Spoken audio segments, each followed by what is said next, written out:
Hey guys! Today we'll be recapping the Manhwa, The Last Straw. Please remember to like and subscribe if you enjoy the video, as it really helps our channel grow. Thanks. In the heart of a storm, where rain lashed against the windows like desperate fingers seeking entry, the night concealed a sorrow that gripped the Marquis Renard's mansion. With icy fingers, it was the night Arabella, his beloved daughter, went missing without a trace. As lightning split the sky, illuminating the darkness with its jagged brilliance, Marquis Renard and his wife embarked on a relentless quest to find their missing child. Each passing hour felt like an eternity, each false hope a cruel twist of fate. Though everyone thought it wouldn't take long to find her, Arabella was never found.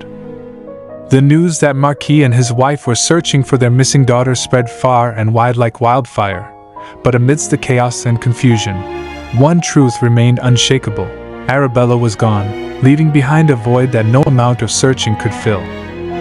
Days turned into weeks, weeks into months, yet Arabella remained elusive, a ghost haunting the halls of her family's once vibrant home. Countless individuals showed up at the manor, each claiming to be the lost daughter, but it was one disappointment after another.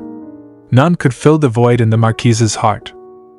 On a night much like the one Arabella had vanished, when her mother was sitting in her room, a figure appeared at the door, a beacon of hope amidst the darkness. Clad in a red dress, with innocence shining in her eyes, the girl entered and said, "It's time for dinner, mother." But as her mother's gaze fell upon her, a name escaped her lips, not Arabella, but Anita. She moved towards Anita, kept her hand on Anita's face, and in that moment, the weight of grief and longing lifted, replaced by a bitter realization. She said, "Anita, while you get to enjoy all these luxuries, I can't even imagine what hardships my Arabella must be going through." Anita looked at her mother with grief in her eyes when her mother said, "You may leave now." Anita's world shattered into a million fragments as the slap of reality stung her soul. With the slap on her face, her mother shouted, "I told you to leave!" Anita squeezed her hands and turned. Her mother sobbed, "Arabella, my Arabella," while Anita was taking each step back. She could hear her mother sobbing, "Everything Anita has should have been yours, Arabella."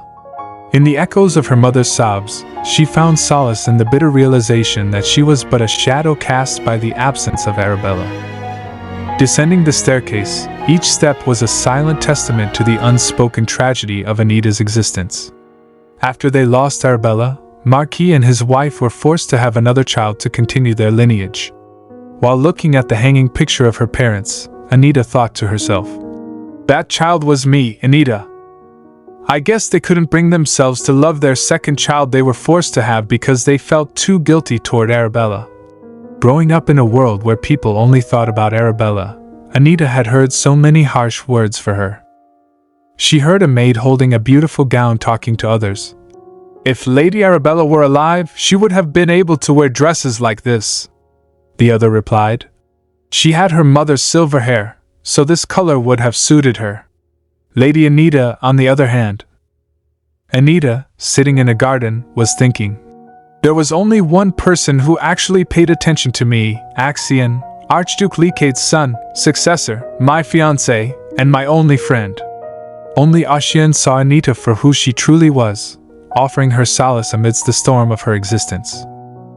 In his eyes, she found refuge from the storm, a glimmer of light in the darkness that threatened to engulf her whenever another fake Arabella came to the manor and distracted her parents. Axion would invite her to the Lacate Manor. There, she could just be Anita, instead of the girl who stole everything that should have belonged to Arabella. Anita reflected on the miraculous day when Arabella unexpectedly returned. "But one day," she said to herself, "as if to reward my parents' efforts." Upon spotting their missing daughter, her parents flinched, recoiled in disbelief, unable to trust their own sight. They dashed towards Arabella, yelling her name. A young girl dressed in tattered clothing stood there, in a state of disrepair. Arabella had finally returned, confirming her identity through the imperial holy relic. Her parents were ecstatic, embracing each other with joy upon finally locating their daughter after extensive efforts. She was indeed the real Arabella Renard, missing for 18 years.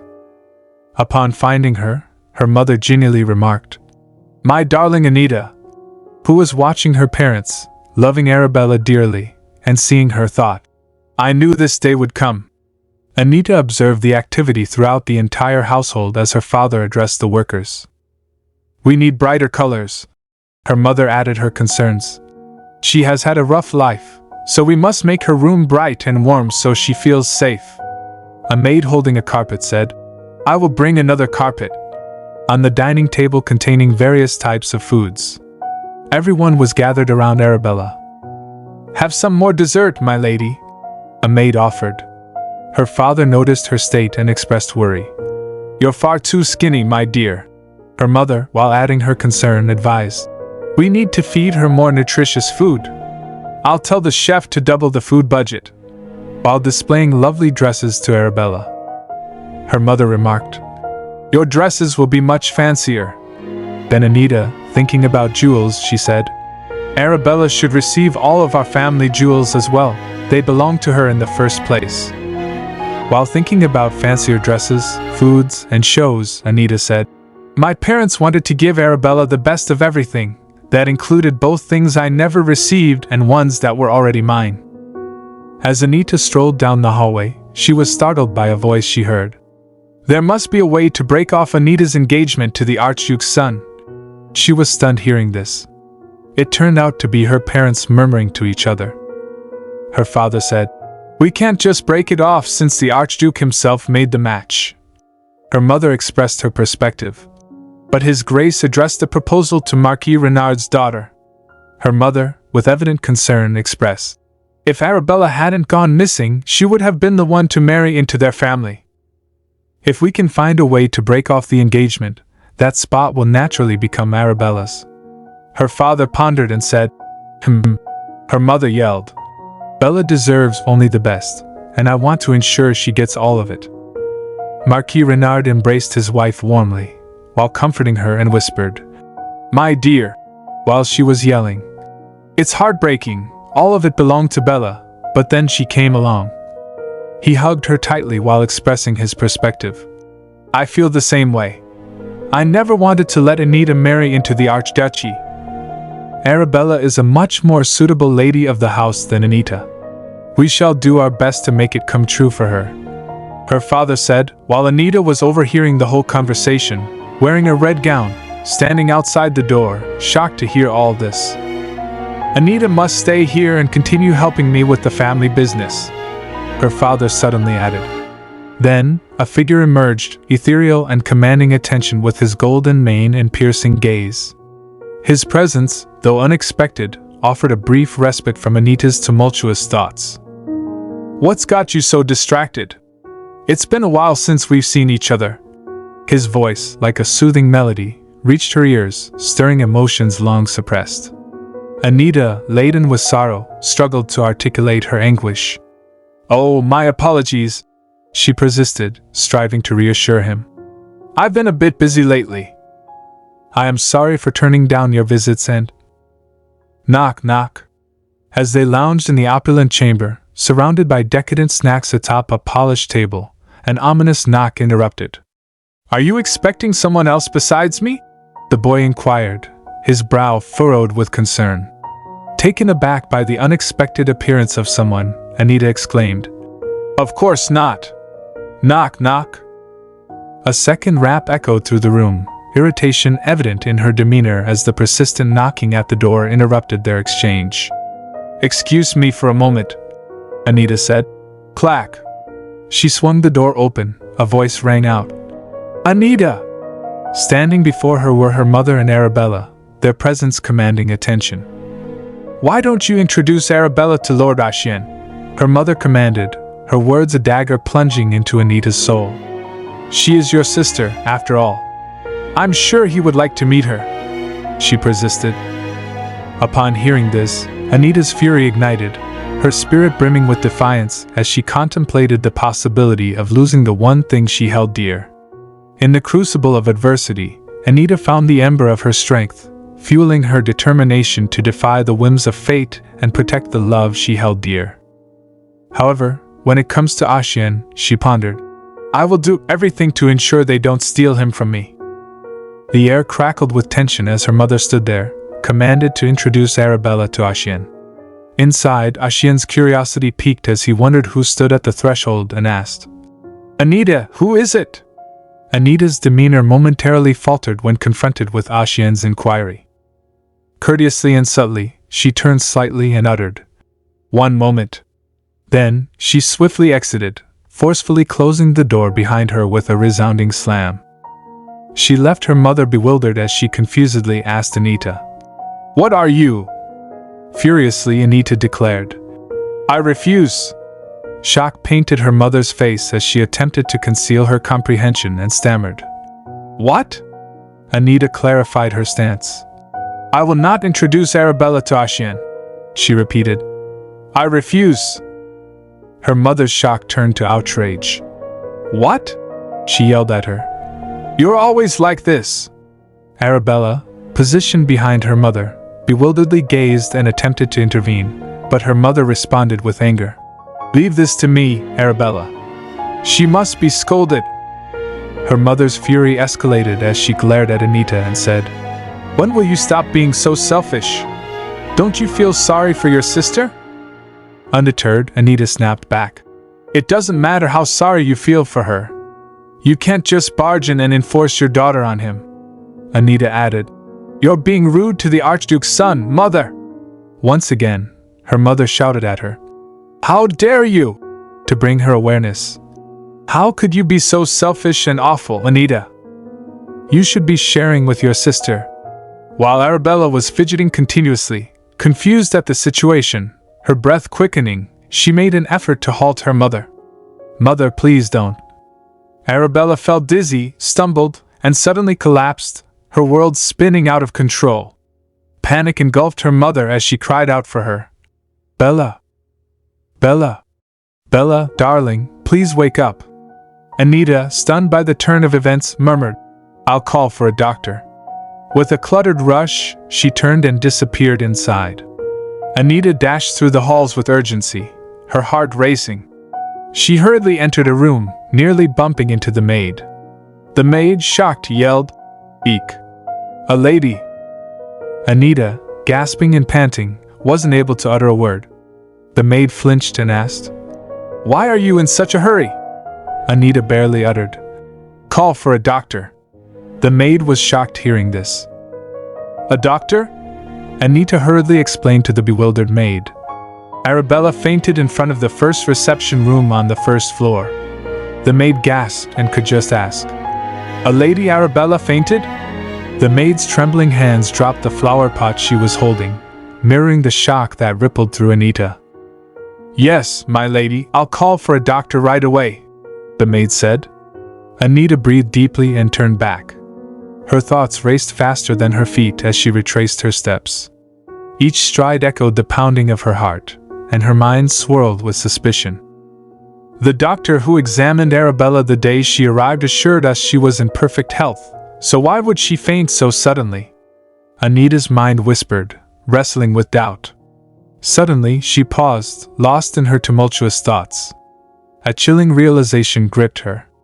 Was this her plan all along? Axion, retaining his captivating demeanor, sat with inquisitive eyes. Arabella nervously sat in front of Axion, and suddenly her trembling voice shattered the tense silence as she stuttered. "I apologize for barging in like this." To alleviate the tension, she included, "Anita should be back soon." Axion offered a curt acknowledgement and said, "I see," his piercing gaze boring into Arabella, sending shivers down her spine. Arabella was sweating, scared, just pondering silently within her own mind. "Mother told me he was a polite young nobleman, but he's a bit scary." In the midst of Arabella's internal turmoil, memories flooded her consciousness like a raging river. The image of her concerned mother while she was just worried about Anita flashed before her. She must have been shocked seeing me faint like that. "I'm glad it didn't take me long to wake up," she recalled. Her mother's concern echoed in her mind. "Are you all right, Arabella?" "Arabella, I'm coming to consciousness," just responded. Where is Anita?" To steer clear of discussing Anita, Her mother simply remarked, "Don't mind her. Are you feeling all right?" After an epiphany, her mother uttered with a grin on her face, "This is it. You should go inside and introduce yourself to Lord Axion." While her mother was trying to pull her, Arabella could just utter, "Huh, what about Anita?" Her mother hastily replied, "She'll be back soon. Go ahead and wait in there." Arabella was trembling, sitting in front of Axion, questioning herself. Maybe he's mad that I barged in without asking him. Just like Anita said. Arabella felt extremely anxious, finding it increasingly difficult to remain seated. She yearned to flee and found herself engaging in silent self-talk within her mind. This is so suffocating. I don't want to be here. She squeezed herself while thinking about her parents' words. But I don't want to disappoint mother and father. Her father had said to her, "I am sure the Archduke's son will take a liking to you." Her mother had reprimanded her, "You have to make a good impression." "All right, I apologize for making you uncomfortable," she finally managed to utter, her voice betraying a hint of apprehension. Axion's response pierced the tension like a blade. "You have no reason to apologize to me. You weren't the one insisting on this unpromised meeting." Arabella's heart skipped a beat as realization dawned upon her. "Oh, did he hear everything we said outside?" The shock of the possibility reverberated through her, leaving her speechless for a moment. Axion continued, offering a slight smile along the way. "And as you said, Anita will be back soon." As she locked her eyes on him, a stream of thoughts flowed through her mind. He seems like a different person when he talks about Anita. Anita's mind swirled with a torrent of thoughts as she treaded through the mansion's corridors, her heart heavy with uncertainty. Did you go as far as fainting to fool me and meet Axion? Or perhaps it was her own mother pulling the strings behind Arabella's actions? She also thought about her mother's harsh words. How could you be so selfish and awful, Anita? You should be sharing with your sister. She questioned herself. Was it mother's order? It must have been. She wants Arabella to have the best of everything, after all. Each step she took seemed to echo the resentment that lingered within the mansion's walls, a stark reminder of her isolation. Everyone in this mansion resents me. They look at me as if I'm someone who took everything from Arabella with no remorse. While contemplating, she doubted herself. Do I have to give everything of mine to Arabella just to be accepted in this household? Lost in this maze of confusion, she finally reached the door and hesitantly knocked. Knock, knock. With a creak, the door opened. She looked at Axion, and a poignant realization dawned upon her. Axion is the only one I can call mine. Do I give you up too? Axion turned with a smile. Arabella rushed towards Anita and said, Anita, and she immediately apologized. I'm sorry for worrying you. Whereas Anita, looking at her, just thought, You're here to take everything from me. Arabella gently squeezed Anita's hand and smiled. Where have you been? I was waiting for you.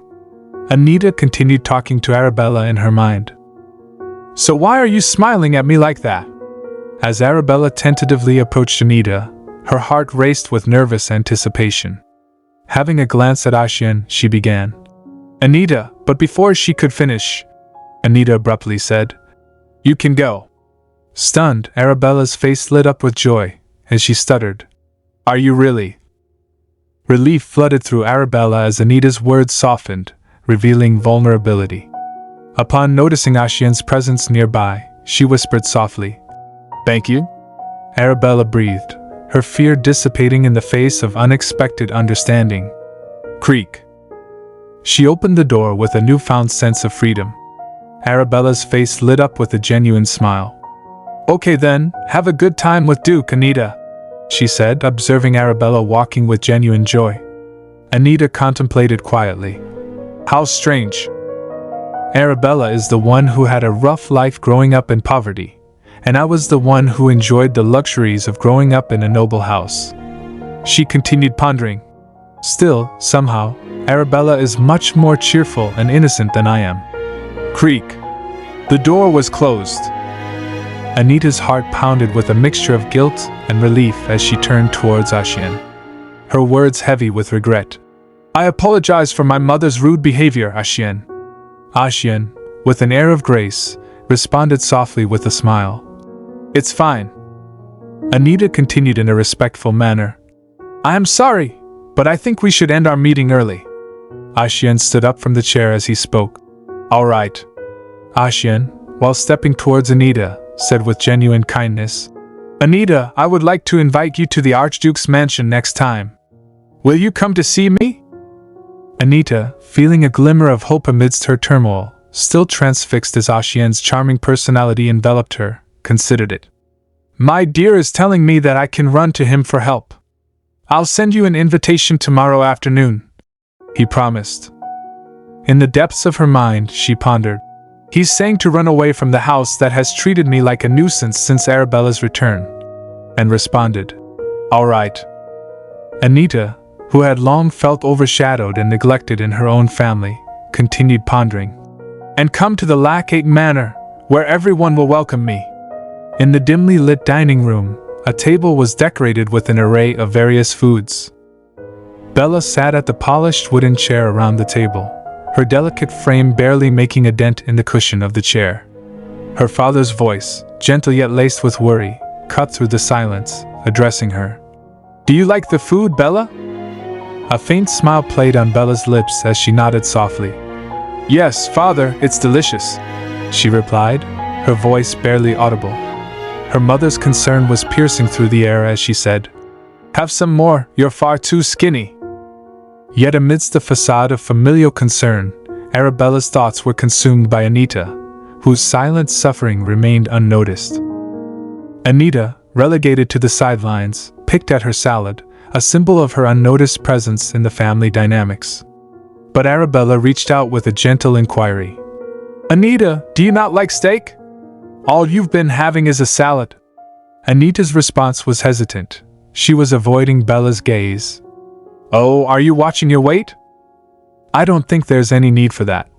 Bella offered her concern, genuine with a smile on her face. Her mother replied amicably. Anita's never been a heavy eater.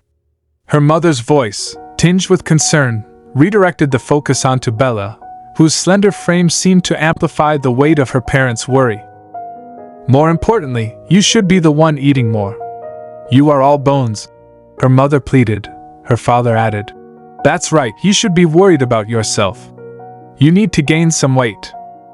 But as their concerns swelled to suffocating proportions, Bella, while fidgeting, apologized. Oh, I'm sorry, I'll have more. But her mother amicably said, Why are you apologizing? You did nothing wrong. Her father added his guilt. We're the ones to blame that we were stuffing ourselves while you starved. Her father gazed at Anita and said, Isn't that right, Anita? Anita paused eating. Her father and mother both wore icy expressions as they glared at her. Her father took up the reins of reprimand, his words echoed with authority and disappointment. I heard all about how you treated Arabella earlier today, he yelled. How could you be so rude to your sister? Your sister suffered while you enjoyed extravagant food and clothing in this house. Arabella flinched at the sight of her father's anger. Her father persisted. You should feel sorry for her. Anita clinked the knife in the salad while wiping her tears. Anita said, While I understand why you two feel bad about the way Arabella grew up, please don't use me as a tool to lessen your guilt. She implored, her words a defiant plea for acknowledgement, a refusal to be a pawn in their game of absolution. Her father furiously yelled, Anita, how dare you say such things in front of your sister? Arabella stuttered nervously, finally unable to bear the weight of their disdain any longer. Anita rose from her seat, her resolve steeling against their taunts. I'll excuse myself so you three can keep playing house, she declared, her voice trembling with suppressed emotion. Her mother's gaze burned with fury as Anita dared to defy their expectations. How dare you? She spat, her words laced with venom. Ignoring her mother's searing glare, Anita turned to leave, her footsteps echoing in the strained silence. But her mother's anger refused to be contained. Hey, sit back down right now, she demanded, her voice rising to a crescendo. Her father's belated call of her name only added to the chaos, a feeble attempt to halt her retreat. "Anita," he shouted. Meanwhile, terrified, Arabella nudged and accidentally dropped the fork from her hand. Anita's mother attempted to rein in her husband's outburst. "Darling, you mustn't yell in front of Arabella, you're scaring her," she implored. The concern in her voice stood in stark juxtaposition to her earlier hostility. While seated, scared Arabella apologized as she reached down to retrieve her fork. "I am sorry." But her father's sudden realization softened his tone as he tenderly addressed her. "Noelle apologized, dear. I wasn't mad at you." Arabella sat on the floor, conversing with her father while the maids cleaned up the spilled food. Her father added, "I was worried that Anita may have hurt your feelings. Pay no mind to what she says, she's always been difficult." Arabella listened to her father carefully. Click-clack, Anita angrily swung open the door, the noise audible in the dining room. At this noise, Arabella just turned and said quietly, "Anita." Arabella's mother, seeking solace for her daughter, whispered to her husband, "Darling, are you really going to let Anita behave like that?" Her husband, with grit, contemplated and ordered a maid. "Tell Anita I need to see her in my office in an hour." Upon hearing her father's directive, Anita mused. "He told me to see him in an hour." While retrieving a book from the bookshelf, she pondered, "But it'll take him at least 2 until he's done fawning over his beloved daughter." While stepping towards the sofa, she said, "I'll just read a book until then." Anita, lost in the pages of a tome chronicling the empire's origins, mused, "This book is about the founding of the empire." As she flipped through its pages, she admitted, "It's not exactly an exciting book, but I like it because it talks about Lake Alkent, recalling its significance." She reflected, "Alkent, the spirit animal that aided the first emperor in founding the empire, is supposedly from this lake." Anita amusedly said, "Just thinking about the lake makes me feel better, because it reminds me of who I met there." Suddenly, a vivid flashback emerged, a young girl holding a woman in the lake, the girl carrying the lady out of the water, the girl coughing out and expelling water. The girl wondered at something, a boy with azure eyes, a boy with a captivating demeanor and golden hair. She mused, "Lake Alcante is where I met a boy with eyes bluer than this legendary lake, 8 years ago." Amidst the table adorned with an array of delectable treats, laughter and conversation filled the air. Seated around the opulent table were 2 elegant ladies accompanied by their enchanting young daughters. "Look at all those white flowers!" exclaimed one of the ladies, her gaze drawn to the resplendent flowers adorning the surroundings, was awestruck by the sight. One of the little girls could not contain her wonder. "Oh my!" she exclaimed with a mix of delight and curiosity. Joining in the admiration, the other lady expressed her intrigue. "I wonder what they're called." Among the gathering was 9-year-old Anita Renard, a picture of youthful innocence and curiosity. Observing the scene with a cup of tea in hand, Rachel Savi, the eldest daughter of Count Savi, addressed Lady Renard with a hint of concern. "Miss Renard, you've just been staring at the lake this whole time. You must be bored." Turning her attention from the serene vista of the lake, Lady Renard reassured, "Of course not." Miss Savi, with a pointed glance towards Anita, sought to re-engage her attention. "So you would recall what I was just talking about, wouldn't you?" Caught momentarily off guard, Anita flashed a sheepish smile before swiftly responding, "Indeed I do. The flower you were wondering is called Rabina. It's a flower with a scent as powerful as its beauty." With a polite nod, she added, "I hope that helps." Satisfied with the response, Lady Renard acknowledged, "Yes, well, thank you." As the afternoon tea continued, Anita, her youthful exuberance momentarily subdued, silently pondered, "I wonder how much longer I have to be here." The park adjacent to Lake Alkent was renowned as a favored rendezvous for the aristocracy. Here, young noble ladies often convened for afternoon tea, and today's gathering was no exception. Miss Renard's stern gaze pierced Anita as she scolded her softly. "Though I had a separate reason for coming, that one keeps glaring at you. You should try to befriend her." Adding a touch of assurance, she continued, "They want to be friends with you." Anita, though aware of the truth, tapped her temple and pondered silently. "No way. What they want is to be close to my family." Seated at the table with others, Anita's mind drifted. "This mode of light is a low-level spirit only I can see. I first met it here 2 years ago, recalling the comforting melody it brought. Whenever I'm near Lake Alkent, I can hear its voice." Anita mused. Perhaps it held the magic that could aid her parents in finding her lost sister. To safeguard this possibility, Anita resolved to keep it a secret, feeling a unique connection to the voice. Anita pondered. "I wonder why only I can speak to this. It doesn't seem like anyone else can sense its presence." The voice pierced her thoughts urgently. "Anita, someone fell in the lake." Anita scanned the surroundings, desperation creeping in as no one moved to help. "Is there no one around to help?" As panic set in, she realized there was no time for explanations. "No, there isn't." She started to lose consciousness. "So she needs help immediately." Conflicted, Anita clenched her dress tightly, pondering her options. "Should I ask everyone to go on a walk?" she wondered, only to answer herself, "No. If she's already losing consciousness, there's no way for me to explain how I know that someone is drowning."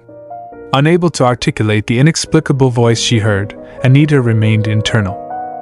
In that case, Anita, amidst confusion and hesitation, finally made a decision and rose to her feet, all eyes fixated on her, wondering about her next move.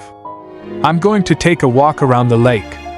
As she headed towards the water, a familiar voice echoed, "Over there." Anita swiftly removed her shoes, affirming she already sank below the surface. Placing her shoes delicately on the lakeshore, she urged, "Tried to get people to come here." The voice interrupted once more. "I can't wait. Don't tell me you're..." Anita, propelled by a sense of urgency, moved towards the lake to rescue the person. The voice persisted. Hold on, Anita." Though bewildered, Anita pressed on, determined to aid the person in distress.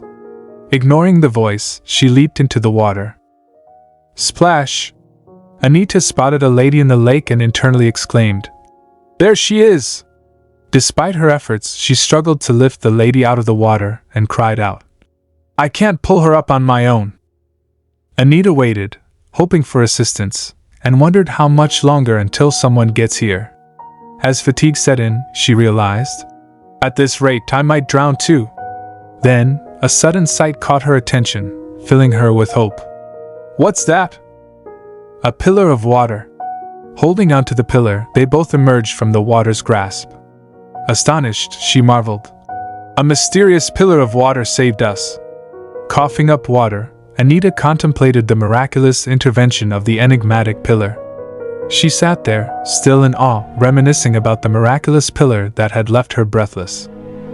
"A pillar of water," she uttered softly while refreshing this memory. "It was an unexplainable phenomenon, but I wasn't surprised." As Anita sat by the lakeshore, lost in wonder, a distant voice broke the tranquility. "Your Grace, someone was urging people to make way for Prince Lecary, that is, Archduchess Lecary. Please stand aside." Anita, while reflecting on the lake's profound history, explained, "This lake is part of the founding myth of the Empire, after all." Someone inquired the lady beside her with utmost respect. "Are you all right, Your Grace?" Then, out of the blue, a voice addressed her directly, expressing gratitude. "I don't know how to thank you, miss." Suddenly, Anita was jolted from her thoughts as a charming figure approached her, his presence commanding attention. "I am Axion Lecary," he introduced himself, his blue eyes sparkling. "Thank you for saving my mother." Anita was momentarily taken aback by his charisma but managed to respond. "It was nothing." That was how Axion and Anita met for the first time.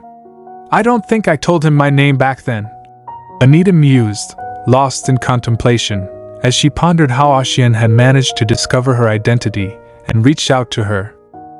And yet I'm the one expected to sacrifice everything for their benefit. As she descended the stairs, Anita's mind raced with conflicting emotions. The revelation of her parents' discussion regarding Arabella's fate weighed heavily on her. Feeling betrayed and used, she couldn't help but question her father's motives. "I did so much for my family, yet this is how they thank me," she reflected bitterly. Contemplating her father's past actions, she couldn't shake off the feeling of being manipulated. "I am really starting to wonder, why does my father treat me like this without a second thought?" Recalling the day she rescued the Archduchess, Anita questioned herself. "I was the one who rescued the Archduchess that day, so why does he act like this engagement was offered to our household in general?" Fed up with maintaining her obedient facade, Anita contemplated her father's expectations.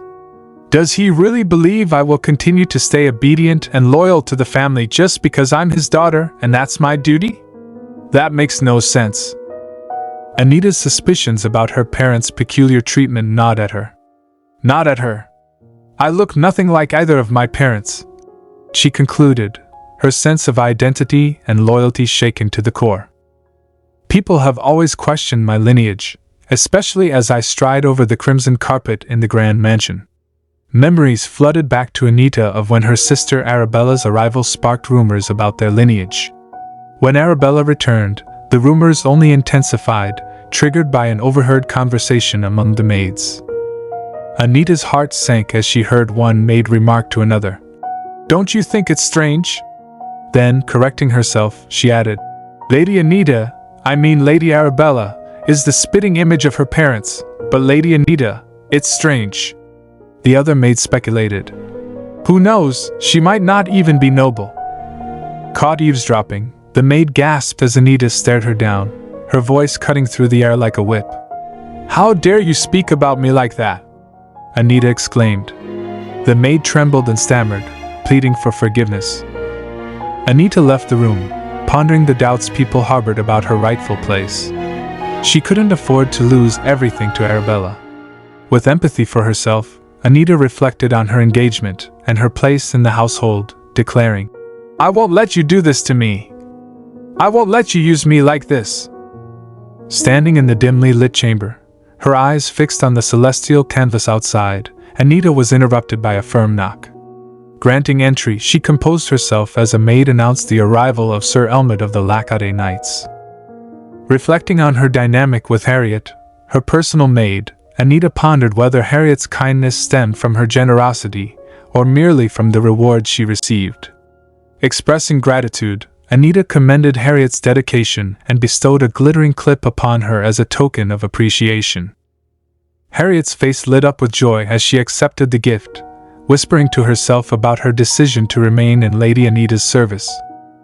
As she secured the clip in her hair, Harriet contemplated the differences between serving Lady Anita and Lady Arabella, realizing the benefits of remaining with Anita. With a bouquet in hand, she wondered why Lady Arabella, who grew up in poverty, seemed so naive. As she recalled Anita's usual gesture of patting her head, she couldn't help but feel disappointed by its absence. The sound of the door opening startled the man sitting, and Anita entered, radiating joy. Addressing Sir Elmot, she inquired about his well-being. It's been a while, my lady. How have you been? Sir Elmot, Vice Commander of the Lackade Knights, responded courteously. Anita remarked on his unexpected visit, holding something out from him. I had heard you returned from the northern region, but I didn't expect you to come yourself, she said, glancing at the letter. I expected Axion to send a servant. Turning back to Sir Elmot, she noted, You're only here to hand me an invitation. With a smile, Sir Elmot explained his volunteering, expressing a desire to see her. Surprised, Anita replied, How nice of you to say that. As she sat on the sofa, she inquired about his mission in the northern region, to which Sir Elmot responded that it was a small dispute this time. Reflecting on the bitter cold, he admitted his discomfort with the region's climate, notorious for its freezing temperatures and barren soil. Delving into the handling of disputes in the northern region, Sir Elmot explained that normally, it would be the Emperor's duty, but the Archduchy's knights were sent instead. Anita recalled her conversation with Axion about challenging the Emperor's orders, remembering his explanation about searching for something without arousing suspicion. As they discussed, Anita couldn't help but wonder if they were still searching for whatever it was. The delicate clink of the cup punctuated her musings as she expressed her relief that Sir Elmond made it to the capital before winter. However, Sir Elmond revealed he needed to report to the Emperor about what happened in the north. Before he could finish, a thunderous voice from outside interrupted, drawing their attention. Anita's mother demanded to know why she wasn't informed earlier about the guest from the Lackade family. A maid then entered, interrupting, informing Anita that Lady Renard wanted to see her. Anita composed herself, graciously replying, "Tell her to come in." As her mother entered with astonishment tinged with reproach, Anita couldn't help but ponder her facade, pretending as if she hadn't just been informed about the guest. Sir Elmont greeted Lady Renard with a courteous nod, introducing himself as Rick Elmont, Vice Commander of the Lackade Knights. Lady Renard, visibly impressed, exclaimed, "Oh my, the Vice Commander, you say?" as she sat beside Anita on the plush sofa. She marveled at Sir Elmont's visit, expressing disbelief that he had come all the way to deliver an invitation. Sir Elmont, frowning slightly, asserted that it was no trouble at all, emphasizing that anyone from the order would have eagerly accepted the opportunity, especially since it concerned Lady Anita. With a sly smile, Lady Renard countered, expressing surprise at Anita's close association with the Archduchy's knights. Sir Elmond respectfully clarified that it wasn't just the Archduchy knights but everyone from the Lackade house who held Lady Anita in high regard, citing her past act of saving the Archduchess. In a dismissive tone, Lady Anita downplayed her contribution, referring to the event 8 years ago. Lady Renard interjected, suggesting that it was thanks to the doctor, not Anita, that the Archduchess survived. Sir Elmont's glare silenced any further debate, while Lady Renard's gaze fell upon the letter resting on the table, speculating that it must be the invitation. With anticipation, she reached for it, expressing her desire to see what Sir Axion had written. Before she could grasp it, Anita intervened, apologizing to her mother and explaining that she hadn't read it herself yet. She playfully remarked that it would be rude for someone other than the recipient to open it first. Unfolding the letter, Anita noticed its exquisite aroma of roses and found a rose petal inside. She commented on Axion's sweet gesture of including the petal, reading the invitation aloud, which invited her to join him for afternoon tea in the Lackade Manor Gardens in 1 week, expressing his delight to see her, signing off as her friend. With a serene smile, Anita gracefully accepted, instructing Sir Elmont to inform Axion that she would attend. Sir Elmont acknowledged her decision dutifully. Meanwhile, Lady Renard contemplated her plans, deciding to send Arabella with Anita to impress the Archduchess. Expressing concern for Arabella's social skills, Lady Renard addressed Anita, emphasizing the differences in their upbringing. Anita, perceptive to her mother's intentions, internally questioned her desperation to make Arabella Axion's fiancé. Despite her doubts, Anita casually remarked that she didn't mind taking Arabella along, although she wasn't sure if Arabella would enjoy it. Her mother reassured her, and Sir Elmont approved of the idea. Taking leave, Sir Elmont headed to the Imperial Palace, bidding farewell with Lady Renard's reminder to take care of Anita. As the door closed behind him, Lady Renard wasted no time addressing Anita about the maids she had fired without permission. Furious, Lady Renard chastised Anita for firing her personal maid without consulting her. Calmly, Anita explained her reasons, asserting that they couldn't trust maids who badmouthed their masters. Despite Lady Renard's initial anger, Anita's reasoning resonated, and she reluctantly agreed to let it go. Anita echoed her mother's words, questioning the importance of the maid's dismissal compared to other matters. With a smile, Lady Renard revealed her intentions for Anita to accompany Arabella when she meets the Empress in 10 days. She explained that Arabella had never experienced such social situations and would need Anita's guidance to alleviate her anxiety. Anita frowned as she contemplated her parents' schemes. They were planning to offer her as a marriage candidate for the prince instead of Arabella. Imagining the potential consequences for her engagement with Axion, she realized that if the Empress intervened, breaking off her engagement would be simple. This would spare Arabella from marrying the womanizer prince. As Lady Renard rose from the sofa, Anita voiced her concern, suggesting they should ask Her Majesty for permission first. However, Lady Renard dismissed her daughter's query, stating that permission had already been granted and reminding Anita of Arabella's original right to the engagement. She admonished Anita to know her place and stop deluding herself. In the serene tranquility of a garden, a lady engaged in conversation with Axion, broaching the subject of Anita. She inquired if anything had changed in Anita's household since his visit. Axion's response was succinct: everything was the same. Expressing dismay, the lady recalled how Anita had expressed her desire to travel far away once she came of age. Contemplating Anita's situation, she realized that Anita might want to cut ties with her family given how they treated her. Prompted by this realization, she gently asked Anita if she would like to stay with them until she came of age. However, Anita, with unwavering resolve, declined, stating that she couldn't turn her back on her duties. Lost in contemplation, the lady reflected on her failed attempts to help Anita and acknowledged her remorse for not rescuing her. Curious, Axion inquired if she was worried about Anita. Clarifying, burdened by her own sense of guilt, Anita expressed regret. She should have insisted on Anita living with them in the luxurious ambience of her golden-hued room. Meanwhile, Anita savored a cup of tea, adorned in a resplendent maroon and green royal max with a delicate white frill. Amidst her solitude, echoes of her mother's reproach lingered, reminding her of recent scoldings. Anita's mind wandered to the promise of familial unity from the previous day, contrasting it with her family's mercurial decisions. Interrupting her reverie, a gentle knock rapped at her door, prompting her to grant entry. Philip, the Renard family's esteemed butler, conveyed his message that Master Renard wished to see her in his office. Acknowledging his summons, Anita acquiesced, sensing his lingering concern. Philip hesitated, expressing his apprehension about her workload, but Anita reassured him calmly, despite his persistent concern. As Anita entered her father's office, he gestured towards the scattered papers, remarking that she should take care of the paperwork since she was staying at home instead of socializing.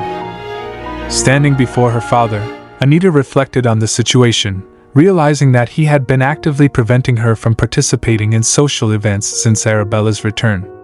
Despite her father's reprimands, Anita couldn't help but feel the weight of her early responsibilities and her steadfast commitment to her family's household. Lost in contemplation, Anita observed the scattered papers and lamented that she was merely doing busy work that her parents didn't want to do themselves. Her father's voice cut through her thoughts, demanding an answer, and Anita couldn't resist a playful retort.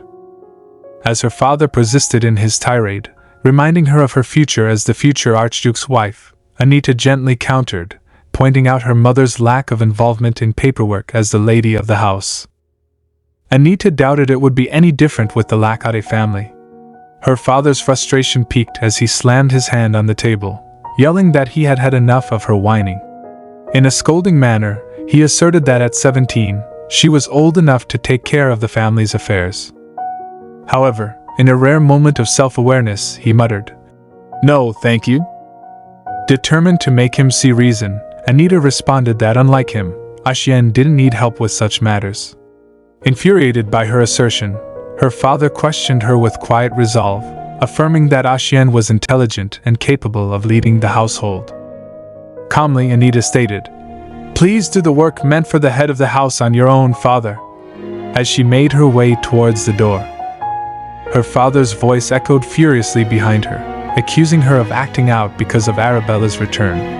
When Anita reached the door, she heard her father's final decree to go to her room and reflect on what she had done. Undeterred, Anita retorted that she was just about to. With a resounding slam, she closed the door forcefully behind her, leaving her father seething with indignation. A week later, a carriage arrived, and Anita, adorned in a royal blue gown with a white frill, was lost in her thoughts. Suddenly, her mother appeared, reassuring her and reminding her to cover for Arabella if she happened to faint. Anita inwardly acknowledged the predictability of the situation as both she and Arabella settled into the tanga. As Arabella's nerves got the better of her, she struggled to articulate her thoughts. Anita sensed her hesitation and gently urged her to speak up. Arabella finally expressed her concerns, stating that she didn't agree with their mother's plans and wanted Anita and Lord Axion to be happy. Interrupting her, Anita questioned Arabella's idealistic view of sisterhood, prompting a slight but joyous smile from Arabella. Anita couldn't help but find it unrealistic directing her question to Arabella. "Have you experienced something like that?" Anita asked with a gentle smile. Arabella shared. "There was a family that took care of me in the slums. They should be living comfortably now." Continuing her explanation, she added, "Father said he sent them money as a way to thank them. Isn't that wonderful?" Anita responded skeptically. "Sure, if it were true." Mentally addressing Arabella, Anita thought, "But Arabella, our parents are not that generous." Arabella, clutching her gown, reassured, "Anyway, don't you worry. I have no intention of stealing Lord Axion from you. Trust me." Inquiring further, Anita asked, "Have you ever talked to Mother about this?" Emphasizing her point, she murmured, I need to add it or to your personal maid." Arabella hesitated before replying, "And no." Anita, feeling the throbbing in her head, remarked, "That means you haven't told them you don't want this. These people won't give up even if you object. They're too stubborn." Attempting to make Arabella realize, Anita continued, "How do you expect them to know what you're thinking, Arabella? Telling me your opinion means nothing." As Anita spoke, Arabella's worry intensified, causing her to tightly grip her clothes. When the tanga finally came to a stop, Anita announced, "We have arrived." While Anita disembarked from the carriage, Arabella remained seated, consumed by her concerns. In the serene surroundings of Lackate Manor Gardens, lush greenery and vibrant flowers adorned the landscape, emanating delightful fragrances. The sun's rays glistened upon the flora, accentuating their brilliance. Arabella, captivated by the beauty surrounding her, couldn't contain her exclamation of, "Wow!" Turning to express her joy, she exclaimed, "It's so beautiful!" Approaching her, Axion noticed her delight and remarked, "If I had known the weather would be so lovely, I would have invited you to Lake Alkent." Arabella, brimming with happiness, responded, "This garden is more than enough." As she admired the flowers, she couldn't resist commenting, "These flowers are especially beautiful." Turning to Axion, she politely asked, "May I smell them?" Meanwhile, as Arabella immersed herself in the fragrance of the flowers, she began to feel dizzy. Startled, Anita observed her wobbling figure with concern, struggling to maintain her balance. Arabella managed to utter, "It smells so nice." Axion, with a smile, inquired, "Is that so?" Arabella nodded weakly, affirming, "Why, yes." Observing Arabella's worsening condition, Anita couldn't help but think, "She's turning really pale." Alarmed, she began to voice her concern. "Arabella, are you all right?" Before she could finish, Arabella staggered and collapsed.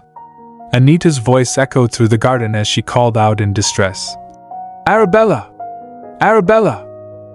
Reclined on the plush bed within the luxuriously appointed chamber, Arabella stirred as her eyelids fluttered, catching Axion's attention. Upon awakening, Arabella emitted a soft murmur, her consciousness gradually returning. Observing her regaining awareness, Axion gently remarked, "You're awake." Confusion clouded Arabella's mind as she struggled to comprehend the situation. Experiencing discomfort, she winced abruptly, then straightened, her eyes widening in recognition. With a tender tone, Axion inquired, "How are you feeling?" Nervously, Arabella queried, "Where am I? Why am I?" Seeking to reassure her, Axion interjected, "You briefly fainted." Stammering, Arabella expressed concern. "I did?" Axion asked. "Yes, are you feeling better?" Still bewildered, Arabella scanned the room, noticing Anita's absence. "What about Anita? Where did she go?" In response to her inquiry, Axion gently responded, "She went to talk to the doctor about your condition. She'll be back with him soon, so do not worry." She acknowledged. "Oh, I see." The room was filled with silence. Axion was in search of Anita, observing his anticipation for her. Arabella reflected on her mother's remark. Lord Axion seems to have taken a great liking to you. Realizing the lack of connection between them, she contemplated. Mother was mistaken. Gazing at Axion, Arabella continued her musings. His eyes only brim with warmth when he looks at Anita. They only brighten when she is in the room. Restlessly, she dwelled on thoughts of Anita. Anita is a kind person. She may appear cold on the outside. Having a realization, she pondered. This is wrong. I want Anita too. She addressed Axion. Startled by her address, he turned towards her. Arabella slumped and said, I really like Anita. Axion, with his piercing blue eyes fixed, calmly stated. So. Arabella squeezed her hands and replied, I want her to be happy, I swear. I really want her to be happy. With a hint of hesitation, Arabella stuttered. It's what I. Interrupting gently, Axion interjected. I feel the same way. Arabella's heart skipped a beat as he continued. I too wish for Anita's happiness over everything else. As Arabella absorbed his words, her mind raced with thoughts. I think, she pondered, her gaze fixed on him. A soft smile graced Arabella's lips as she considered Anita's well-being. He'll be able to make Anita happy, she concluded, her concern for her friend evident in her thoughts. In the grand hall of Arcade Manor, a doctor engaged Anita in a serious conversation regarding Arabella. I suspect Lady Arabella Renard is suffering from sensitivity to divine power, the doctor said. Anita, visibly taken aback, echoed. Divine power? The doctor affirmed with a grave nod. Yes. As he delved into his explanation, he elucidated. It's something that is typically identified early on in life, but it appears she was never made aware of it. For surety, Anita inquired. Are you certain? Explaining the expertise of the doctors within the Archduchy regarding divine knowledge, he elaborated. All the doctors serving the Archduchy are well versed in magic and divine power. As you know, the Imperial family and the Lacate family received divine powers from the spirit animal. Highlighting the significance of such knowledge, he emphasized. Knowledge in such matters is a basic requirement for serving as a doctor here. Reflecting on the ordinary doctor's oversight, Anita mused. That explains why an ordinary doctor wouldn't have noticed her sensitivity. They wouldn't even think to test for it. Contemplating her parents' understanding of the situation, she speculated. Which means our parents definitely wouldn't know. Anita sighed softly, a smile touching her lips as she considered. They must have heard about her fainting by now. I bet they're dying to get her home. Expressing her concerns, Anita inquired. Can she ride in a carriage? The doctor reassured her. Yes, she should be fine after a short break. Upon waking up, Anita swiftly turned to a nearby maid and instructed. Then please prepare the carriage for us. She should be awake by now. Respectfully, the maid responded. Yes, my lady. As Anita made her way towards the room. She paused in the doorway, observing Axion and Arabella engaged in conversation. I feel the same way. Axion's voice carried through the air, with Arabella seated before him, attentive. Continuing, Axion affirmed, I too, before adding over everything else. Witnessing the interaction between them, Anita couldn't help but muse. They look good together. Engulfed in her thoughts, Anita couldn't help but speculate. Even if Arabella hadn't returned, my engagement to Axion was never going to last long. Reflecting on her decision a decade ago, she recalled. 10 years ago, I made the decision to cut ties with the Raynids once I came of age. Seeking solace in her reasoning, she continued. Which means that my engagement to Axion will be broken off anyway. However, a surge of anger overcame her as she realized something, causing her to clench her hands in determination.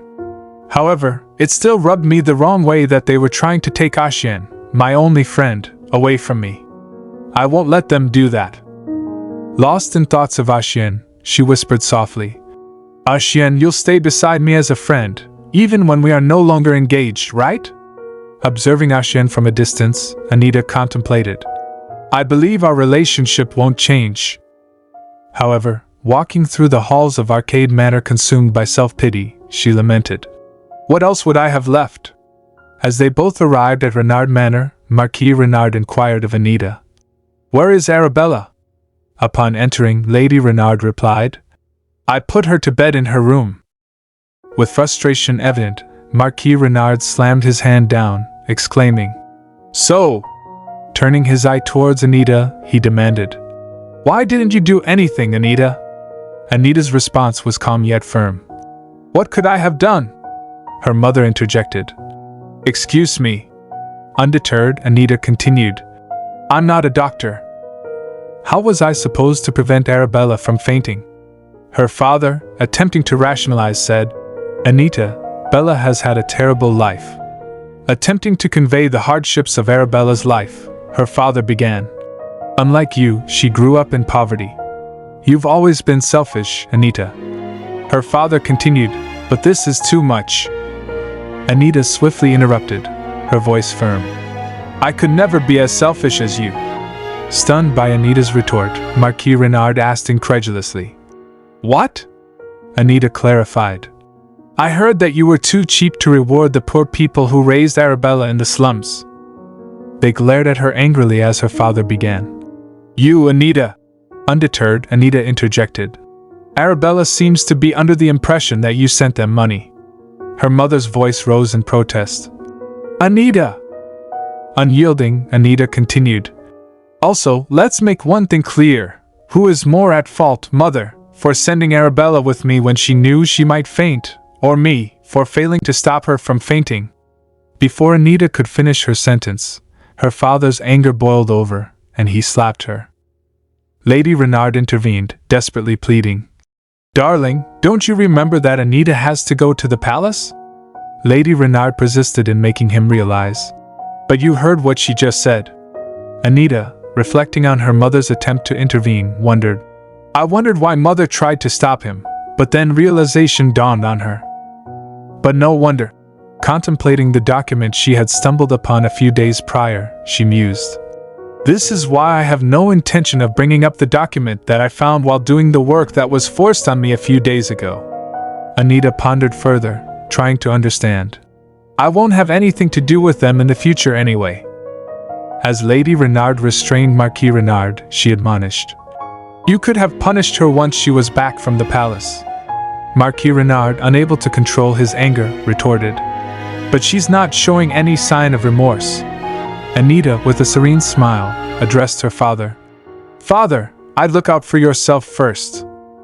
A concerned maid gently touched Anita's swollen face, remarking. That looks painful. It's really swollen. The bruising might get really bad tomorrow. Suddenly remembering something, the maid's expression brightened. Oh, I heard that bruises go away faster if you hold raw meat against them. Should I bring you some? Mindful of the consequences, Anita replied. What if you get caught by the cook? Sitting on the couch, Anita realized. Don't worry, a ton of medicine will arrive by tomorrow morning. The maid hesitantly inquired. By the way, my lady, did Lady Arabella really just faint out of nowhere? Expressing her concern, she added. It's worrying to hear that she fainted for no reason. Recalling the reason behind Arabella's fainting spell, Anita had a flashback to when she asked Axion, Did you do something to the flowers? Axion confessed. I needed to check something, so I blessed them with divine power, though I had no idea it would make Lady Arabella faint. Turning towards Anita, he addressed her. Anita. Anita then looked at him intently, inquiring, Are you disappointed in me? After some time, Anita thinks, I wonder what you would have said if I told you I was disappointed in you. Would you have just smiled? Axion. What are you afraid of? Meanwhile, she recalls a moment from her childhood. The servants were finding her in gardens, and she was hiding behind some plants. The servant shouts, My lady. Where are you, Lady Anita? A servant said, She's not here. Let's look somewhere else. Meanwhile, baby Anita thinks, What am I doing? Everyone is so kind and sweet to me. They're so much nicer than anyone at Renero Manor. but I feel like I don't deserve their kindness. Father sent me here so our families could grow closer. I know I shouldn't be acting like this, but it's suffocating. I feel like I can't breathe. Meanwhile, baby Axion finds her and said, "There you are." Seeing him, she thinks, "Axion?" He said, "I've been looking for you." She asked, "Why?" She asked him, "Don't you hate me?" She thinks, "After the day I rescued the Archduchess from Lake Alkenti, the two of us never had a chance to talk. I was so used to being hated that I didn't really mind. There are more people who hate me than people who like me, after all." He comes close to her saying, "I don't hate you." He said, "Anita, there's no way I could hate you." He moves his hand towards her saying, "Let's go." Anita thinks, that was the first time someone reached out to me like that. That's why I didn't notice that in that moment. Axion's eyes were filled with desperation.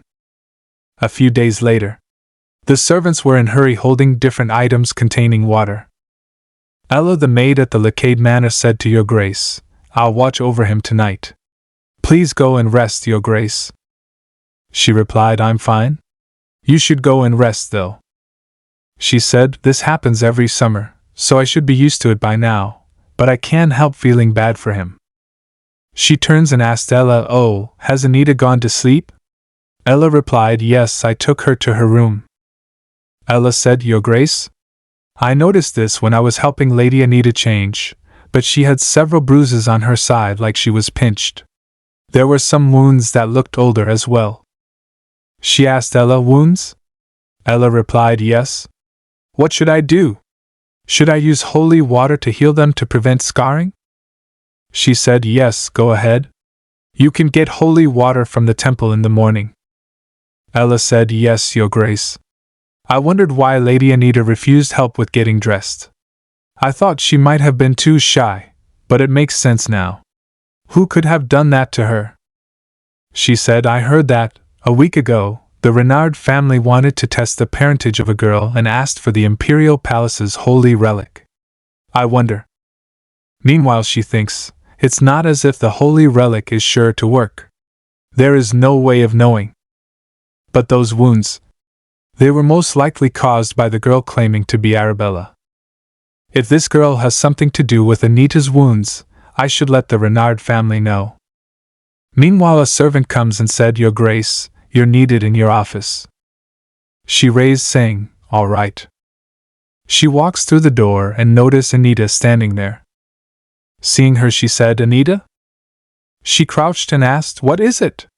Anita replied, "I came because I saw the doctor hurry over here.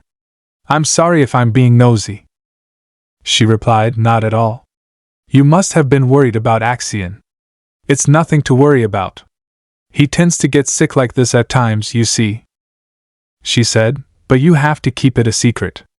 The successor of the Archduchy has many enemies, so his weaknesses can't be revealed." Anita replied, "I won't tell anyone." She asked Anita, "By the way, Anita, I heard that you had some wounds. Are you all right?" Anita replied, "Oh, I didn't mention them because they're nothing to worry about." Hearing this, she thinks, I suppose that means that the Renards know about them, too.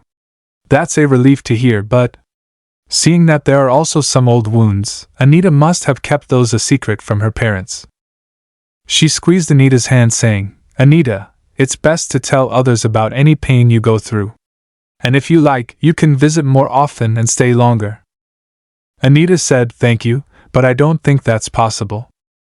Anita said, "I heard the children of farmers start tilling the soil when they turn 10, and I'm 10 years old now.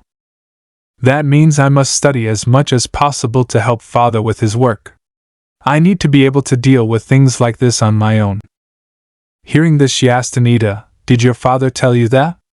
Anita replied, "Yes." She said, "I see." She smiled and said, "Anita, could you stay by Axion's bedside for a bit? I need to go and take care of something for a moment." Anita replied, "Okay, I will." She said to Anita while brushing her hairs with her hand, "You're very kind." Hearing this, Anita thinks, kind. Anita went to Axion's room, and while touching his hand, she thinks, Axion, your hand is cold. It was so warm earlier. While holding his hand, she thinks about what your grace said to her, you're very kind. She thinks, what a strange thing to say. Everything I know about kindness comes from staying here. I wish I could have Axion's nightmares for him. I'm used to them, after all. I can handle them better. Meanwhile, she fell asleep and he wakes up. He give her the blanket and she asked in sleep, are you having nightmares? Axion said, I'll have them instead, and Axion used his powers. And said, so you can have nice dreams? He squeezed her hand saying, do you remember, Anita? The day we first met. I keep thinking about that day. He said, and I'm really glad that you managed to come back from that lake. This empire was founded by the first emperor, who received divine power from a spirit animal, and 2 archduchies were formed. One archduchy was given to the emperor's sibling as a title, and his children received the title of count. And the other is the Lacade archduchy, which originated from the first emperor's second son and has been passed down ever since. However, the empire's actual truth differs from the well-known founding myth. The spirit animal known to have helped the first emperor actually put a terrible curse on the imperial family, and anyone who falls into Lake Alkenti, the source of the curse, drowns in its waters. The imperial family placed knights around the lake to prevent further deaths and maintain its divine reputation. Despite their efforts, people still drowned in the lake, proving its inescapability. But that's where Anita didn't know about the lake's curse, as it was a truth only the imperial family was aware of. It was probably why she has no idea how amazing it was that she survived. A man said, hurry. We must check on her grace's condition. Those who don't have divine power have no chance of surviving the lake, so the fact that Anita didn't drown is nothing short of a miracle. I wondered whether the lake's spirit animal had perhaps saved Anita. Your Grace. Your Grace. Are you all right? But it didn't matter. Anita had saved the Archduchess, and so I was going to treat her as our family's savior. At some point, I found myself unable to take my eyes off of her. I was the only person born with divine powers in an era where none but healing exists, and the Emperor is always waiting for the right moment to strike me down, while the Holy Temple is ready to strike him down. That's why I've always felt out of place and different. The kind people of the Archduchy have no way of knowing, of course. I felt like an anomaly that didn't fit in anywhere. And somehow, Anita also appeared to be the same. She always looked so lonely. Whenever I look at her, it hurts right here. If she had divine powers, too, we'd be able to relate to each other. My lady. Where are you, Lady Anita? Then, on the day I thought I had lost you, I realized something. It didn't matter at all that you didn't have divine powers. He said, at first I wished that you were like me and had divine powers, but now, I'm glad you don't. Because that means you won't suffer through the things I did. So Anita, don't you hate me?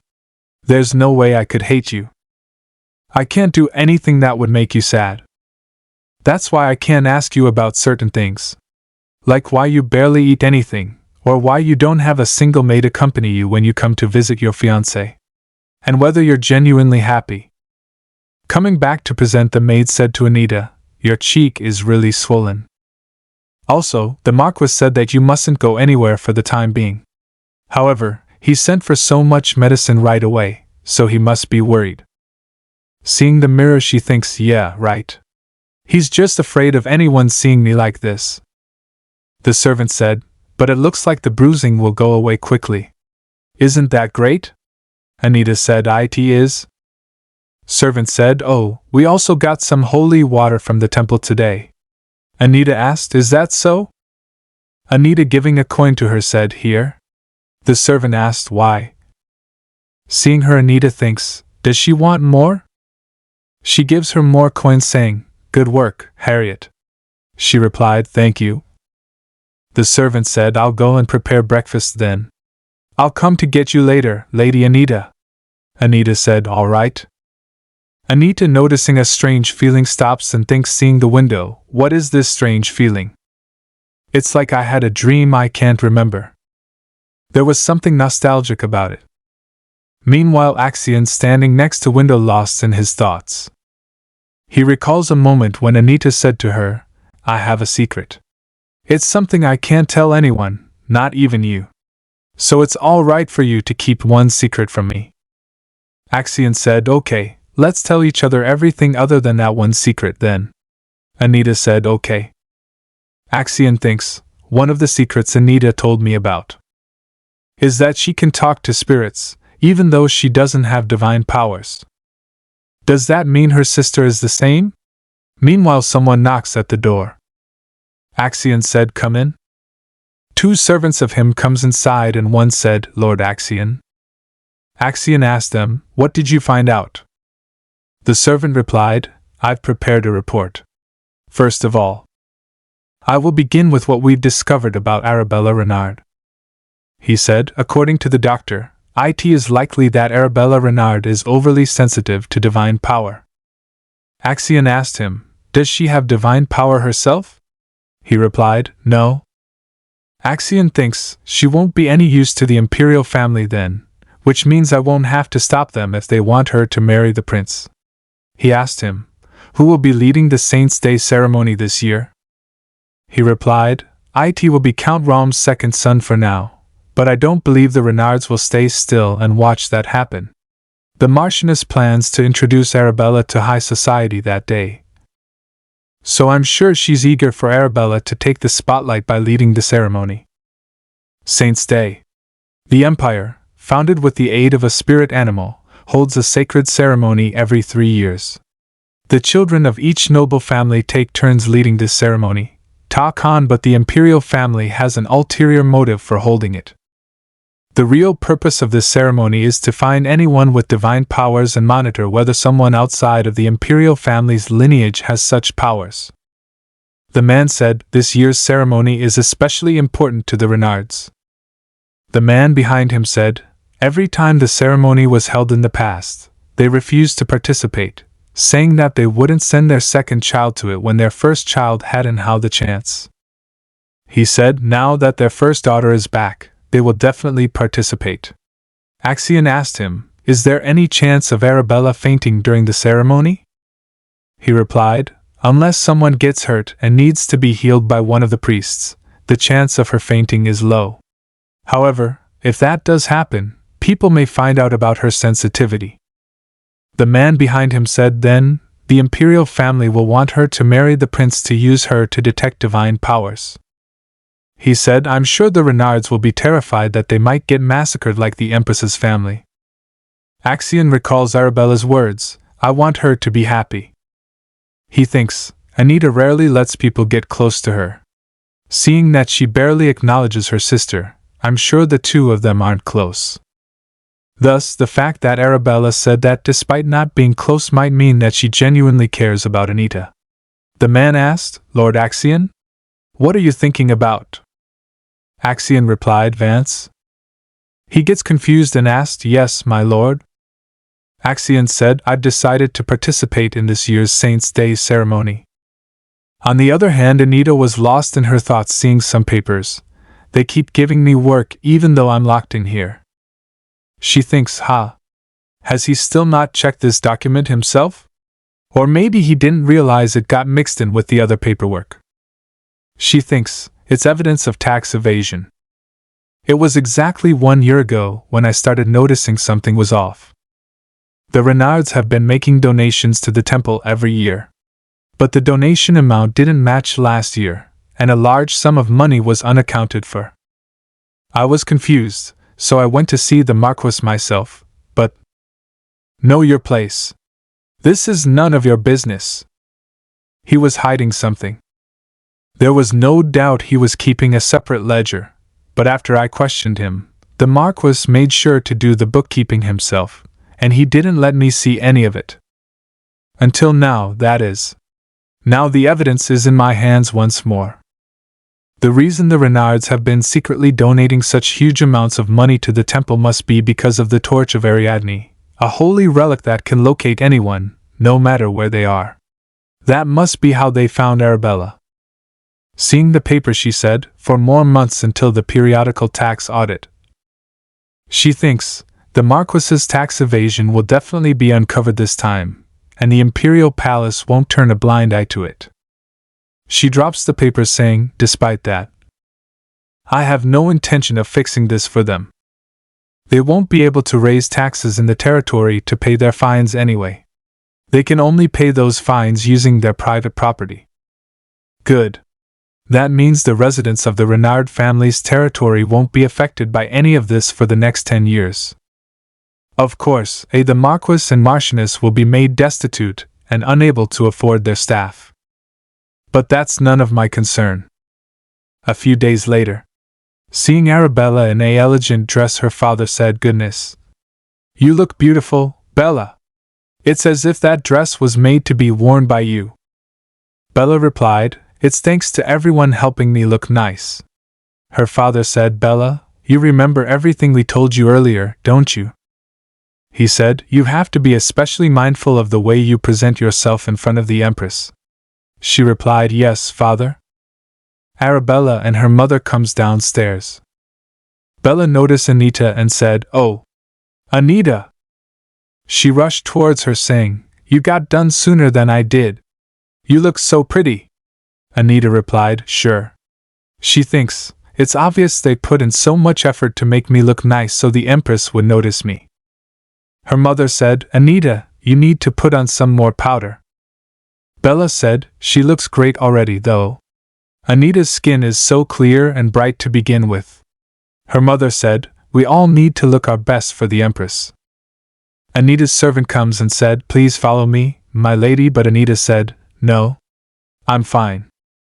Anita said, "I am ready to go, so there's no need to wait any longer. Let's go, Arabella." Her mother gets shocked and shouts, "Hold on." Anita smirks and thinks, "Why are you so nervous? Maybe you shouldn't have done something you need to hide, father." Her father said, "I have something to discuss with you, Anita. Come with me." Anita said, "I don't know what this is about, but I have nothing to discuss with you, father." Anita said, "Oh? Don't tell me. Is this about my cheek?" Hearing this, her father shouts, "Anita!" Arabella asked her father, "What's wrong, father?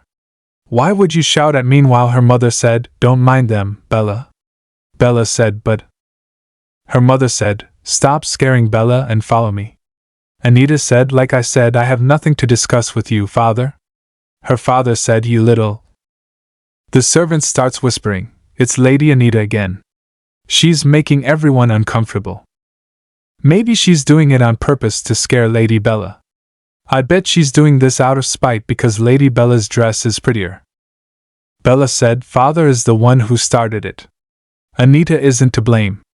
The servant aide, "You are so kind, Lady Bella. If only Lady Anita was half as sweet as you." Bella thinks, "It doesn't make sense. I know Anita is a kind person. However, whenever I say so, everyone tells me she's not. Our loving parents, the kind maids, everyone at Renard Manor says the same thing.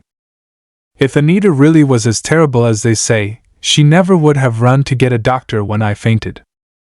And the butler told me that Anita saved the Archduchess from drowning when she was only 9 years old.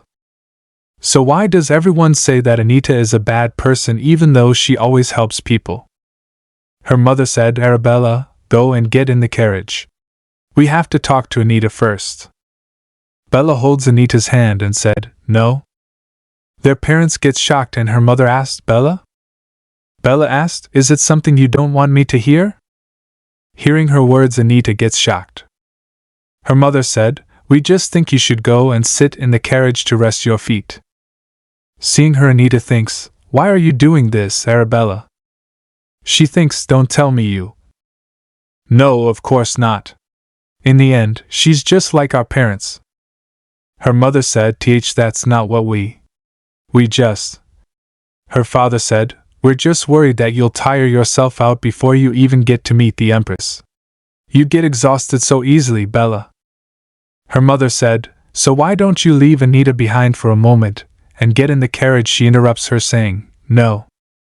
Bella comes in front of Anita saying, We can't be late meeting the Empress. We should get going. Arabella turns and said, let's go, Anita. Arabella grabs Anita's hand and starts moving. Anita was completely shocked and confused. She thinks, how strange. While entering in the carriage, her mother said to Arabella, this is how you greet Her Majesty, Arabella. Meanwhile, Anita, seeing the boy helping them to enter the carriage, thinks, he seems disgusted by the mere thought of coming in contact with me. But he's not one of our usual knights. Where have I seen him before? Right. He was one of the knights who brought Arabella back from the slums. The knight asked, what are you waiting for? She thinks, he must be a newer recruit if he's never guarded US before, so why did he get assigned to US? The knight said, hurry up. Will you? She thinks, something's off about this. Anita hits his hand and then hits on his foot, and he shouts out of pain. He glares at him saying, you should have taken my hand if you can't even. Anita interrupts him saying, hey. She said, recite the knight's code of chivalry for me. He asked, why would I do that? She glowers at him saying, because you don't seem to know it. I can't believe a knight of the Renard family lacks such basic knowledge. The knight said, well, I can't believe someone like you is part of the Renard family. She asked, what do you mean? He replied, you torment Lady Arabella and... Meanwhile, Anita's mother turns and shouts, interrupting him, how dare you speak to Anita like that? Anita gives a cold look to her mother. Her mother gets scared and said, Anita? She said, it wasn't me. Trust me. Meanwhile, Anita thinks, judging by her reaction, I was right. For whatever reason, Mother has been spreading false rumors about me on purpose and is trying to hide her involvement. She thinks, I suppose I'll have to find out why she did this. She smiled and said, of course, Mother. She said, I believe you. While moving forward, Anita said, how strange though. Why would a knight who has never even met me act like that? She turns and said, oh, those maids I fired the other day must have been spreading rumors. Her mother said, yes, that must be it. Anita said, I'm glad I fired them then. Her mother nodded her head saying, yes, I am, too. Anita said, or maybe instead of focusing on his training, he was busy listening in on conversations at the manor. Seeing the knight, she thinks, it's not unusual for someone to hate me, but to be so obvious about it. She thinks, it feels different from the hate I'm used to. Anita said, Mother, I never want to see that knight's face ever again. Father will agree to ban him from guard duty when he hears about this, won't he? Her mother replied, oh, of course he will. Should we send him back to our territory? Anita smiled and said, no, that would be too much. She turns while saying, let's go inside to see Her Majesty. They went to Her Majesty and a servant announced them, Your Majesty, Marchioness Renard is here with her oldest daughter and her youngest daughter. Her Majesty said, let them in. They went inside and Anita, showing respect, said, greetings, Your Majesty. Arabella bowed and said, greetings, Your Majesty. And my name is Arabella Renard. Seeing her, Anita thinks, is she nervous? I guess that makes sense. Her Majesty said, raise your heads. The Empress is known for her lack of expression and cold demeanor. Although her whole family was tragically destroyed, she never let it affect her. Even when people mock her with rumors about how she never smiles for fear of wrinkles, she never bats a single eyelash. Anita thinks Arabella has never seen the Empress, so no wonder she's nervous. Her Majesty said, I finally get to meet you. Hearing this, Arabella gets confused. Her Majesty said, would Marchioness Renard and her youngest daughter step outside for a moment? Her mother gets confused and said, Your Majesty, Arabella is still not used to. Her Majesty asked, interrupting her, is your eldest daughter not 19 years old now? Is she still too immature to speak without someone at her side? Her mother bowed and said, I apologize, Your Majesty. That is not what I meant. The Empress said, then mind your words next time. Why are you still here? I told you all to leave except Arabella Renard. Anita and her mother waits outside, and Anita raised from her chair and her mother asked her, "Where do you think you're going?" "The Empress may want to see you." She turns asking, "Why would she want to see me when she's busy with Arabella?" Her mother said, "You never know, so stay put." Anita said, "No." Her mother shouts, "Anita!" Anita said, "I'm sure a maid will come get me if Her Majesty wants to see me." Her mother said, "Still, you need to stay here so you're ready to." Anita turns and glares at her mother and asked, "What? Are you that eager to offer me as a marriage candidate for the prince?" Her mother starts sweating and asked, "What are you talking about?" Anita said, "If not, I can't understand why you're being so touchy." Meanwhile, Anita thinks, "The only reason I am so confident is because I know for a fact that the Empress would never call for me. There is a certain animosity between the Empress and Archduchess Lacade, after all." Her mother shouts, "You must return at once when a maid comes to get you. Do you understand?" Hearing this, Anita turns and glares at her mother. She came outside in the garden. Standing there, she thinks, "I don't feel like taking a walk, but I might as well." She thinks, "I wonder what the Empress is telling Arabella right now." It felt like she was waiting for her from the start. "I thought she'd talk to me about marrying the prince, so this is unexpected." Even the Marchioness was surprised. It seemed she expected the Empress to speak with her rather than Arabella. Meanwhile, she noticed something, and turns to see. A boy comes from bushes. Seeing the boy, Anita thinks, "Is something wrong with his eyes? Why is he out here all by himself?" Meanwhile, he staggers, and Anita grabs him. The boy said to her, "Thank you." The boy squeezed her arm, and Anita thinks, "Should I tell him to let go of me so I can help him?" The boy lifts his hand, saying, "I'm sorry." The boy hesitates, and Anita thinks, "Why is he just standing there? Does he have something to say to me?" The boy turns and rushes to opposite side. Anita gets confused. On the other hand, Axion and his 2 servants stands in palace. A servant said, according to a servant, His Highness is not in his room. He said, "This isn't the first time he's been late to a meeting with you, but isn't this too much?" The other servant said, also, "I heard that the oldest daughter of the Renard family is here to finally greet Her Majesty." Axion said, "Right, I forgot about that." He thinks, the torch of Ariadne is a holy relic that confirms a person's parentage. This holy relic is said to belong to a mysterious individual. The Renards were only able to get their hands on it to find Arabella, thanks to the Empress. Axion said, "It's been a whole month since they found their oldest daughter. The Empress must not be happy that it took them so long to bring her here." The servant said, "That probably means Lady Anita is here too." Axion smiled and sighed, "You're right." First servant said, "My lord, the prince is making you wait for far too long." The other said, "Considering his long absence, perhaps the Empress called for him." The first servant said, "That means you might have a chance to run into Lady Anita." Hearing this, he turns and starts moving. They asked him, "Where are you going, my lord? His Highness might be back soon." He turns and smiled while saying, "I won't be gone for long." Meanwhile, he noticed Anita standing there. Seeing her, he said, "Anita?" Anita asked him, "What brings you to the Imperial Palace, Lord Axion?" He grabs her hand, saying, "I'm here to see the prince." "What about you?" Anita said, "I'm here with Arabella for an audience with Her Majesty. A maid might come get me at any moment." Axion asked, "Did you happen to run into the prince?" Anita laughed and replied, "No." Axion said, "I see." Anita said, "If you're looking for His Highness, I could help you."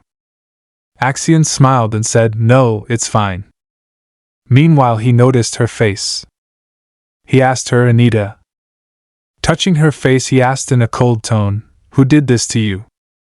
Axion thinks, "Anita, I felt relieved as soon as I saw you. I think I was nervous I might have found you with the prince.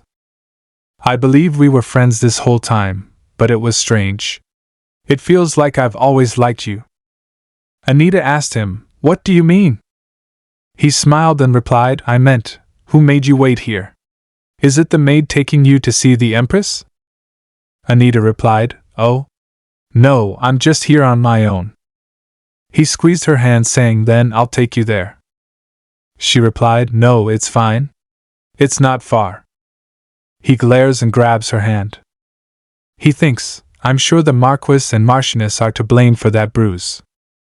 Until you leave the Renard family for good, I'll hold myself back.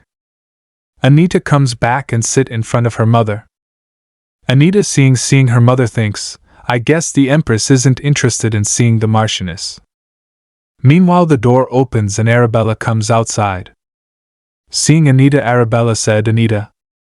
But her mother interrupts her, shouting, Arabella. Her mother hugged her, asking, Are you all right? She asked her, Did the Empress not call for me? Bella replied, No, she said we may leave now. Her mother replied, I see. Let's go home then. They were ready to leave, but suddenly her mother said, One moment. I would like to turn back and see Her Majesty. The servant said, You will have to return another day too. Her mother with anger said, I'm already here. Why can't I just see her? Seeing her, Anita thinks, she seems embarrassed having to ask a maid for a favor.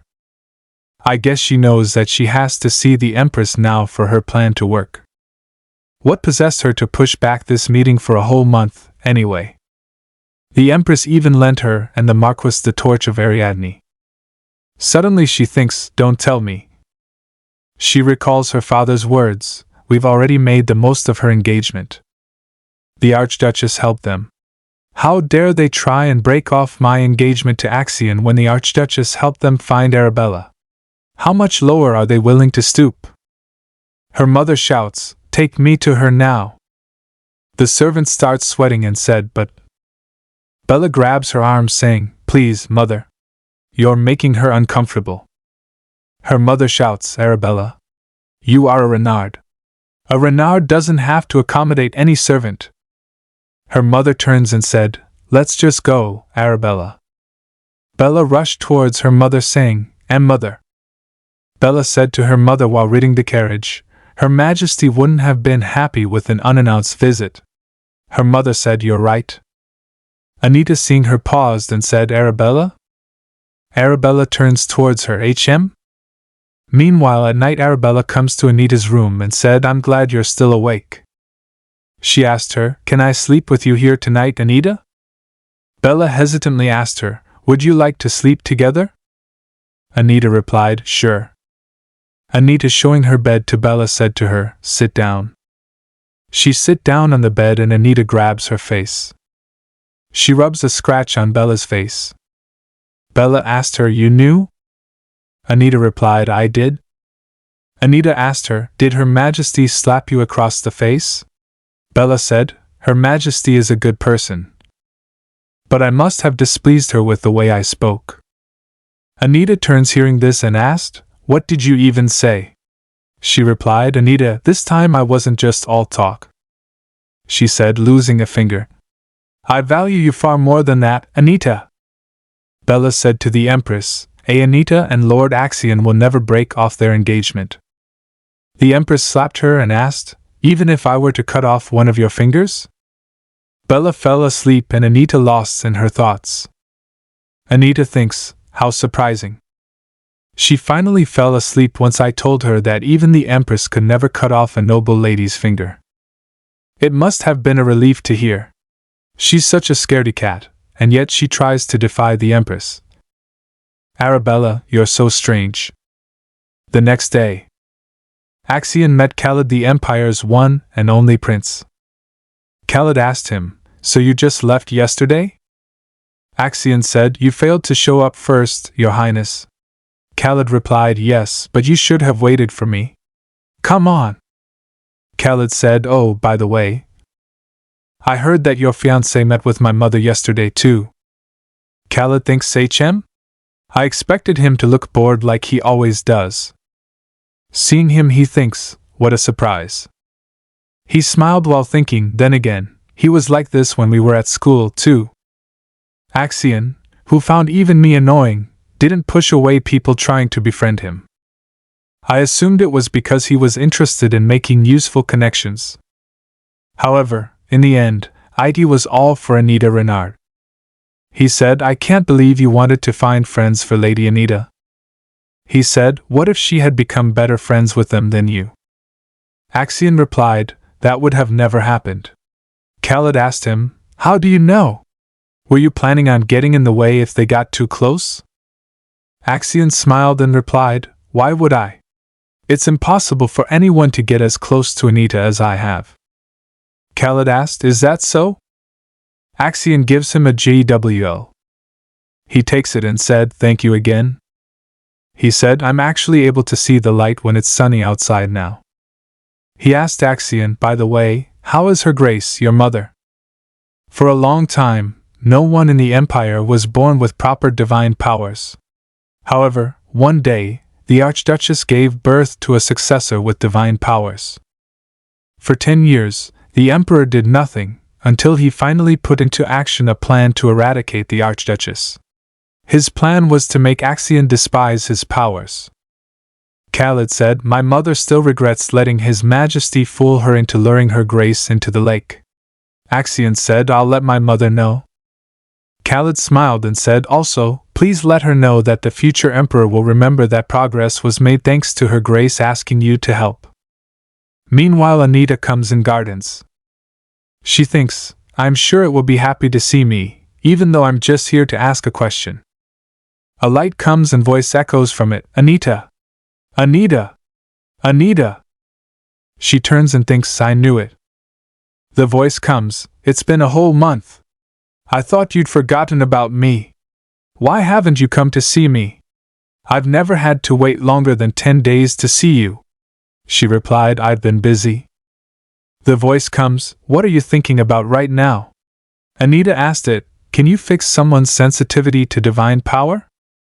The voice comes, that would be difficult. They just have to avoid going to the temple. But all they can do is heal, so maybe it's okay. Why? Do you know someone like that? Anita asked it, how did you know? The voice says, we've had a lot of conversations, so I figured. Plus, I'm a great spirit, after all. Anita asked, what's with that tone? The voice says, I didn't have anyone to talk to for a whole month, so I forgot how to talk naturally, okay? Anita replied, I'm sorry you had to wait so long. It asked, so you'll come see me again, right? Anita replied, I can't promise anything, so don't wait for me. It said, you're so cold, Anita. But I know that's how you show kindness. Anyway, I'm so glad I met you, Anita. I really want to tell you my name someday. Anita thinks while leaving, I guess there'll be gossip about me being at the lake by myself. Meanwhile, someone said, Lady Anita Renard?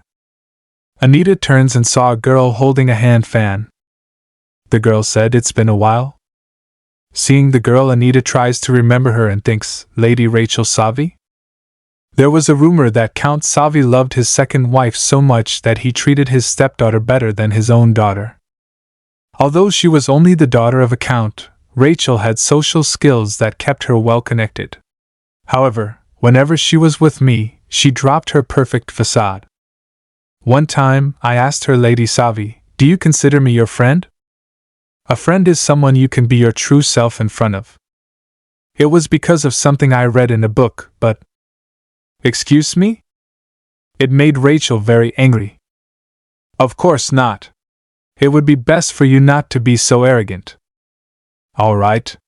Even after that, I could never figure out why she was always so irritable around me. Rachel asked her, did the Renards stop supporting you? She said, your outfit is just so simple. Anita turns without any response. Rachel grabs her arm. She said, wait. Rachel said, oh my, really? She said, I'm sorry, I have something to discuss with my friend.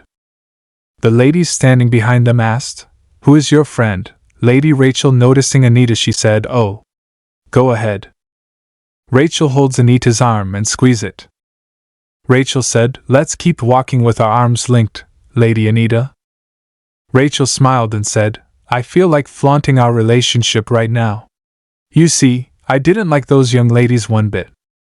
While walking, Rachel asked her, "Why don't I buy you a dress to thank you?" Anita replied, "No, thank you. I have somewhere to be." Rachel asked her, "But where are your knights and maids? And what about your carriage?" Anita replied, "I don't feel like answering that." Rachel said, "Since it doesn't seem like you'll ever come to see me, I'll settle my debt right now." Rachel said Grand Marchioness Euclid knew about the Renard family's oldest daughter. Anita said, "It's something every noble knew about, so there's no doubt she would have known as well. She's the older sister of Marquis Renard, after all." Rachel said the Saint's Day Eve ball will be held soon. "Maybe I'll see you there?" Hearing this, Anita thinks, it sounds like she is implying the Grand Marchioness knew something else. Is she trying to warn me about something? After some time, a servant follows Anita and she turns asking what it is. He replied, "The Marchioness was asking about your whereabouts." "Where were you today, my lady?" Anita keeps moving, saying, "Lake Alkenti." Bella comes and said, "You're home late, Anita?" She asked her, "Where have you been?" Anita asked her, "Why do you ask?" Arabella hesitate while saying, "And no reason. I was just a little worried." Anita thinks, "Don't be curious about where I've been, Arabella. I went to the slums where you used to live to see your parents and your injured sister. I wanted to compensate them with my own money. Because based on his ledger, I knew that the Marquis had no intention of giving them any money. One of the Renard knights pushed your sister for calling you by your old name, and she even broke her leg. Despite all that, however, is Lady Arabella doing well? Your mother still loves you. I've never been loved like that. Out of pity for your old family, I can't tell you where I've been today, Arabella." Anita said, "Why would you be worried?" Bella said, "Huh? Anita, I really didn't mean anything by it. I just have something I want to do with you, but you seem so busy."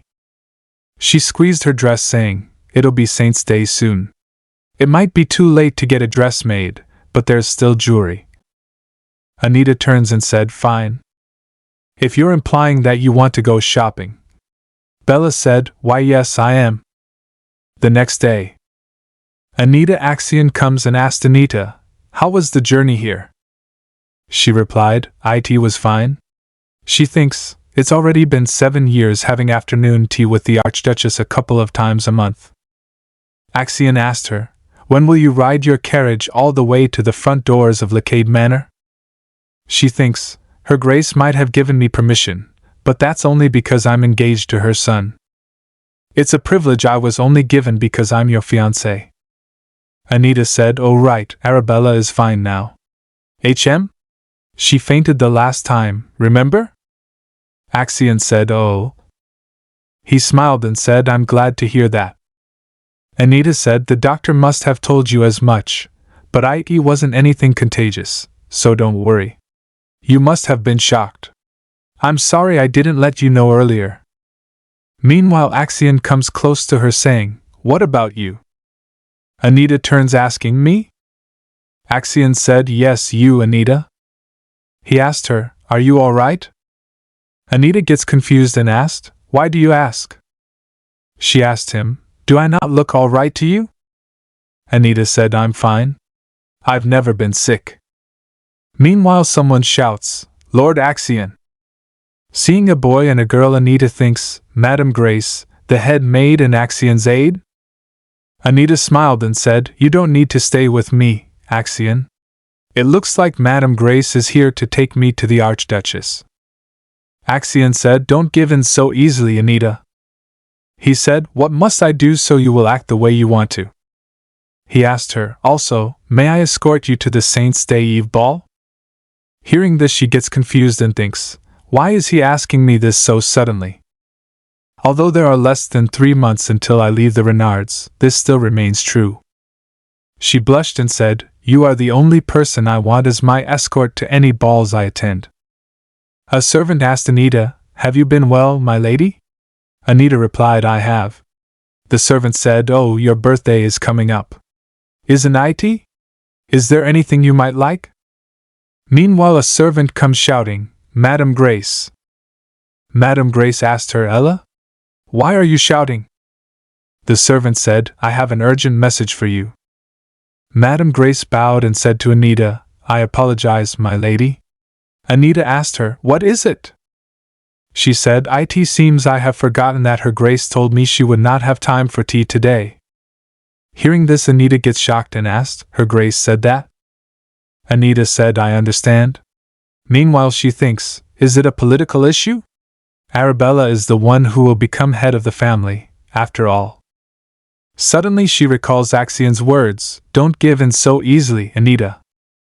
She thinks, I understand that, but I want to hear it for myself.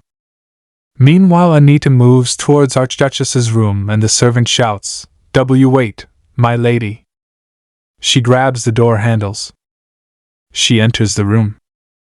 Seeing her, Archduchess said, Anita? Anita sits next to her and said, Please forgive my rudeness. She smiled and said, It's all right. Meanwhile she coughed, and Anita found out that she is ill. Anita asked her, How long has it been? And what is the disease called? She chuckled and said, Ha? Nothing gets past you, does it? She said, The doctors are not sure either. Anita asked, What about His Holiness or His Majesty?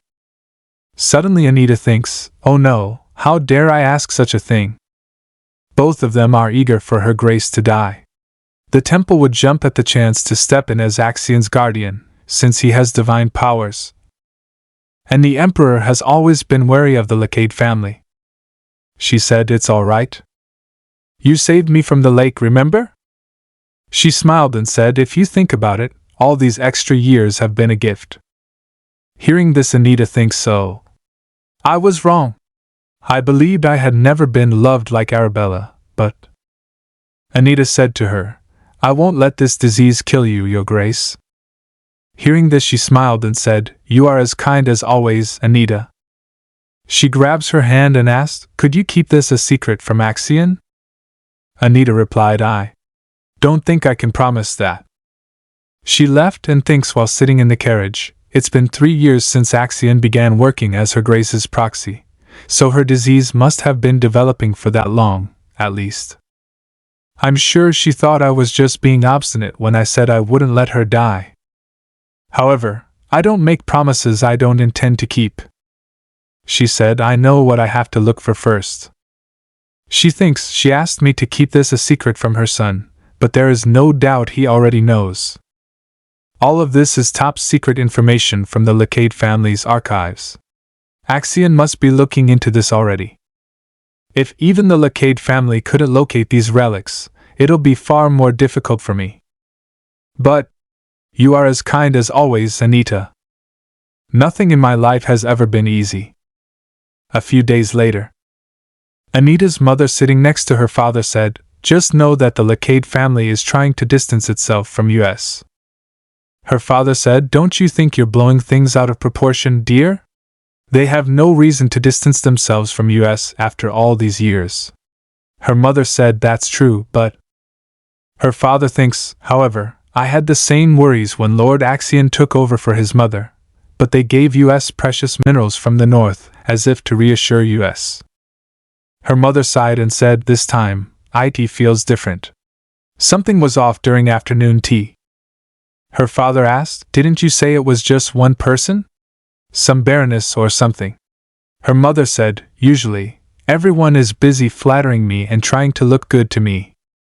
She said, This is all because our audience with Her Majesty went so badly. A lady said to Anita's mother, You must be so happy to have a daughter like Miss Anita. I heard she's so smart that she's been helping your husband with his work ever since she was young.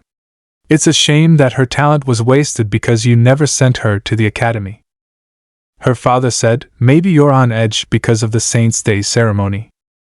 Meanwhile, a servant comes and announces, Lady Anita has returned. Her father asked her mother, Will you be talking to Anita? She shook her head saying, It would only ruin my mood even further. Meanwhile she thinks, Anita? She took everything that Arabella should have had and enjoyed. Even her good reputation. The way she looks down on others is disgusting. You must be so happy to have a daughter like Miss Anita. Her mother said, tell Anita to mind her behavior. She keeps leaving the manor and going who knows where. Tell her to behave herself. The servant bowed and said, yes, my lady. Meanwhile, Anita hitting her Slut Vista place thinking, for the last few days, I'd been thinking about how to find an item that could cure the Archduchess. If it's something hard to come by, I'll need someone who can get their hands on rare items. That's when I thought of this place. 3 years ago, after it was confirmed I would not be attending the academy, I set up a trading company through an agent so I wouldn't be left with nothing after I cut ties with the Renards. It's not much, but I have someone I trust to run it. Vanessa, organization head, comes and shouts seeing her, Master.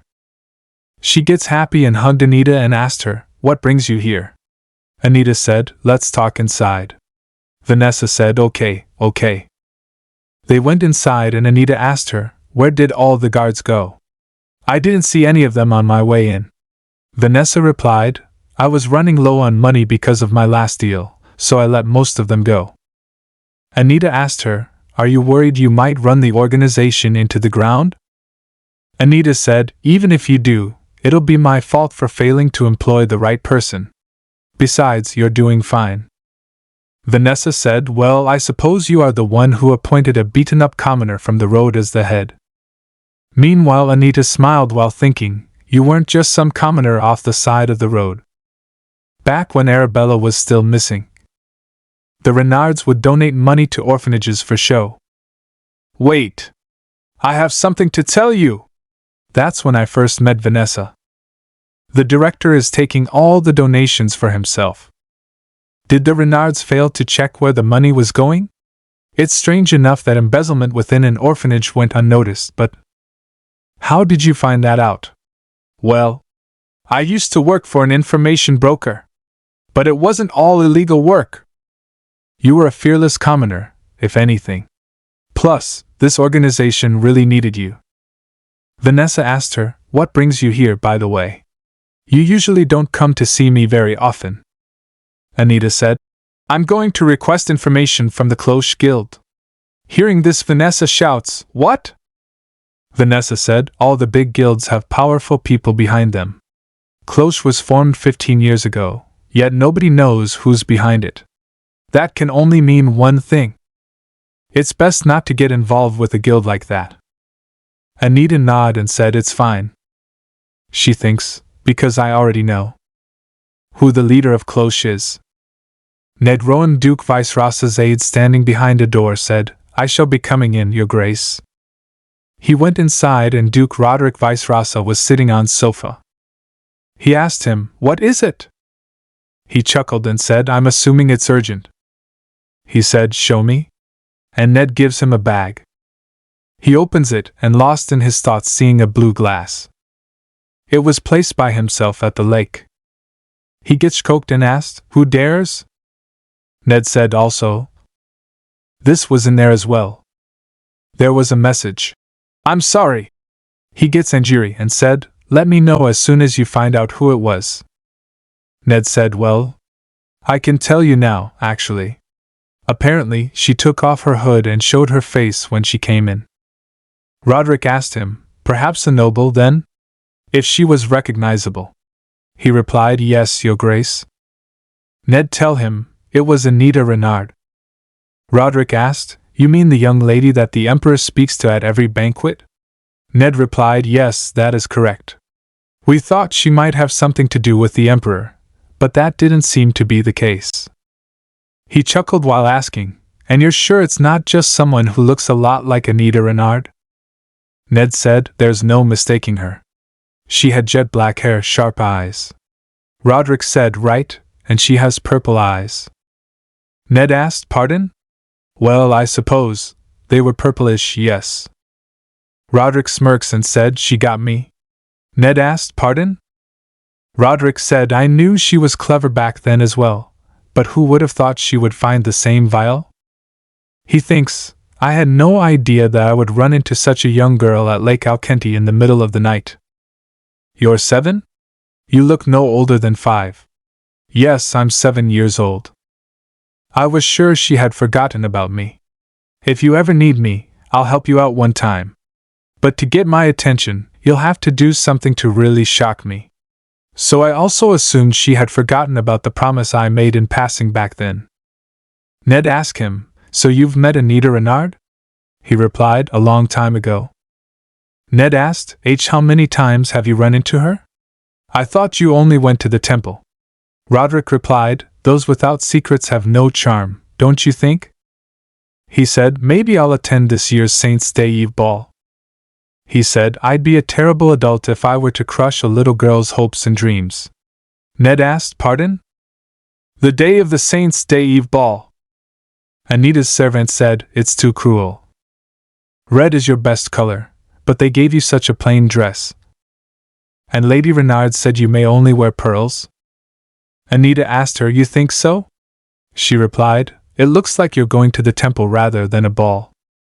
Meanwhile, Anita thinks, Come to think of it, last year I wore a red dress with golden roses embroidered on the skirt. Meanwhile, this year, they gave me this ivory dress decorated with only pearls. I suppose they want to make sure I don't stand out while still allowing me to attend. She recalls the moment when Bella said her, Anita, that's so pretty. Anita, giving her necklace to Bella, said, Then you should have it, Arabella. Bella refused to take it and said, Wait. Look, there's another one just like it with a different stone. We should wear them to the Saint's Day Eve ball. She asked, What do you think? Anita thinks, Because of the Marchioness, I won't even be able to wear the necklace Arabella picked out. The servant said, It's time to go, my lady. Anita turned, saying, All right. She went outside and Arabella gets confused seeing Anita not wearing the necklace. Anita thinks, Is she disappointed that I'm not wearing the necklace? Bella whispers, It's okay. Anita thinks, It's okay? What is she talking about? Does she mean that it's okay we're not wearing matching necklaces? Or that she's glad I won't be punished for it? Her mother said, Did you really have to take so long to get dolled up and make us wait? Anita glares at her saying, Does it really look like I got dolled up? Meanwhile, seeing the intense situation, Bella starts trembling. Her mother asked her, Why do you suddenly look so pale, dear? Bella replied, Oh, it's probably the nerves. Her mother said, There's no need to be nervous. That's one thing I wish you had in common with Anita. Bella said, Right? I think so too. Anita thinks, Here it comes. Her mother shouts, Arabella, you're better than her in every way.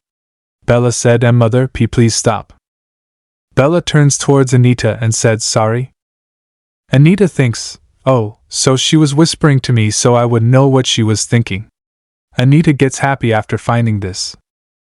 Axion comes and her mother asked, Lord Axion? Seeing him, Anita also gets shocked and asked, Lord Axion? Her mother turns, saying, He seems to be here to escort you. I suppose I'll allow it. Anita gets confused and thinks, Pardon? Why isn't she trying to stop me? Axion and Anita went for a walk and she asked him, What brings you here so suddenly? He replied, I wanted to surprise you. Meanwhile, Axion puts a clipper on her hairs and she asked, What are you doing? He replied, A small bribe. So that you forgive me for coming without asking first. Meanwhile, Arabella and her mother left in a carriage. Her mother thinks, It seems like the Lacade family has no intention of cutting ties with us. I wouldn't have had to let Anita go to the ball if I had known. I only allowed it not to anger the Lacade family. On the other carriage, Axion and Anita were staring each other and Axion said, You keep staring. Anita asked, Lord Axion? He asked, Yes? She asked him, You already know about her Grace's illness, don't you? He asked her, How did you know? He said, I'm certain my mother is still under the belief that I do not know. Anita said, Nothing gets by you. She asked him, Have you found the Tears of Ash yet? He replied, No. It seems to be traveling around as an antique, but I have yet to find it. She thinks, the Tears of Ash. One can extend their life using this relic. But it literally just keeps you alive. However, It's the only holy relic that looks like it'll work right now. He said, I did manage to find out that it's somewhere within the Empire. She asked, really? I thought I'd look for it too. Anita asked him, what is it? He said, I know you have your own way of doing things, but please promise me that you'll prioritize your safety and try to avoid danger. They went to the destination and a servant comes shouting, my lord. He said, His Highness has a message for you that he ordered me to deliver discreetly. He received it and said, tell him I have received it. He said, let's go, Anita. While walking, she noticed a statue and thinks, 2 snares intertwined. Do they represent wisdom or deceitfulness? Whichever one it is, they both fit our emperor quite well. I hear that you have quite a bit of control over the Renards. Then again, perhaps that is natural, given you are the daughter of one of the 5 noble houses. Noticing her, Axion asked, does that bother you? She said, it's the symbol of the imperial family. He said, oh, right. When we were younger, you were the one to teach me about social etiquette. Anita thinks, it's nice to be the teacher for a change. Axion said to the guards at the door, we're late, so don't bother to announce us. A guard said, but. Axion said, I do not wish to interrupt anyone. They went inside and Anita asked him, did you tell them not to announce us to avoid being flocked by people? He said, yes. He squeezed her hand saying, I'm happy enough with just you at my side. Meanwhile a servant comes and said to him, my lord, His Majesty is calling for you. Axion said, how unfortunate. I happen to be busy. The servant said, one moment, my lord, and whispers something in his ear. He said, fine. You may go ahead. Axion said to Anita, His Majesty seems to be insistent. She replied, it's all right. Go ahead. I'll wait for you. He said, I'll be back soon. Meanwhile Anita noticed a man saying to Arabella, the younger Miss Renard must be so embarrassed. He asked, how will you make up for this? Meanwhile Anita comes in front of Bella and slaps the man and he said, and Miss Renard? Anita said, go ahead. Keep going. Anita thinks, how pathetic of him to raise his hand at a few drops of wine. The man shouts at Anita, Miss Renard, you have no idea what that woman did to. Anita asked him in a cold tone, that woman? Anita steps forward and slaps him. The man shouts, you have no idea what your older sister did to me. Anita said, what she did to you. She said, that's nothing. The man said, so you were aware of what she did and still believed I was in the wrong? Anita said, well, either Arabella's hand slipped, or you bumped into her. She said, more importantly, I believe you should be apologizing. The man asked, for what? Anita glares at him asking, why should I have to look up at you? The man bowed in front of her. She said, lower. He went lower. She said again, lower. The man asked, how am I supposed to bow any lower? She interrupts him saying, Mr. Linnet, was it? Did someone pay you to do this? She said, oh, it must be because of your gambling debts. I don't believe anybody is helping you out anymore. The man said, if you are referring to my hand, these scars are just from practicing my instrument. She said, don't you know you're nothing but a pawn to be discarded? If you wish to be forgiven, get on your knees. He went on his knees and someone shouts, Miss Renard. What on earth are you doing? She turns to see who was shouting. She thinks there he is, just in time. She thinks, the man the Marchioness asked to escort Arabella today. He's one of our cousins. Marquis Euclid. Seeing him she thinks, why was he just watching this whole time? She said, while you may be all right with turning your back on a family member, I cannot allow such a thing. Euclid asked, excuse me? Bella said to her, Anita, I'm fine. Euclid said, it's not as though you consider Miss Arabella to be your family anyway. Meanwhile Anita thinks, what he's about to say before he takes Arabella away is obvious. So now seems like the appropriate time to say this. Anita grabs Bella's arm saying, of course, I would look out for her. She pulls her towards herself, saying, "She is my sister, after all." After some time, Anita asked Bella, "Did Grand Marchioness Euclid chaperone you today?" Bella replied she did. She said, "Having an older sister like me must be embarrassing for you." She said, "Oh, I know, you just called me that for everybody else to hear. Up until a year ago, I would get chased away from shops just for looking at dresses like this." Bella said, "I haven't changed at all since then, but everything else has. You went to social gatherings since you were young, but I'm already 19 and terrible at this. I'm sure you've never made mistakes like this." Anita interrupts her, saying, "I did." Bella asked, "What?" Anita said, "I did. I have made mistakes like that." She said, "Young noble ladies usually start practicing social etiquette by having afternoon tea with other girls their age. It's rare to start with a ball like this. Mother and father were being too hasty." Bella said, "I couldn't even say anything earlier. I just stared at the ground." Anita said, "The pathetic one here was that young nobleman who insulted you." Bella said, But I accomplished nothing today. I was introduced to other ladies my age but couldn't even properly greet them. I'm an embarrassment to our family." Anita asked her, "The young noblewomen you were introduced to, were they Miss Disalanta, Miss Savi, and Miss Whedon?" Bella asked her, "How did you know?" Anita said, "You're not the only one who finds them intimidating. It could have been much worse." She said, "Don't think you're an embarrassment. You're a Renard too, you know." Meanwhile, Anita thinks, "I knew she would try to gain control of the Renards. She may have the same title, but the Renards have a much higher status. Besides, she was a Renard for a long time, so the chance must have been irresistible. She must have seen this as the perfect time to strike now that Arabella, who knows nothing, has shown up." Anita said, "You couldn't have avoided something that was planned out from the start." Arabella asked, "Planned? By whom?" Anita thinks she was planning to appear like a savior and help Arabella after pushing her into a bind. Did she think that would keep Arabella from ever questioning her? Grand Marchioness Euclid knew about the Renard family's oldest daughter. Anita said, "Our aunt on father's side?"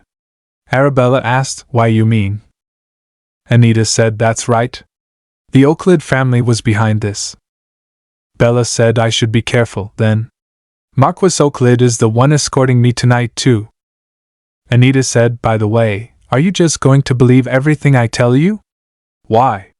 Because I'm your sister?" Bella said, "Well, I guess there's that, but..." She said, "Even if you weren't my sister, I would believe you."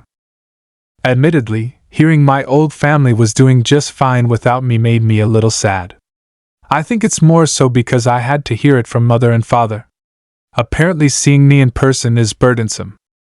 Anita thinks that's how they must have stopped her from going to see her old family again. Bella said, "These days, I keep imagining how different things could have been. If we had grown up together, I could have been more like you." Bella said, "We would have had tea and gone shopping together. Even our tastes could have also been similar. It's nice to think about." She smiled and asked her, "Have you also imagined such things before?" Bella said, "Have you also imagined such things before? I've never met anyone like you." Anita replied, "Sometimes I think you're a complete fool, but sometimes. Let's go back inside. It's getting late." Bella said, "Okay. Right?" Euclid then said, "Bella, I heard what happened earlier. You must have been so scared." Bella responded, "I was fine. Anita came to my rescue." Euclid asked, "Oh, Anita? You should have told me Anita would be coming, Bella. As idiotic as the Duke Renards can be, they would have noticed the Grand Marchioness repeatedly asking whether I was attending the ball." Anita thought, "It's her fault for making everybody else do her work for her.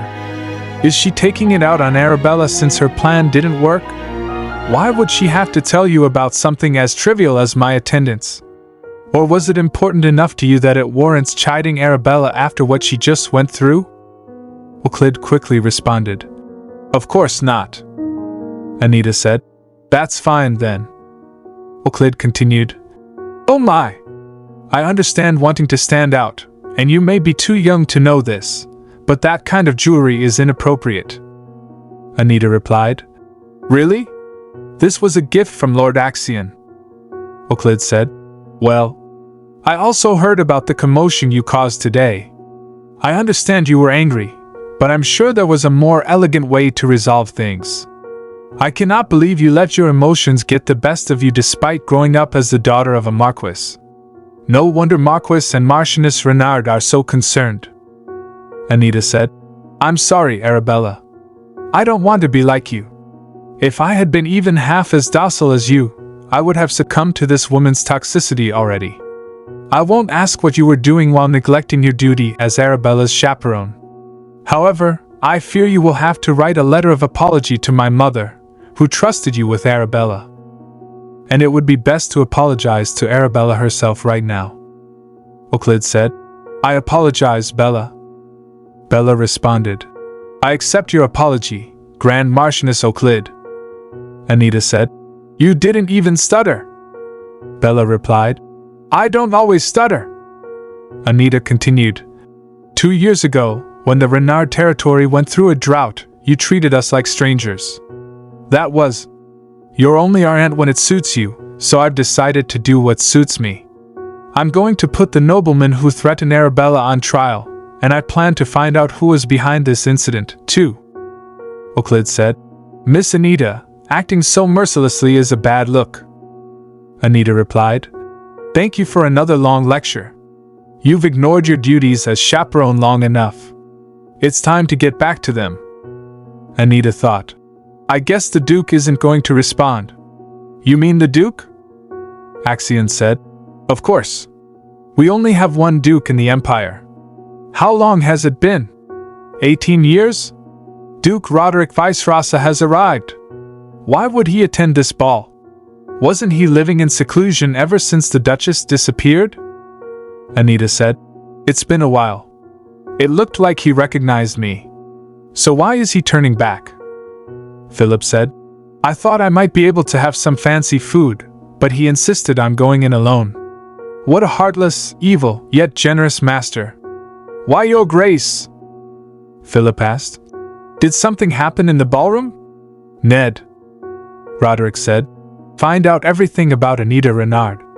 No, as soon as you get back to the manor, call for the shadow.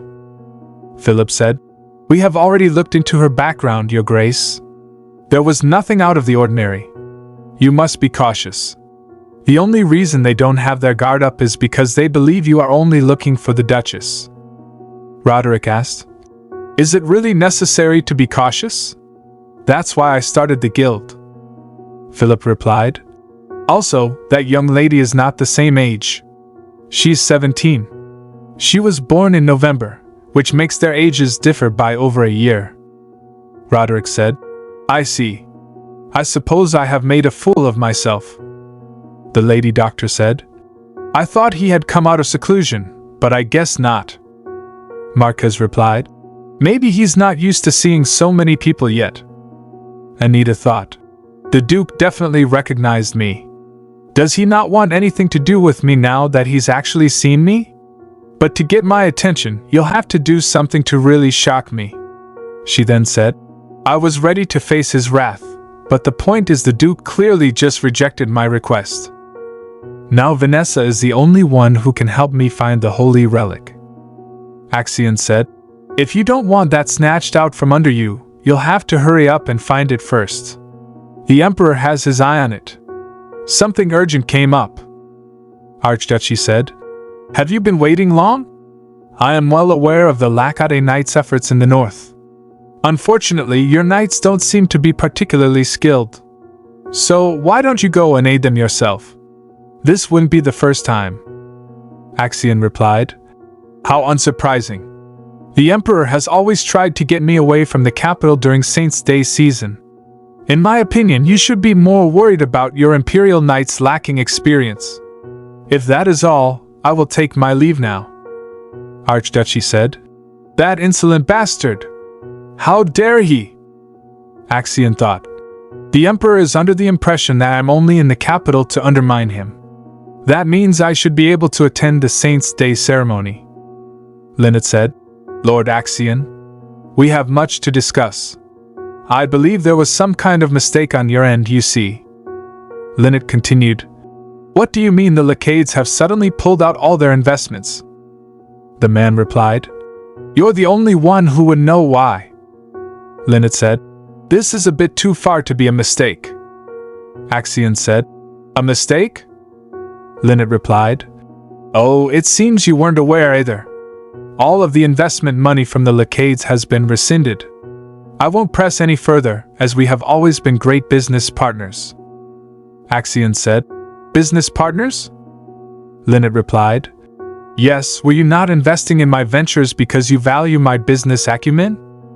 Axion said. Were you under the delusion that I was investing my money because I respected your skills? That explains why you have always treated Anita so poorly. You do not know your place. Lynette said. Lord Axion, that is a twisted way of describing the way I discipline my own child. You get one more chance. Axion said. If you act rashly and forget to use that brain of yours, as small as it may be, just one more time, you will long for your glory days forever and even prefer this very moment. Anita said. That's not Lord Axion. When did I give you permission to step out here? Marquez replied. You could have closed the doors if you didn't want to be disturbed. Anita asked. Did the Duke Renards put him up to this? They're trying to break off my engagement by creating a scandal and making the Lacades reject me. What a dirty trick to use on your own child. It's an effective strategy, but there's something strange about it. She thought. Why would he agree to it? When it comes to him and me, the rumors will be especially vicious. Grand Marchioness Euclid is obsessed with how people view her. Marquez said. So why would she have offered up her son to get mixed up in such a scandal? Did you really have to humiliate me like that? Anita replied. If you are too angry to realize how you are behaving, you should leave. Scandalous rumors can arise even between cousins. Marquez said. Rumors? You're the only one who's afraid of rumors. Anita said. No, the Grand Marchioness wasn't involved in this. This is just Marquis Euclid wanting to damage my reputation out of spite. Marquez said. How unfortunate. Your fiancé is about to witness the two of us alone on the balcony. Anita thought about Lord Axion. Marquez said. Oh my. Lord Axion, I hope you do not misunderstand. Axion asked. Have you eaten anything, Anita? Anita responded. What about you? Axion said. Not yet, but I'm starting to get hungry. Did anything happen out there? Anita replied. No. I wouldn't have let him get away with it. Axion agreed. You're right. Don't let him get away with anything, Anita. Anita said. Lord Axion, you don't need to worry about me. As long as your warmth lingers at my side, I'll be fine. Philip said. You called my lady? Anita said. Take a seat. Philip replied. It's all right, my lady. Anita insisted. I would rather not repeat myself. I'll get straight to the point. Arabella seems to like the taste of jewel. Philip responded. Pardon? Oh, does she? She must have enjoyed the sweet flavor. Anita said. I think having some available for her would be a good idea. Philip replied. A wonderful idea, my lady. Shall I order it from the usual place? Anita said. Yes. And tell the organization head to come and see me sometime in the next 2 weeks.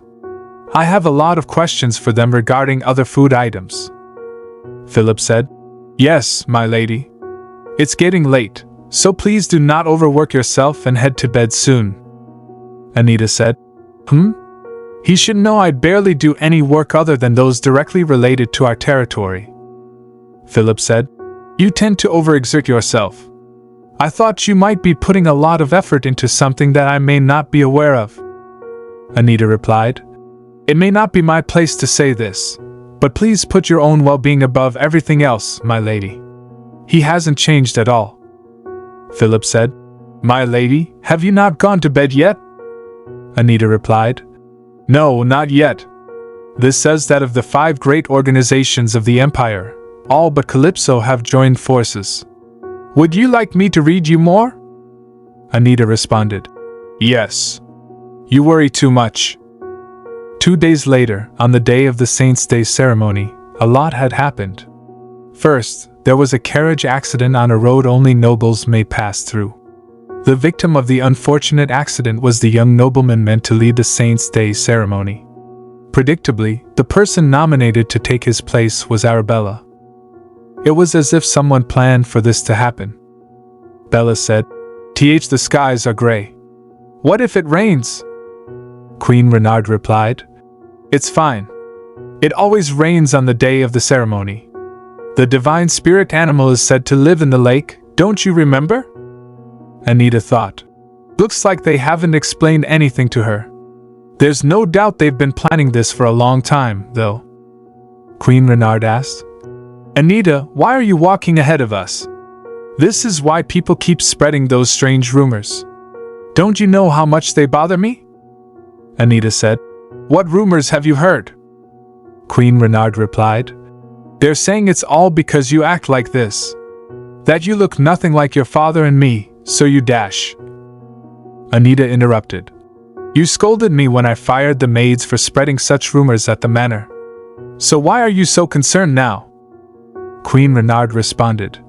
What? Well, that's obvious. It's different when we're out in public. Anita said. Sure. Bella asked. Will all of the nobles be watching the ceremony? Her mother replied. Oh, Bella. Of course, they will. Bella said. I haven't changed at all since then, but everything else has. Anita said. Follow me. Bella responded. Huh? Oh, okay. Bella asked. What is it, Anita? Are you all right? Anita replied. You're the one who's clearly not all right. Bella responded. Me? Anita said. You said you get scared standing in front of crowds? Bella acknowledged. You remembered. Anita said. If you can't do it, tell me now. I'll lead the ceremony instead. It's better if I do it rather than have Arabella fail. The imperial family puts a lot of importance on this ceremony, after all. Bella insisted. It's fine. I'll do it, Anita. Anita asked. Are you sure? Bella confirmed. It still scares me, but I feel like I can do it now. Anita thought. What's going on? Why is it so loud? Someone said. I am so honored to meet you, Your Grace. I saw you at the ball, but... Anita thought. The Duke? I thought he had gone back into seclusion. That means he really did just come to the ball to show he rejected my request. The Archduchy said. Thank you all for attending today. Anita observed. She's trembling too much for someone who's just nervous. Bella said. Thank you. Then, without further ado, let us begin the ceremony. Arabella Renard stepped closer. Anita thought. Why isn't she getting up? Lady Arabella is ignoring the Emperor's orders. Greetings, Your Majesty, the great son of the Empire. She continued. My name is Anita, and I am the second daughter of the Renard family. I heard that Lady Rohan led the ceremony in her brother's stead 6 years ago. The Archduchy confirmed. Indeed. Anita requested. I would like to lead in my sister's stead as well. Queen Renard interjected. Anita! I apologize, Your Majesty. She is terribly selfish, and although she's still young and hasn't even made her debut, His Majesty has always favored the Renard's second daughter. Didn't she cause a scene at the last ball as well? Do you think His Majesty will let it slide again? The Archduchy said. I like selfish children. Anita replied. You never failed to amuse me. The Archduchy decided. All right then. Go ahead. Anita responded. Thank you, Your Majesty. It looks like I will enjoy the wait too. Anita thought. It's been a while since Lord Axion has attended the ceremony. Also, what's wrong with him? Anita said to herself. Focus, Anita. What are you doing here? I'm here to help you. You didn't have to. Are you allowed to leave the lake? I've actually been waiting for this day, Anita. All right, I don't know why you're here, but I won't tell you to leave. How much longer do you have to wait? Put your hand in. I'm going to. What is this? What's going on? She exclaimed. It's all coiled up. What are you doing? It looks like this was done before you even became self-aware. How dare they? It sparkles when it hits your skin, she said. It's just like... Stop. Stop the ceremony. At once. Marcus said. Anita, we have located the Tears of Ash. We have also received word that the Eye of Oblige has been acquired by the Portam organization. Axion replied. The Portam organization, huh? The Emperor seems to have fallen for it. It was a good idea to spread the rumor about me looking for a fancy necklace to gift Anita. Lynette asked. What would you like us to do? Axion instructed. Let him bask in his misguided sense of victory for now. Let's head to the Saint's Day ceremony. It sparkles when it hits your skin. It's just like, this is pure divine energy, but it's not coming from Anita. Marquez asked. Lord Axion? He's here at the Saint's Day ceremony? Does His Majesty know about this? Axion addressed Anita. Anita, I hope you don't feel guilty when you wake up. Please don't blame yourself for the Emperor noticing me or feel bad about how I became the center of attention. Even now, the Emperor, the Archduchy interrupted, is under the impression that I'm only here out of spite because I was one step behind in finding the Eye of Oblige. This isn't the Renard Manor, Anita thought. But this scent is so familiar. Lord Axion? Axion said. There's something I have to tell you, Anita. Anita responded. I have something to tell you. Axion insisted. It's fine. Let's just not say anything. Do you know what I want to speak to you about? She replied. If it makes you look at me like that, I don't want to hear it. Axion pleaded. Please hear me out, Anita. No one has ever survived after falling into Lake Alkenti. That's why I initially thought your survival meant you had divine powers. However, you don't and I, Anita said, and that's why we became friends. We might not have lived in the same house, but we grew up together and shared many memories, didn't we? Axion agreed. We also agreed that we could keep one secret from each other, Anita suggested. So let's not tell each other anything for now. Axion conceded. All right. What is it? A specific memory came to Anita's mind when she looked into Axion's eyes. When she was younger, the Renards would go to their summer home by the ocean for vacation every summer. Meanwhile, she never got to leave the capital. I see. Then let's go see the ocean together sometime, Axion had said. The color of Axion's eyes was just like the color of the ocean. She wondered, does the ocean really look like your eyes, just like Her Grace told me? It's Ella. May I come in? Ella asked. Axion said, Anita has woken up. Please prepare a meal for her. Ella responded, Yes, my lord. Axion said, I thought you wanted to say something. Not right now. You should rest and eat something first. Say Anita. I'll answer one question at a time. Axion continued. Anita replied, I have to take a bite for every answer, don't I? Axion confirmed. Yes. Thinking about it now, it was strange. Cutting ties. Why did she only ever think of leaving her family? Maybe, no, I'll think about that once I'm back at the manor. Right now, this is more important. I might have divine powers like Lord Axion. This is worth testing out. Healing a wound like this takes about 2 days at the temple, so if the blood stops on its own, it'll be a success, she thought. However, the blood wasn't stopping at all. Maybe surviving at the lake and what happened at the ceremony were all a coincidence. Huh? Bella said. Anita is awake? Ella replied. Yes, she awoke yesterday. Bella said. I hope she's all right. Ella said, My lady, I'm back with her grace. Anita! Anita said, Your grace. Bella said, Who would dare do this to you? Anita replied, Since I may have divine powers, I was just testing whether I also have healing powers. But I guess I don't. Bella said, You shouldn't have done that. Anita. Anita said, It barely hurt, don't worry. Bella said, All right. As soon as you fainted, the Emperor dismissed everyone. The temple interpreted the incident as you having divine powers, and it spread to all the nobles as well. They'll probably send you many invitations now. It'll get a bit stressful. How about you stay with us? Anita said, Thank you and for the offer, Your Grace. But it's gotten late. I should get going. Anita.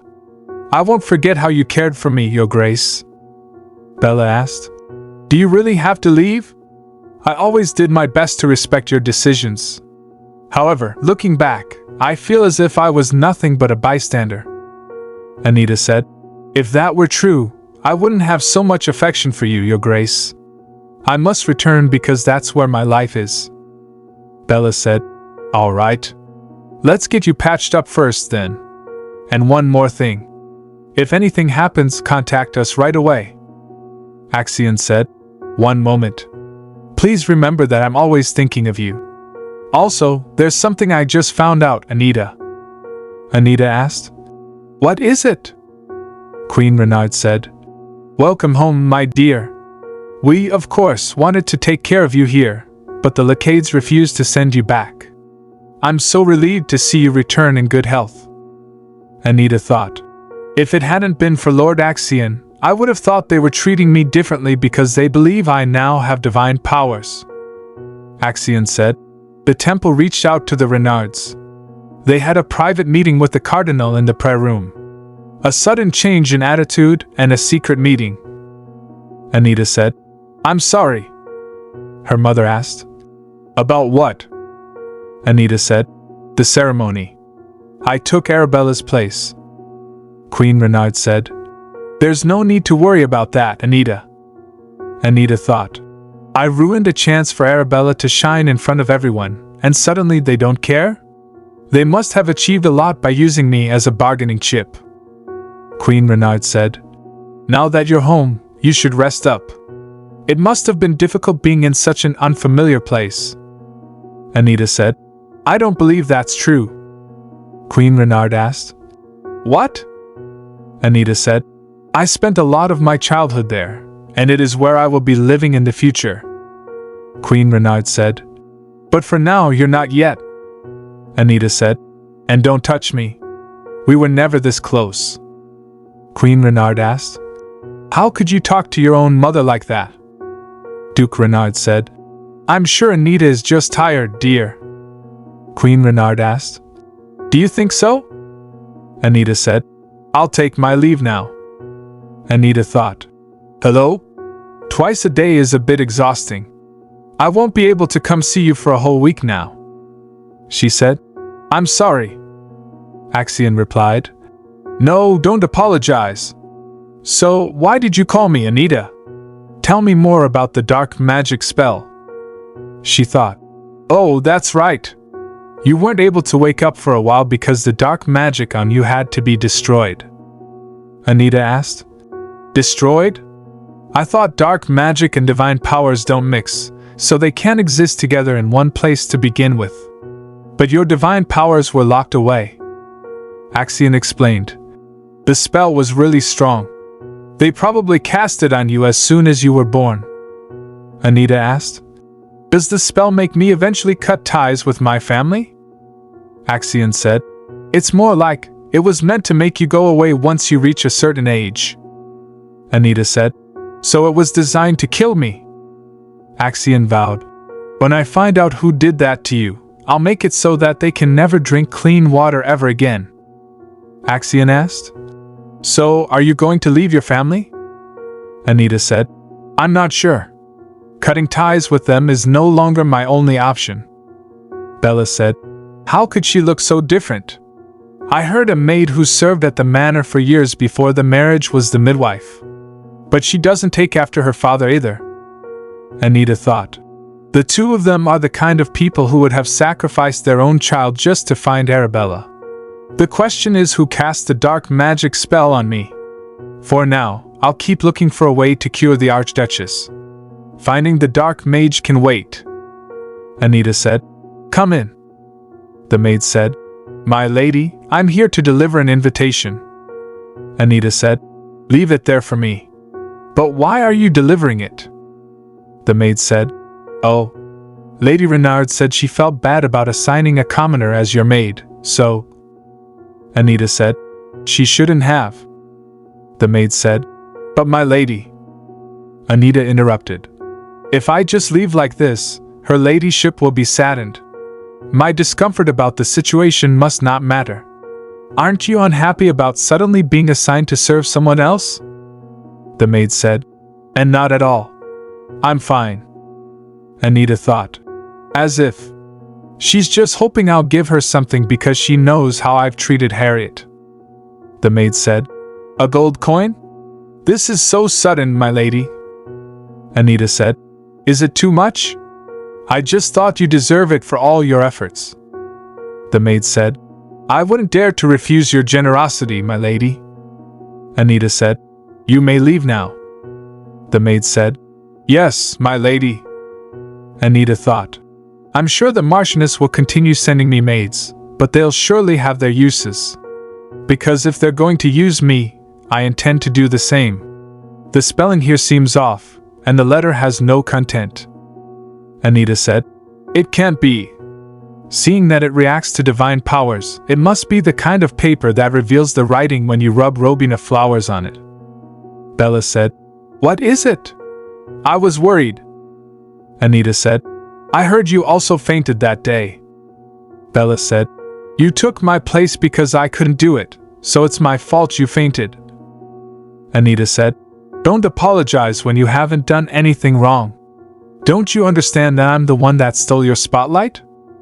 Bella said. Huh. I don't like it when people talk about me. That's the only reason you went up there in my place.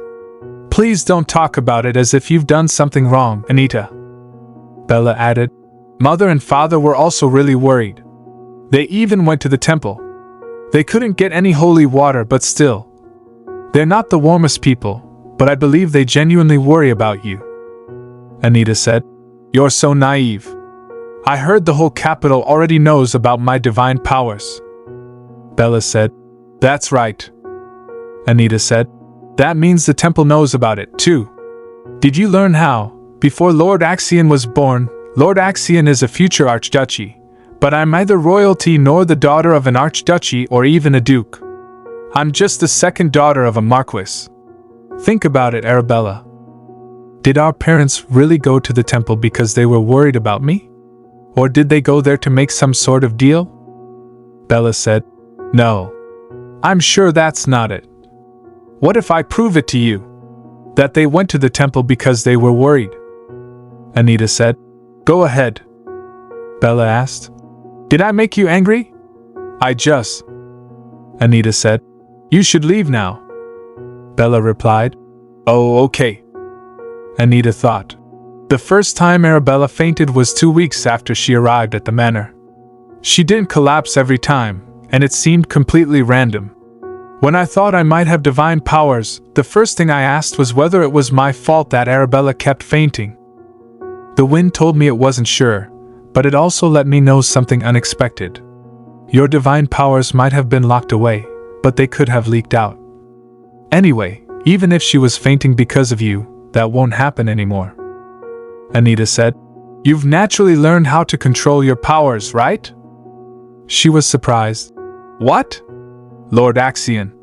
It might have been my fault that Arabella kept fainting, but thanks to Axion, I'm able to control my divine powers now. Lord Axion. He always said he never wants to become a cardinal or pope, but he acted like a priest for me. Roderick said. What? Lady Anita Renard has sent you a reply, Your Grace. The next day. Edwin said. It's been a while. 10 years, I believe. Anita replied. Yes, Your Grace. Edwin said. I didn't expect you to successfully decode my message. It wasn't easy. Anita replied. That's why I wanted to check whether I was correct. Edwin said.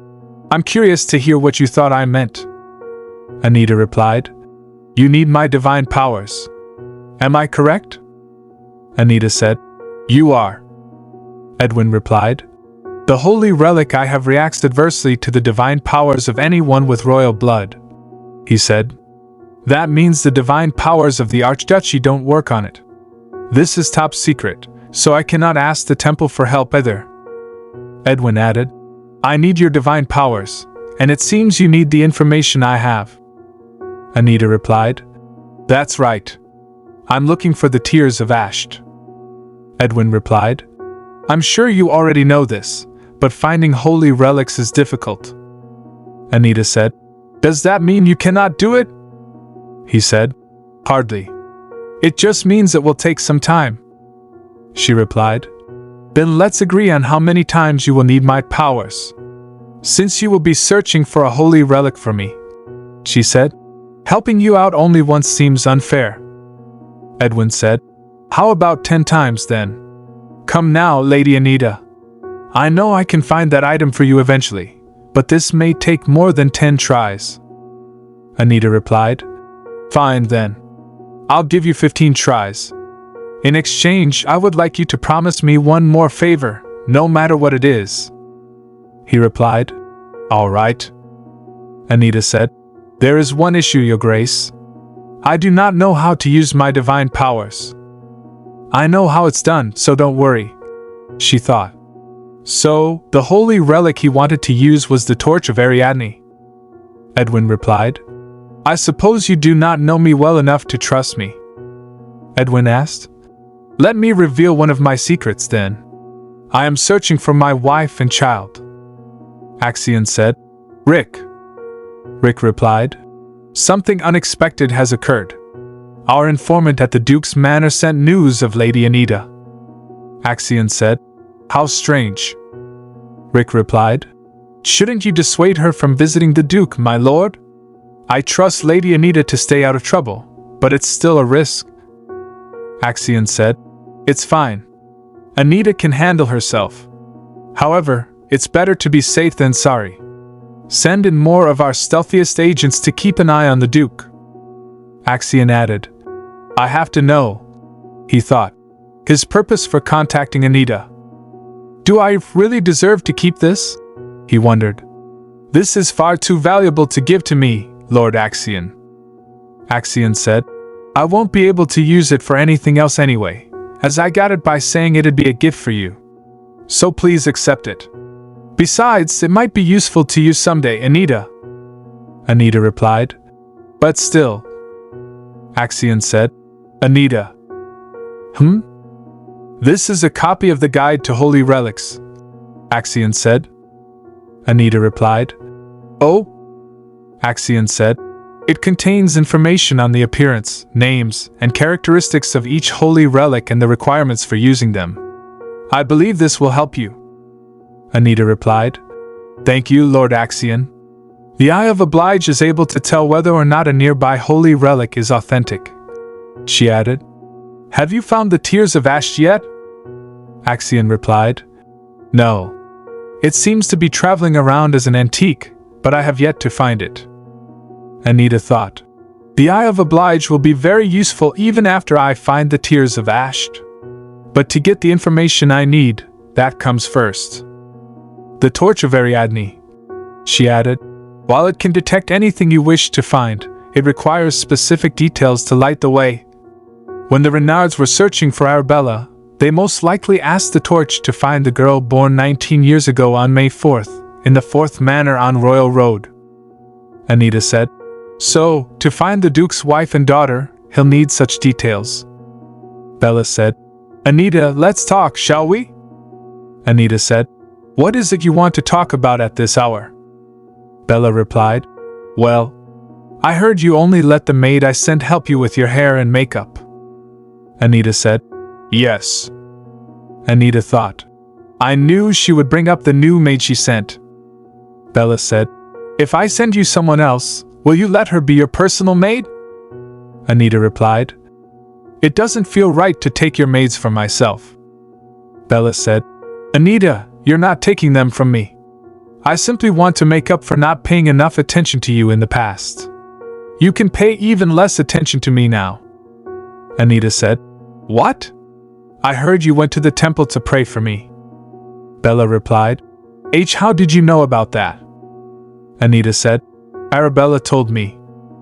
Bella replied. Oh, that silly girl. It's so embarrassing. I asked her not to tell you. Anita, why don't you go to the temple with us sometime? We can pray together and assess your divine powers, too. Anita said. I have no intention of becoming a priest, so why should I? I don't want to go to the temple yet. Anita thought. Oh. I already knew the Marchioness would continue to send me her maids. But they'll surely have their uses. Because if they're going to use me, I intend to do the same. The maid said. My lady. Her ladyship has asked me to check up on you and ask if you need anything. Anita said. Then will you help me get dressed for an outing? By the way, my mother seems very concerned about me. The maid said. Oh. Anita said. I heard she even went to the temple because of me. She went again today, is that right? The maid said. Yes. Anita said. I'm worried my mother will get sick from praying so hard. She's already having such a hard time, so I feel bad for taking away one of her most trusted maids. The maid said. There's no need to worry about that. In fact, her ladyship is meeting up with others at the temple, so she won't just be praying. Anita said. Really? Who is she meeting? The maid said. I'm not sure about that, but, oh.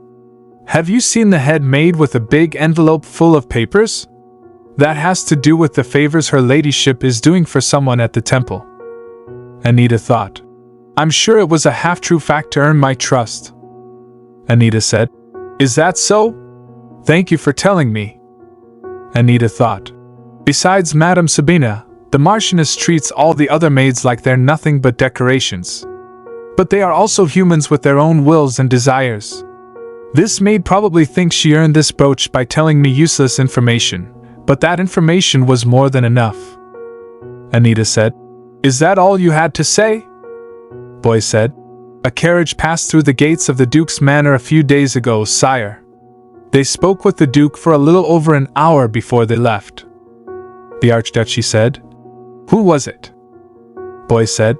It was Anita Renard, sire. The Archduchess said. And do you know what they talked about? Boy said. We were not able to figure that out, Your Majesty. The Archduchess said. Not able to? What are you able to do, you useless fool? You never managed to obtain any information when it comes to that damn Duke. Boy said. Should we have someone spy on Anita Renard? The Archduchess said. Anita Renard is far too smart not to notice and get suspicious. I'll have to cut ties with Marquis Renard. Find fault with him. Boy said. Understood, Your Majesty. The Archduchess said. That's right. Anita Renard has divine powers. He thought. The Duke must be looking for a way to activate the torch of Ariadne. He'll give up soon enough. Philip said. My lady, an invitation has arrived for you from Lacade Manor. Anita replied. I guess it's already that time again. Philip said. Indeed. I shall excuse myself then. Anita said. Wait. I have a personal request for you. Will you accept it? Philip replied. Of course, my lady. Anita said. It's just one thing. Please get me my records from the department in charge of keeping the personal information of nobles. The maid said. Greetings. Philip thought. I knew something was off when Lady Anita asked me to get her records, but I never imagined something like this was happening behind her back. This is Philip, my lady. Anita said. Oh. She must be at the Lacade Manor by now. Philip asked. Why are you asking for those records all of a sudden, my lady? Anita said. No reason. Philip said. I just want to confirm something. Perhaps she already knew about this. I have rarely seen her in tears, but this will certainly break her heart.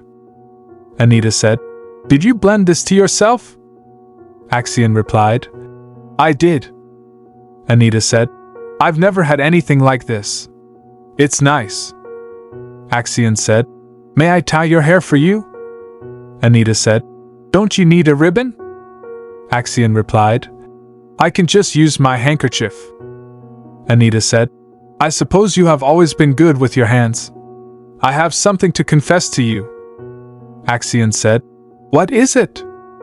Anita said, "I was under a dark magic spell. That was why I kept wanting to cut ties with my family.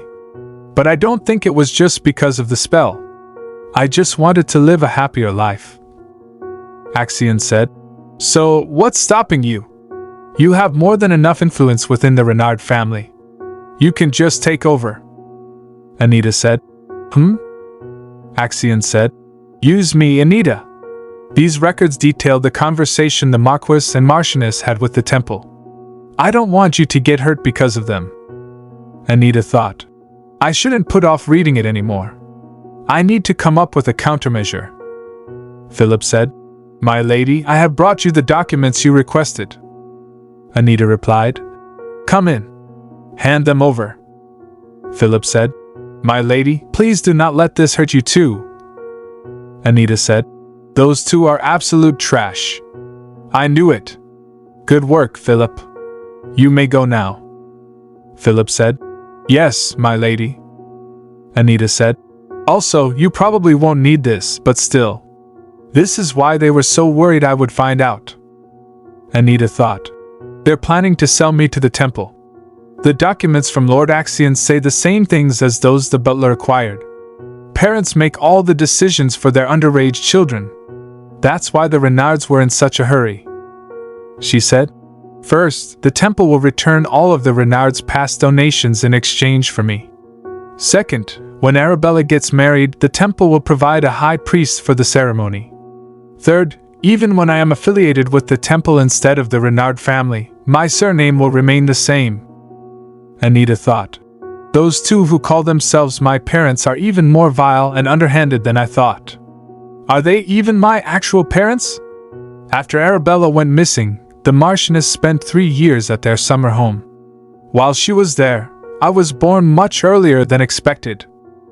So Madame Sabina acted as the midwife since they didn't have time to call for one. At one point, I thought I must be an illegitimate child of the Marquis. I don't look anything like either of them. She added, "She must be that maid's daughter." Anita thought. The rumors started spinning out of control as soon as I started attending social events, as if to prove that I wasn't the only one to think that. No, if I really were an illegitimate child, the Marchioness would not have allowed me to show my face in high society. Besides, Madame Sabina is one of the Marchioness's most trusted maids. Anita said, "What's that? How did he?" She thought, "Remember that the Lacade family is always on your side." "Lord Axion?" She said, "All right. I'll keep that in mind. I can only send short messages through this artifact, but that's more than enough right now." She said, "Those documents I gave you last time. Hand them over to the tax bureau." Philip said, "Huh? Are you sure? The Renards would be." Anita said, "That's right. Report them." Renard said, "I knew he would call for me in the end. Come to think of it, this happened 18 years ago, too." Archduchy said, "You were the only one who came to mind, Marquis. Your loyalty must have left a strong impression." Renard said, "I am his most trustworthy vassal. Of course, he would leave such an important matter to me. I was worried because I hadn't had as many private audiences with His Majesty since then, but obviously I needn't have to. Besides, if His Majesty had stopped supporting me, he would never have turned a blind eye to all of my tax evasion over the years." Renard said, "Why, Your Majesty? That's..." Archduchy said, "If you are trying to find an excuse, you need not bother." Renard said, "But why?" He thought, Why is he suddenly condemning me for my tax evasion? I thought he was looking the other way as a gesture of goodwill. Archduchy said, tax evasion is a clear sign of disrespect toward me. Renard said, why, Your Majesty, that is not true. Not true? Then what is your explanation for the enormous amount of money you have withheld? Renard said, we needed it to find Arabella. Archduchy said, the temple was in possession of the torch of Ariadne, but they would not let us use it. So all we could do was make large donations to them for years. So your excuse is that you had no choice? Renard said, yes, Your Majesty. He said, if that is true, how do you explain this? Was the tax evasion recorded there also for the sake of finding Arabella? If you confess the truth, I may consider some leniency. Renard said, if I can be forgiven for this. Archduchy said, I am prepared to turn over our family's fortune to the imperial family and leave the capital. Renard said, pardon? Archduchy said, I cannot stand those who lie to me. Take your wife and move to your own territory. Do not even think about coming back to the capital until I have pardoned you. Renard said, Your Majesty, you know just what being in the capital means to us nobles. I will give you anything you want. All of our mines, our treasure, and dash.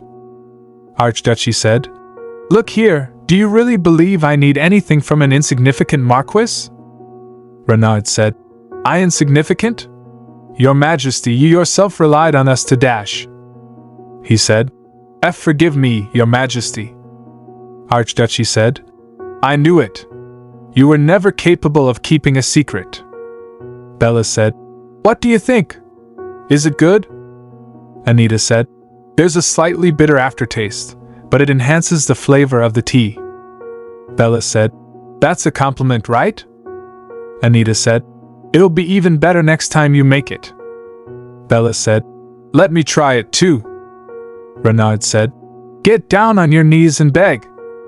Bella said, Father, what's wrong? Please stop. Queen Renard said, Go and beg for forgiveness. His Majesty may listen to you.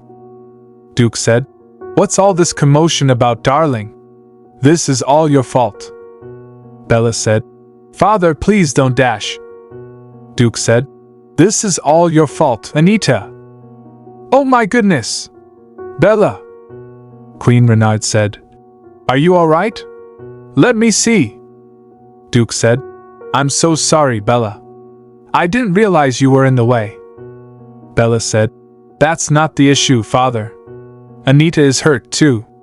Her arm hit the chair really hard. Her arm might even be broken. Duke said, Broken bones can be mended. Queen said, We're more worried about your cheek. Bella said, I'm telling you, Anita was hurt much worse. Queen said, Then Anita shouldn't have done something to deserve it. Bella said, You just got here, Mother. Why are you so sure that Anita is at fault? Queen said, No, Arabella, I meant dash. Bella said, Anita was just having tea with me. I brewed it for her, and it tasted terrible, but she said it was good anyway. Anita thought, Bella, you're not a maid. Why would you brew tea for her? Mother! Anita said, Leave, Arabella. Bella replied, Anita. Queen said, You see, Bella? She still orders you around even when you're worrying about her. Bella said, Please, Mother. Please stop. Queen said, Anita! What did you say to Bella? Why is she so upset, dash? Anita said, Do you have trouble hearing? All I told her was to leave. And I'm serious, Arabella. Leave. Bella said, All right, Anita. Queen said, Hold on, Bella. Where are you, dash? Queen said, What do you think you're doing? Anita said, Can you really afford to upset me right now? She said, What do you say, Father? The next day Renard said, I have something to discuss with Anita. Queen said, Then you can discuss it with me first.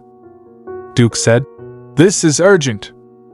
Anita thought, It looks like the Marchioness has no idea what's been going on. Bella said, Mother, Father, would you step outside for a moment? Duke said, What is it, my dear? Queen said, Bella? Bella replied, I brought a doctor with me. Anita needs to be looked at as well.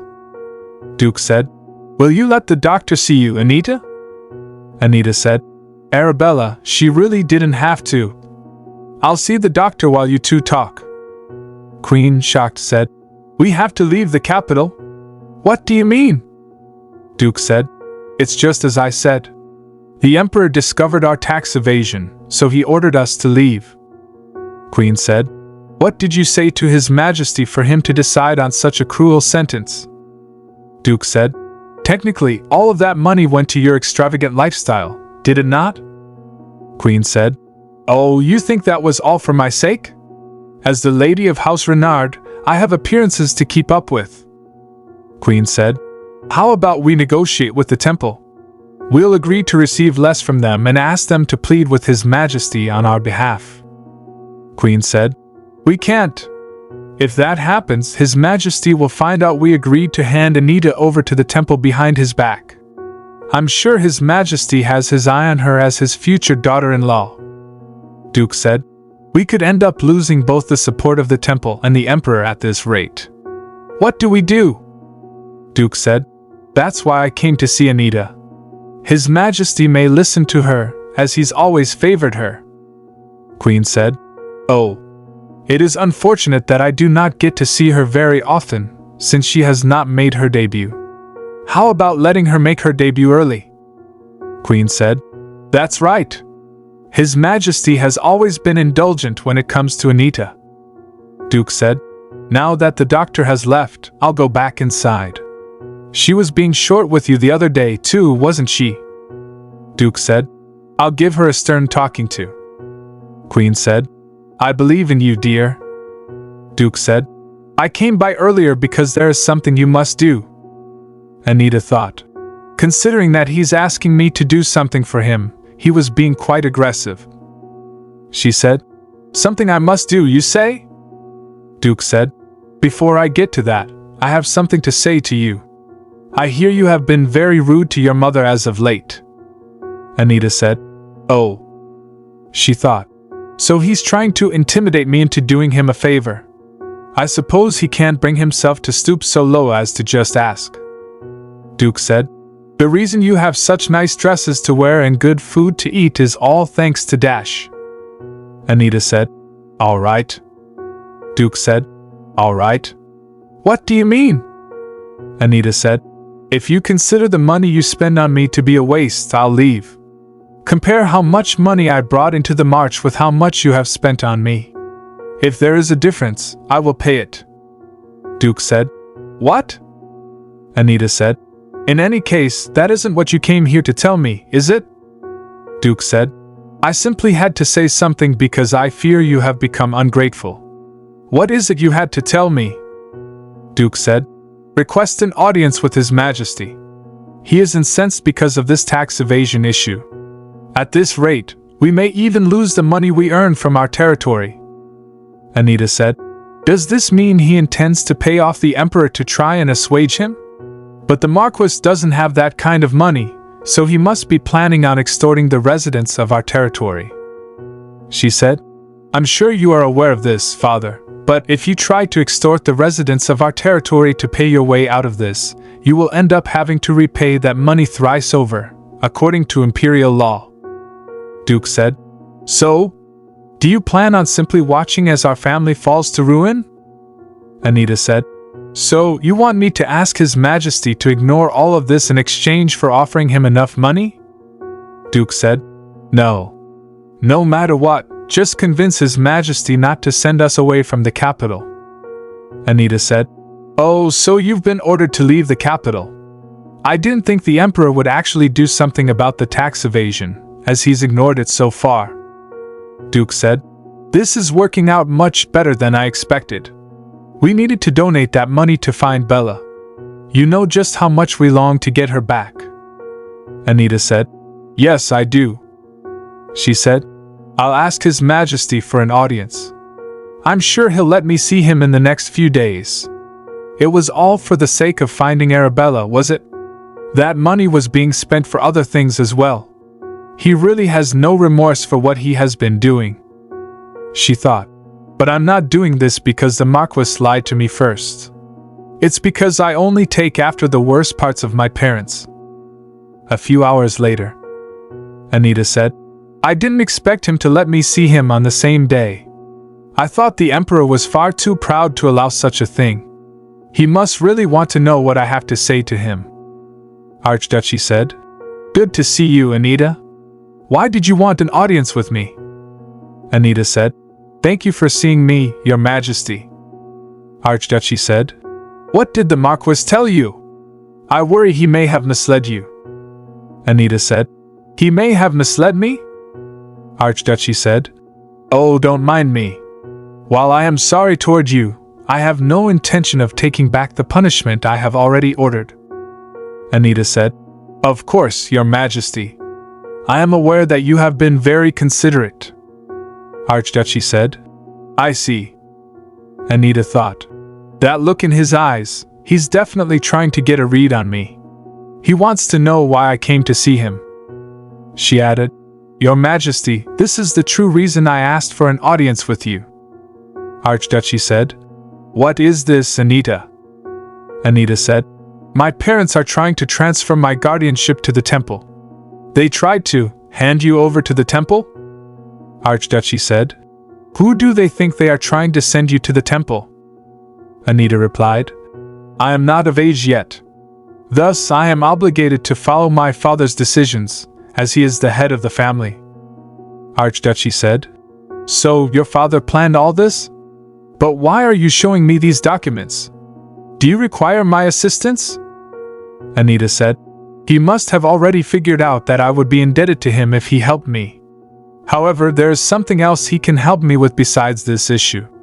This may be presumptuous of me, Your Majesty, but I can handle my own family. Archduchy laughed.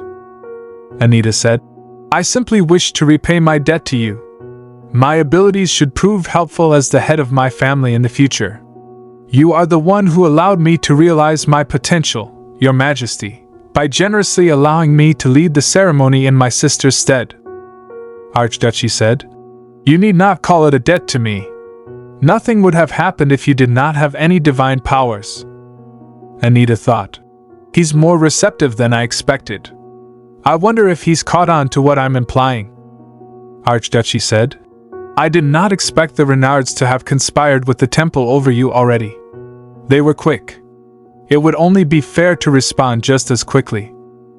Anita said, Thank you, Your Majesty. The Emperor has definitely understood what I'm asking for. Archduchy said, Do not worry, Anita. I will handle the temple. There is something else I wish to discuss with you in that regard. Duke said, What kind of tea would you like? Anita said, There's no need for tea since this won't take long. He said, I see. Then I won't ask for any tea either. Duke said, Has the Emperor forgiven some of the money we owe? What about us having to leave the capital? Anita said, One question at a time, Father. Very well then. Forget everything else, but we must stay in the capital. First of all, you still owe the same amount of money, she said, and you will not be able to return to the capital until His Majesty pardons you. Duke said, What do you mean? What on earth did you achieve then? Anita said, One thing has changed. You are no longer the head of this family, Father. Duke said, What? Anita said, Oh, I suppose it hasn't come into effect yet. The order will arrive tomorrow, but His Majesty has already decided on a substitute for the head of this family. Anita said, Me. Duke said, What nonsense is this? Even the Emperor cannot decide such matters for noble families. You are mocking me, aren't you? How dare you? Anita said, Did you think I wouldn't notice you trying to sell me to the temple? His Majesty knows about it as well now. Duke said, How could you? You've gone too far. Anita said, Have I? You tried to use your child, so why can't I use you? Duke said. You are no child of mine. I am not your fath dash. Anita thought. He fell for it. This is definitely dark magic. Oh, so I'm not your child after all. Duke said. What are you saying? That's not true. I simply misspoke, you see. Anita said. We don't share a single drop of blood, yet all you did was use me. She said. No matter how hard I tried, you never praised me. Not even once. All you did with that hand was slap my cheek. Now it's time for me to treat you the same way. Anita said. I'll ask you an easy question. Who suggested using dark magic? Duke said. Dark magic? I would never use such terrible dash. Anita said. How many people were involved in this dark magic? Duke said. As I said, I would never dash. Anita said. A different question then. Does the Marchioness also know that I am not your child? Duke said. She does. He shouted. Anita! Anita said. Oh, I suppose you did answer this time.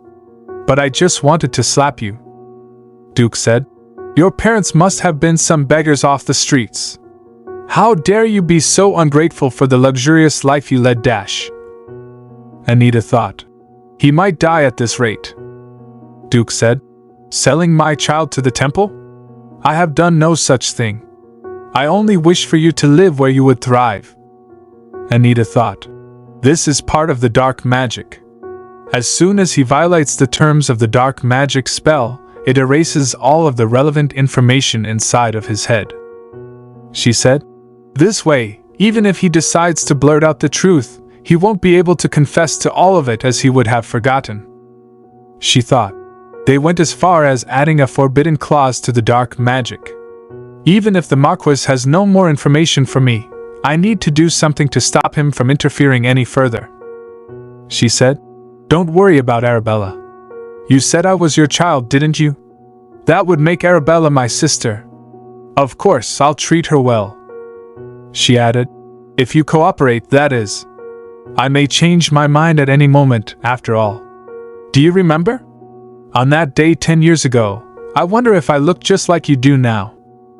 Anita said. I was just a child, but I think I went along with your strict methods quite well. So you understand what I mean, don't you? What I am implying, I mean. That night. Anita thought, I suppose they were able to treat me so terribly because they weren't my actual parents. Casting dark magic is difficult to begin with, but this spell involves a forbidden clause as well. My actual parents must have either lost or abandoned me. She said. In the end, I was never a Renard. While working for the family, I couldn't even afford to stop and wipe my bleeding nose. Duke Renard said.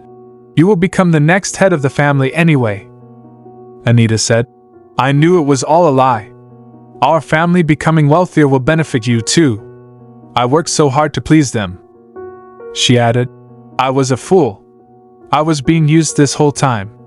I didn't think someone would be watching me. Bella said. I know you're there. Come out.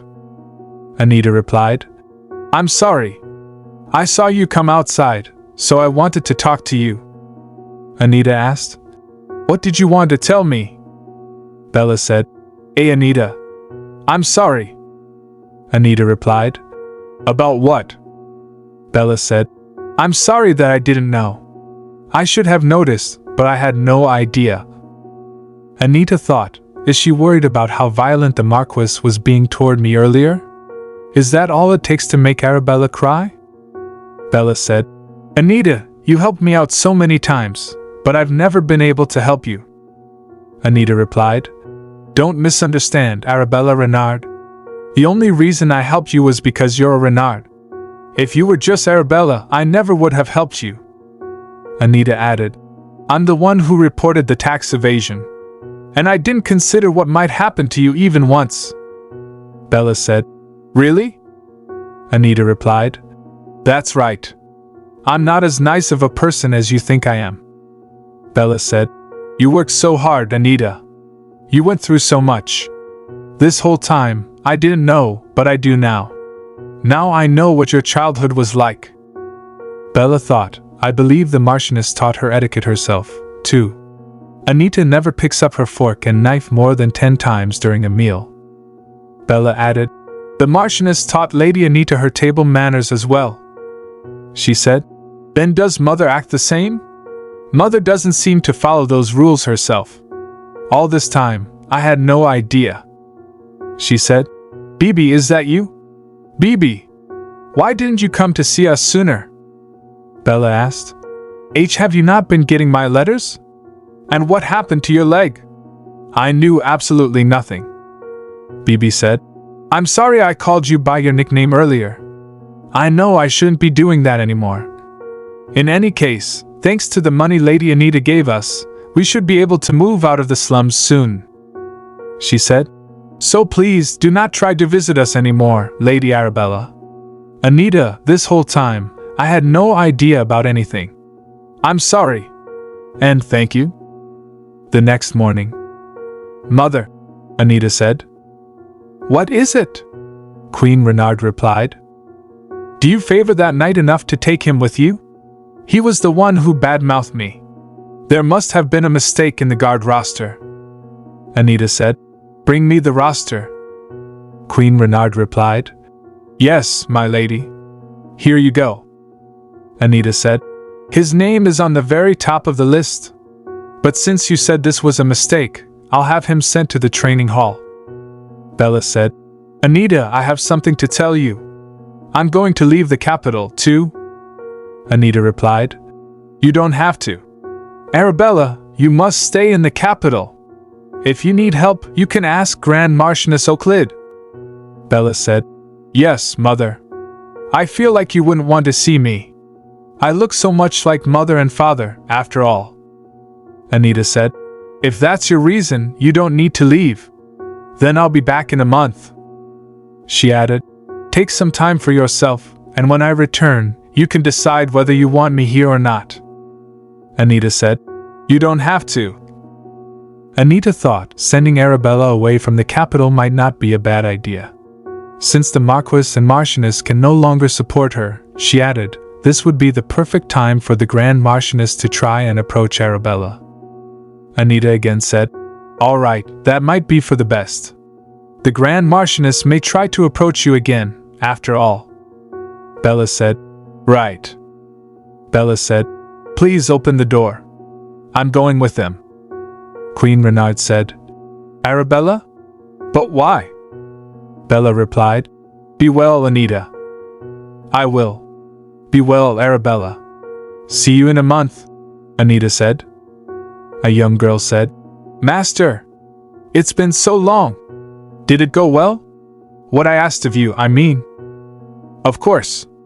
I found out everything there is to know. That's why I even prepared this carriage, Anita replied. I was worried you were sick because you suddenly asked me to find a pharmacist. The most famous pharmacist right now is a man named Edwin, she added. He's being funded by Count Dino. I've heard of him. My mother sought him out at times, Anita said. That's right. Apparently, he's famous among nobles. There are 2 sicknesses that are hard to diagnose if you catch them simultaneously. But he always knows which one you have. What were those 2 sicknesses again? The young girl asked. Anita thought, I wonder if the Archduchess has sought him out as well then. I think we've arrived. I expected as much when he wouldn't let me make an appointment until I offered a bribe, but he's really raking in the cash, huh? The young girl said. It's much fancier than I expected, Anita thought. If nobles are his main clientele, he must be extremely arrogant. Wait here for a moment, she added. Meeting Edwin? Edwin said, please sit here. I did not expect Marquis Renard's youngest daughter to visit me in person. Anita asked, why is that maid still standing there when the tea has already been served? Oh, please don't mind her. She's a maid who works for me, Edwin replied. What happens if I ask you to send her away? Anita asked. One thing stands out though. Apparently, his maid always stays in the room when he sees his clients. and none of them have complained about it. If they ask him to make her leave, he apparently acts upset. He says something about how he can't focus if the balance is off. Edwin said, "It may be hard to diagnose you if I send her away. I have an obsessive disorder that makes it difficult to focus if the environment changes. This must be why they say geniuses are eccentric. So that must be the maid Vanessa mentioned," Anita thought. Edwin said, "My maid has yet to master how to brew a proper cup of tea. Perhaps one day she will earn her keep. Could I ask your maid to move a bit? I prefer not to have someone standing behind me," Anita said. "Of course. Move over to the side, girl." "Yes, sir." "Is this better?" Vanessa asked. "Yes. So, all you need to hear are my symptoms?" Anita said. "Of course. I am very skilled, after all," Edwin replied. "It's too risky to reveal the Archduchess's condition right away. I'll have to make sure he doesn't leak information first. Let's start by giving him the symptoms of Fenlow disease," Anita thought. "I faint as if dozing off at random and cough up blood," Anita said. "That alone is not enough to narrow it down. Many diseases carry such symptoms. Might there be other symptoms?" Edwin asked. "Other symptoms?" Anita replied. He activated a magic item. "I don't know how, but I can feel it. It may just be a hunch, but somehow, I'm sure," she thought. "My legs shake when I get up." "Do you need me to tell you more?" Anita said. "It could still be 3 different diseases." "Anything else?" Edwin asked. I think I have trouble with digestion," Anita said. "That would mean it's Ashpen disease," Edwin said. "Oh, my mistake. Actually, I have no appetite," Anita replied. "Oh, so it's Fenlow disease," Edwin concluded. "How impressive of you to diagnose me so quickly," Anita said. "Is that not why you came to see me in person, my lady? Your medicine won't be ready before tomorrow at 4 in the afternoon," Edwin said. "I can't do tomorrow. It will be at least 4 days until I can come back," Anita replied. "Well, my schedule. I mean, we will make it work, Lady Anita," Edwin said. "Then I will take my leave," Anita said. Just as I thought, the sound I heard from his magic item was very rhythmic. It was probably, she thought. The next day, Ned said, "I apologize. There was an urgent matter he needed to attend to. I wondered why he was serving me tea when he's not even a servant." "Does that mean he might not show up?" Anita asked. No. He should be here soon." "Oh. It must be dull for you to wait here. Shall I show you around the manor?" Ned replied. "I didn't expect to experience something usually reserved for young noble children. However, if you turn your gaze to this room, this was the late Duke's favorite. Where shall we go next?" Ned said. I didn't expect him to be so entertaining. The time went by so quickly, Anita thought. "And this is, actually, no. Shall we go elsewhere?" Ned said. "All right," Anita replied. "Next up is the Manor Gardens," Ned said. "Your Grace." "Stand aside, Ned," Broderick said. "Yes, Your Grace," Ned replied. "Lady Anita," Broderick said. "Yes, Your Grace," Anita replied. "Why are you here?" Broderick asked. Ned said, "Your Grace, I was giving her a tour of the manor," Broderick replied. "Please refuse such offers from now on, Lady Anita. I despise outsiders walking through my manor." "Yes, Your Grace," Anita said, then thought, come to think of it, I can see why the Duke is irritated. So much so that it's strange how apologetic the butler is being toward me. "My lady, I apologize. I shall refrain from overstepping in the future, Your Grace," Ned said. Broderick addressed Anita. "Lady Anita, yes?" she replied. "My apologies. I was being needlessly curt with you," Broderick said. "You had every right to be, Your Grace," Anita replied. "Wait, aren't you supposed to say something like, Why did you act like that if you were going to regret it? Go ahead and dash, Broderick said. Why did you act like that if you were going to regret it? Anita asked. I'm sorry. I acted rashly. Will you forgive me? Broderick said. Yes, she replied. Follow me. You are the first outsider I am showing this to, he said. Ned asked. Your Grace, let's call it a benefit of being in the same boat. Consider it an honor. Well, not that there's much to see. This room is simply full of portraits, Broderick explained. Ned added. His Grace was a total rascal when he was that age, unlike you, my lady. I still have nightmares from that time, Broderick replied. I see, Anita said. And over here is the former patriarch. He moved back to the country 20 years ago, leaving behind this burden of a manor and this nuisance, Broderick said. Ned added. Did you just call me a nuisance, Your Grace? Anita thought. He has red eyes. When I first came to this manor, it didn't seem like the servants looked down on me for being the daughter of a marquis. However, they did look surprised when they met my eyes, before smiling at me, she said. I figured it was because they found me uncomfortable, but the color of my eyes must have reminded them of the former duke. And this is a portrait of my wife, Diane, Broderick said. Isn't she lovely? Anita asked. She's even more beautiful in person. You wouldn't be able to take your eyes off her, Broderick replied. Let me reveal one of my secrets then. I am searching for my wife and child, Broderick continued. Today, I would like to offer you more uses of my divine powers than we agreed upon, Anita said. I didn't mean to coerce you into doing more for me by showing you this room. Did it make you pity me? Broderick asked. Not at all. You are the head of the Empire's only dukedom and must be much more well off than I am. I have simply just found out what it is like to be waiting for someone, Anita replied. I certainly won't refuse, Broderick said. Since we used it once before, there should be about half as much divine power left in it.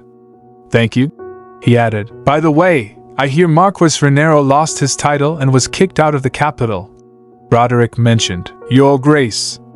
How could you bring that up? Ned exclaimed. Oh? I thought Lady Anita was behind it all, Broderick said. Pardon? Ned asked. There goes my positive image, I suppose. They'll think I schemed to oust my own parents. What should I say to save my reputation? Anita said. What on earth did the Marquis do to force her to go that far? I thought it was strange when she said she had been working for the family since she was young. Ned wondered. Everyone here is so strange. The Duke asks a mere Marquis's daughter for forgiveness, and his butler somehow thinks the best of me even though he hasn't known me for very long. It's just like... Anita thought, then concluded, no, the Duke just needs my divine power. That must mean everyone will scramble to become the next head of the family. Since the Emperor made a move himself, you still have some time. But it won't last long, Broderick said. I suppose so, Anita replied. There's no need for you to take the difficult path. If people find out that the Duke supports you, those leeches should fall off on their own. You will come of age soon, but in the meantime, would you like me to be your guardian? Broderick offered. Pardon? Anita asked. If I accept, I wouldn't have to be careful of Grand Marchioness Euclid anymore, she thought. But, Your Grace, please watch your language, Ned urged. Am I wrong? Thank you for your kind offer, Anita said. My offer was sincere, you know, Broderick said. Please be more level-headed like Lady Anita, Your Grace. Just because she met you when she was young, doesn't mean she would just accept, Ned replied. That's why I offered to be her guardian rather than her godfather, Broderick explained. If you had even mentioned the word godfather, I would have shut you up myself, Ned said. It's just... I have simply just found out what it is like to be waiting for someone. Thank you for your kind offer. There are a lot of things on my mind, Anita said. Anita Renero is not on our side. In fact, I do not wish to speak ill of her character, but once your deal with her is over, I believe it would be best to cut ties with her, Ned advised. Yes, she may be on their side. Which means that cutting ties would indeed be for the best. Broderick agreed. I am aware that the Emperor is fond of her, he added, a few days later. I meet her now, Edwin said. Oh, you're here, Anita replied, feeling that something seemed off. Edwin instructed. Take one of the red pills and one of the blue pills after breakfast, and a green pill after dinner. If your symptoms do not disappear, please come see me again. That won't be the case, of course. I've heard great things about how effective your medicine is. Go ahead and open that, Anita said. What is dash? Edwin started to ask. I have one more request for you, Anita interjected. Go ahead. How could I ever refuse? But first, my tea seems to have gone cold, Edwin said. Fire in! What are you doing? How could you just stand there and not notice the tea getting cold? I'm sore dash, Vanessa began. Am I hallucinating? Or did you just dare to raise your voice in my presence? You are the one who didn't notice when the cups were right in front of you. Anita cut in. I apologize, Vanessa murmured. Would you tell me about your other request now, my lady? Edwin asked. By the way, I've been wondering. You said you feel uncomfortable without this maid in the room. What would you do if she were to quit? There's no need to worry. That girl has sworn to work for me indefinitely, he added. It's that magic item again, Anita thought. He has something to use against her. My other request is about an illness a young noblewoman I know suffers from. She has pain in her shoulders and teeth. Is that so? Please give me a moment to think, Edwin replied. He's unable to make a diagnosis without his maid giving him the answer, Anita observed. Why do your hands look so busy all of a sudden?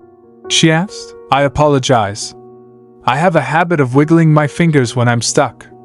I do not recall the name of the illness at the moment, but I believe I can have medication ready for her in 2 days, Edwin said. All right. Would you ask your maid to escort me out? I didn't bring my own, so I may need someone to show me the way to my carriage, Anita requested. Oh, yes. Of course. Thank you, Edwin replied. What a strange way of communicating. It must have taken a while to come up with, Vanessa thought. You would be better off trusting me than that swindling pharmacist, Anita advised. How did you dash? Vanessa began. I find it stranger that no one ever suspected anything, Anita said. Most aristocrats don't pay attention to a mere commoner, Vanessa replied. You seem to know your way to your carriage, so I will take my leave. Her out of there. You promise? Anita thought. I knew it. He has something to use against her. If you change your mind, just let me know, Anita added. Vanessa recalled. Me? In your stead, sir? Yes. You're a woman but not particularly skilled, so no one else will want you. This is a fantastic opportunity for you, isn't it? All you've been doing so far is menial chores. And I'm sure you don't think yourself too good for it, Edwin said. But he's the one who made me do all of that menial labor until my hands were raw, Vanessa thought. No.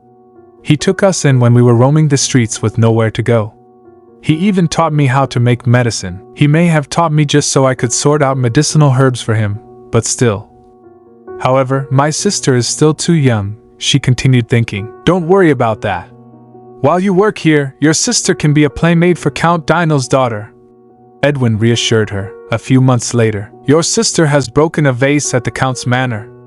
A very expensive one at that, Edwin said. Pardon? Just the other day, you told me she was sick. I'll send over whatever medicine she needs from now on, Vanessa replied. But it'll be difficult to get her back until her debt has been dashed.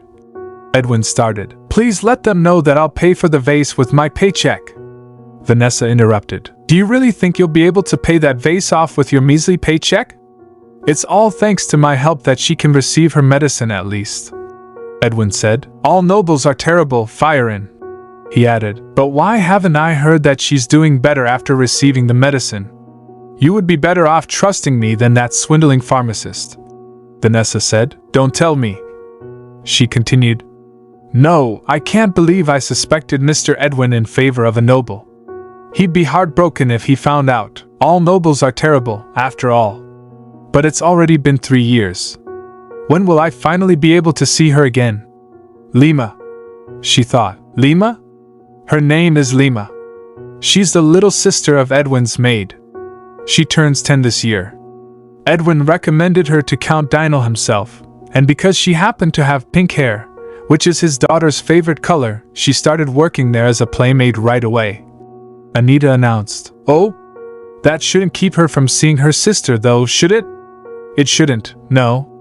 Why did you want me to do a background check on that maid anyway, master? She added. Because that pharmacist seems to be even worse than I thought. Edwin replied. Edwin and Vanessa, Edwin said. I heard she had become the new head of the Renero family. I suppose she's too young to know the value of money. But something about her seems strange. Pardon? Vanessa asked. Marchioness Renard. Oh, I suppose she's Grand Marchioness now.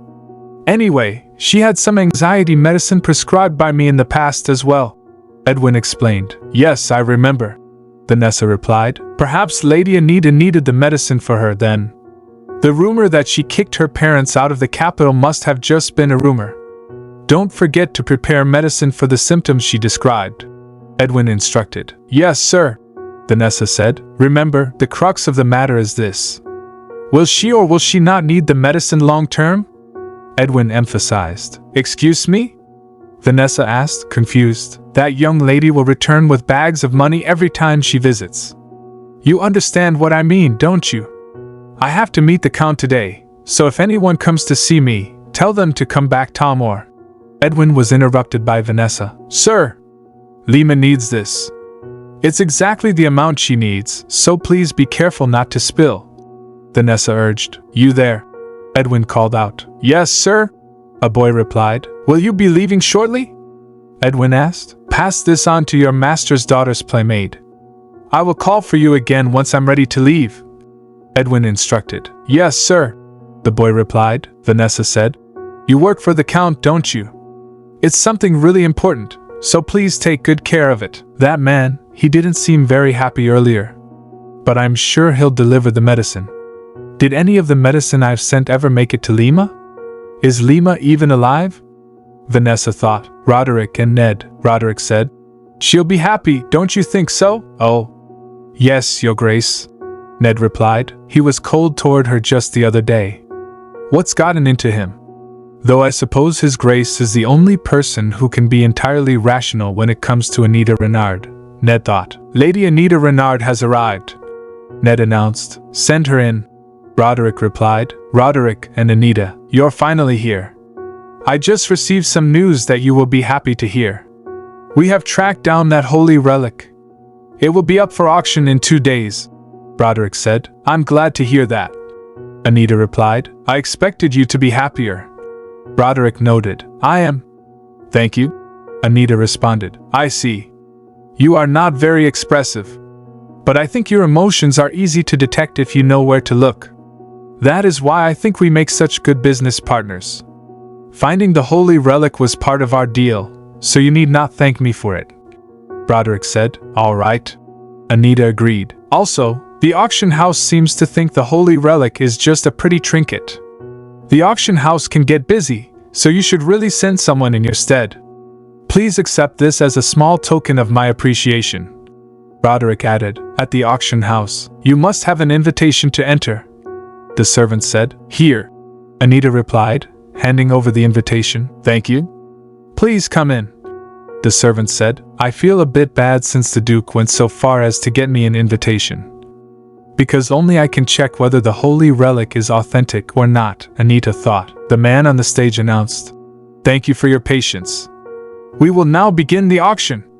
First off, we have an intricate music box. A legendary mermaid is engraved upon this work of art. The Eye of Oblige reacted to it. That's a real holy relic, Anita thought. We will begin with 50 gold pieces. The auctioneer continued. 55. We have 60 gold. Anyone else? 500 gold. Anita bid. Sold.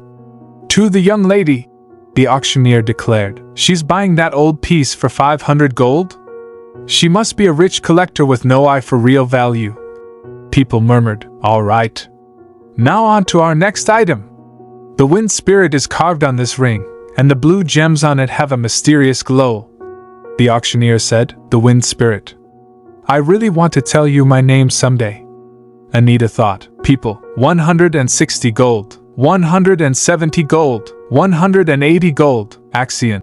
490 gold. Man on stage. Sold. This concludes today's auction, Euclid said. You seem pleased, my lord, Axion replied. I am, Euclid said. I suppose you deserve to be, considering it took us 2 years to track it down. But weren't you aware you would get your hands on it the moment you arrived? Axion said. I didn't think she would figure it out so quickly. Who? Euclid began. Stop, Axion interrupted. Pardon? Euclid asked. I've been waiting, Axion said. Anita added. Let me fill you in on the details back in the carriage. Would you lead the way? She asked. Yes, Euclid replied. Should I take you home? Axion inquired. No. I thought I'd stay with you for the night, unless this request is too sudden. Anita replied. Not at all. Everyone will be happy to see you, Axion said. Oh, right. Would you give me your hand for a moment, Anita? Why? Anita asked. This is the ring you got at the auction, Anita exclaimed. That's right. I made a high bid on purpose. It looked like you wanted it, so I thought you'd be happy if I got it for you. Axion explained. Thank you. I was always curious how the spirit would respond to this, Anita said. Queen Renard interjected. So, where did you run into each other today? That's a secret, Your Grace, Axion replied. More importantly, I have something to show you. The legendary mermaid, Anita added. Anita, Queen Renard began. Go ahead and try it out, Your Grace, Axion encouraged. I suppose I should. Thank you, Queen Renard replied. The topic of discussion turned to Vanessa. The reservation is under the name of Vanessa. Maybe I'll learn something interesting today, Anita mentioned. Excuse me? Vanessa said. This voice, Anita recognized. I was asked to take you to a different room today, Vanessa replied. I don't know what changed her mind, but she really should try not to make it so obvious she's lying. All right. Go ahead, Anita thought. Yes, my lady. Please wait here. Are you done now, Florin? Vanessa asked. I let you get away with one lie, so say what you have to say. No tricks this time, Anita warned. My lady, am I still of use to you? Vanessa pleaded. Yes. I need someone like you, Anita replied. Really? If you rescue my sister Lima, I'll do anything. I can even dedicate my life to you, my lady. She's only 10 now, and she's supposed to be working as a playmate for the Count's daughter. But what do I do if that was also a lie? Vanessa asked. Don't worry. That much is true, Anita reassured. Pardon? Vanessa asked, confused. I can imagine what happened. Edwin must have been threatening her with her sister's well-being. She should be perfectly healthy. Otherwise, the Count wouldn't allow her near his daughter, Anita explained. Are you disappointed in me for looking into your background? Anita asked. No, not at all. Thank you, Vanessa replied. It'll be all right. I'll get your sister back, Florin, Anita promised. Count Dino was mentioned. They say Count Dino is really devout. He has all of his magic tools blessed by the temple before he uses them and makes his servants do the same, Anita said, thinking aloud. Devout HM? The Count will be friendly toward me because of my divine powers, but it would be too forward for me to demand his daughter's playmate, Anita thought. Anita, Axion called. Anita responded. How about we hold a ball at Lacade Manor so you can invite him? Axion suggested. But her grace is still sick, Anita said. We were bound to hold one soon anyway, as it's been a while since we've had one here. And that means you can stay here for a few days with the excuse of making preparations for the ball. It'll allow you to keep an eye on her grace's health as well, Axion explained. A few days later. It's been ages since there was a ball at the Archduchess's manor. I cancelled all my other plans to attend. Who knows when there will be another one? Rachel Savi said. Lady Anita, are you aware of the various rumors going around about you these days? Rachel asked. Like what? Anita inquired. I don't know, like the rumors saying that the Duke keeps inviting you to his manor, Rachel said. Oh, I've been feeding my divine power to a spirit animal egg he possesses, Anita replied. I see, Rachel Savi said. Did you hear that? People murmured. I had no idea the Duke collected spirit animal eggs, Anita said. Rachel Savi. She must have mentioned the rumors on purpose so I could explain myself, Anita thought. Excellent. It'll be harder for him to approach me if I'm surrounded by nosy nobles. she added to herself. But where could he be? Anita wondered. Pardon me. Are you perhaps Lady Anita Renard? Dino asked. There he is. I am. You must be Count Dino, Anita said. Oh, you remember me? Dino replied. Anita said. We saw each other at the last banquet but weren't able to talk, Dino replied. Oh, you remember me. What an honor. Was there something you needed from me? Dino continued. Oh, you see, pardon me, but I heard about a conversation you had with a maid, Ella said. Young maids with a lot of experience tend to be daughters of other servants, so they're hard to hire, my lady, Dino replied. I hope you forgive me for overhearing you, but I know of a girl who meets your criteria. Is that so? Anita asked. Dino continued. She's a very young maid, but she already has 3 years of experience. She's a hard worker and has no relatives among the staff, so you wouldn't be separating her from her family, he added. A young maid with 3 years of working experience who doesn't have any family among the staff. It has to be Lima. Oh my, that does sound exactly like the kind of girl I've been looking for. May I hire her from you? You've been such a great help. How do I repay you? Anita said. You owe me nothing, my lady. I am happy enough to have this conversation with you, Lady Anita, Dino said. Lima thought. I wonder if my new master is scary. According to the Count, Dino said. Got it? Your new master is an incredibly important noble person. If you don't serve her well, you'll be in big trouble, Lima thought. Vanessa Firen said she would come to get me one day if I stayed and worked for the Count. What if she can't find me because I left? Anita said. Oh. So this is where you're here. I'm glad you were able to find your way. Pardon? Have I already? Did I do something wrong? Lima asked. Come inside. Firen will be here soon, Anita said. Vanessa Firen? My sister? Lima asked. That's right. Your sister. So just wait here for a moment, Anita replied. My sister, Lima said. What's wrong? Anita asked. Really coming? Lima asked. Yes, she's about to. Anita started. Vanessa Firen interrupted. I'm so sorry, Lima. It must have been so hard for you without me. No, it was fine. You promised to come get me, Lima said. My poor sister. You look so thin, Vanessa Firen said. Anita thought. She must have come running here as fast as she could.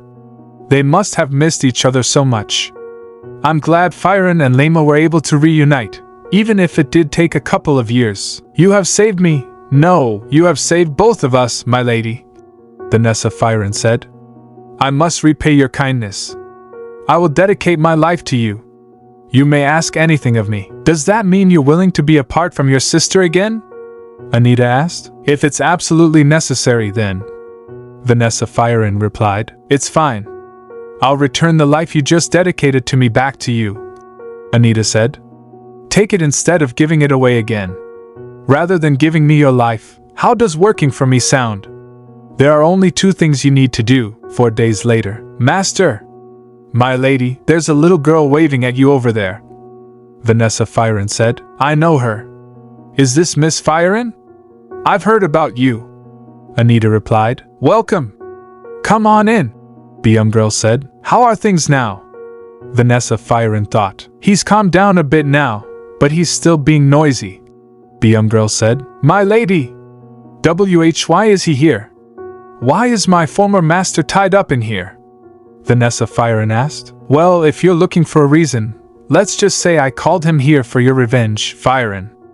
This man is completely incompetent on his own, and so he used you by blackmailing you with Lima, Anita explained. Lima was never sick, and that story about her breaking a vase was also a lie. Any of the money Lima made all went into this man's pockets. Anita added. I trusted you. I thought I owed you, so I did everything you asked of me. You never should have brought Lima into this, Vanessa Firen exclaimed. How could you do that to a child? It's all my fault. I shouldn't have believed his lies. Then Lima wouldn't have had to. Don't let yourself feel guilty for this. All I'm doing is giving you a choice. What would you like to do? Anita asked. Pardon? Vanessa Firen replied. Should I kill him for you? Or you can do it yourself if you'd like. Anita offered. I'd like to stop here, my lady. I'm furious, but I want to be someone Lima can look up to. Vanessa Firen said. All right. If that is your decision, Anita said, then I will take care of this man on my end. I plan on sending him very far away, so don't worry. Anita added. Yes, my lady. Vanessa Firen replied. All right then. There's just one more thing I would like your help with. Anita said. You said you'd do anything, right? See you. Anita added. Be safe, Firen. Lima said. But my lady, this is... I had no idea you meant you would send me to the academy to study. Vanessa Firen said. I'm not sending you for free. There's someone I need you to cure. Anita replied. Someone I need to cure? Vanessa Firen asked. That's right. So go and learn as much as you can. Even with a terrible, witless teacher, you displayed incredible talent, so... Anita said. Think of it as me investing in that talent. I will gladly be your sponsor. Anita thought. My lady. I'll do my best, I promise. Vanessa Firen said. All right. Anita replied. A few days later, Ned said. Now I just have to wait for Firen to return from the academy. Anita replied. Good. I just got my hands on the Tears of Ash as well. Everything is going according to plan. Except for one thing, Roderick said. Another unsuccessful attempt. Are you all right? Anita asked. Roderick replied. I've been looking for them for 18 years.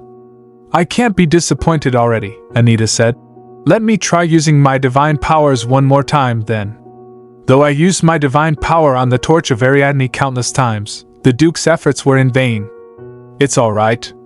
There will be more opportunities in the future. For now, allow me to show you around the manor since you are here as my guest. Roderick said. You're showing me around the manor? Anita asked. The servants are so diligent about keeping this place spotless.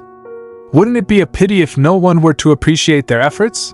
Roderick said. I suppose so. Anita replied. At some point, I sincerely started to hope that the Torch of Ariadne would find the Duke's family. She added. Good morning, Roderick said. Ned replied. Your Grace. You cannot show up looking like that, Your Grace. Anita said. Why not? Roderick asked. Have you no dignity, Your Grace? Your dignity, Ned shouted. Please chide him as well, my lady. I cannot believe this, Anita said. I apologize for showing up like that earlier. Oh, what did you think of my gift? Roderick said. Thanks to you, I was able to get a hold of what I wanted. Thank you very much, Anita replied. As far as I know, that item is highly sought after by those who have become terminally ill and their families, she thought. I suppose it can't be the Marquis or your older sister, she said, which means it could only be one person. Is it you? Roderick asked. It's not me, no, Anita replied. I am relieved to hear it. Roderick said. Your Grace. Your Grace. Ned shouted. What is it? Roderick asked. Forgive my interruption, but this is about news you have been waiting for. Ned said. Don't tell me. A girl with pink eyes has come to see you bearing her Grace's locket. Roderick said, but the Duke's reaction seems strange. That's not the face of someone about to meet his long-lost daughter, Anita thought. They finally took the bait. He said. Yes, this is our chance, Anita replied. Would you like to hear a secret, Anita? Roderick asked. My wife's portrait was custom-made. Only I can see its true colors. Diane's eyes are not actually pink, he said. Did the girl arrive safely? The Archduchy asked. Yes, Your Majesty, Philip replied. I should be able to use her as a spy soon. How exciting. It's just as difficult to plant a spy in House Vicerosa as in House Lacade, the Archduchy said. While the servants of Archduchess Lacade respect her greatly and are thus fiercely loyal to her, Duke Vicerosa's servants are few in number and have been there for years. He added. I was never able to get any useful information. But it'll be different this time. Neither your hair nor your face resemble her, but the color of your eyes is a perfect match. He thought. Yes, you'll do nicely as the Duke's daughter. The fact that it's an 18-year-old girl with pink eyes will be enough to sway the Duke. What a pity that I won't be there to watch this long-awaited reunion. I would love to see the Duke getting teary-eyed over his fake daughter, he said. What should we do if the fake decides not to follow through? Philip asked. Get rid of her. If the quality of the information she obtains starts to wane, get rid of her immediately, the Archduchy said. That way the Duke believes he has lost his daughter all over again, the Archduchy added. The man said to Axion. Finally! The fact that you're here must mean you've come to a decision. Getting Duke Renard and his wife, Queen Renard, to cooperate was too easy. They were only interested in how much money they could get by selling Anita Renard. They were practically begging to sell her to us, but Anita Renard must have caught wind of our plan because everything started to crumble. And yet, there's only so much a mere daughter of a marquis can achieve, so we expected her to realize her place and quiet down soon, he added. Although they supposedly get along, I heard she publicly humiliated the marquis at the banquet some time ago, Axion replied. Maybe she really is just maintaining their relationship out of gratitude, the man said. However, when she unexpectedly began to cut ties with the marquis and his wife and began to show signs of seeking independence, we looked for a new pawn for our scheme. Someone with a say in Anita Renard's future, but not yet a part of House Renard, he added. In other words, I didn't expect you to agree to our request. Her fiancé, Lord Axion Lacade, the man said. Is that so? Axion replied. You will not regret this, the man said. I did not expect the Lacade family to agree to this deal. How surprising, Axion replied. Is it? Axion said. I was more surprised that you proposed human trafficking, Cardinal. How could someone professing to serve the gods do something so vile? He added. That devout faith you value so greatly at the temple must mean nothing when you try to curry favor with those in power, the man replied. My lord, how dare you say something so disrespectful to a servant of the gods? As someone born with divine powers, you have a duty to, the man asked. What are you doing? Axion replied. This will hurt a lot, Axion said. What have you done? I considered just killing you, but I can't let you get out of reflecting on what you've done. I've taken away your divine powers permanently, he added. A cardinal without divine powers will no longer be of any use to the temple. Behave yourself and reflect on what you've done, the man said. But why would you do this to me? Axion replied. You shouldn't have tried to mess with Anita, Cardinal, Rick said. The recoil of tampering with someone's mind is significant. Are you all right? Axion replied. I feel much better now, so it's bearable. More importantly, it seemed like you had something to report to me, Rick said. Yes, the Emperor has sent the Duke a fake daughter. Her eyes are similar to the Duchess, but she has reddish-brown hair, Axion replied. Is that so? Rick said. A daughter, Axion said. So the family the Duke has been looking for all this time wasn't just his wife, Rick replied. Judging by what is happening, that is very likely yes. And this hasn't been confirmed yet, but it seems as though the Duchess is deceased, Axion said. Look more into that, will you? I'll let them know, he added. Then I'll be off. I have to retrieve the sacred shard, Rick replied. Tonight, my lord, a girl came and said. My name is Ansia. I was found with only a note that said it on it, so the kind people who took me and gave me this name, Roderick said. I see. Which month were you born in, Ansia? Ansia replied. April. I was born on April 9th. Pardon me, but while I do know your name, Father, I do not know my mother's name yet. If you wouldn't mind, Ned said. Her Grace's name is Diane Rose Vice-Rasa, Ansia replied. Oh. Diane. So that's my mother's name. Maybe that's why she also wanted to put an in my name, Roderick said. Thank you for coming here, Ansia. But we have yet to confirm whether you really are my child. Let us not get ahead of ourselves for both of our sakes, Ansia replied. Hold on, I've got this, a locket from my mother, Roderick said. Would you show that to me? You're trying to confirm what's inside, right? Ansia replied. It's a teddy bear my mother painted. But wait. This is a family matter. Wouldn't it be better for this person to leave the room? Anita said. I should have excused myself without being asked. How rude of me, Roderick replied. This is undoubtedly Diane's locket. I haven't let it slip anywhere that I am looking for my child. So how did you know to come here? she added. He told me that House Vice Rasa had been waiting for my return, Ansia said. Where are you going? Roderick said.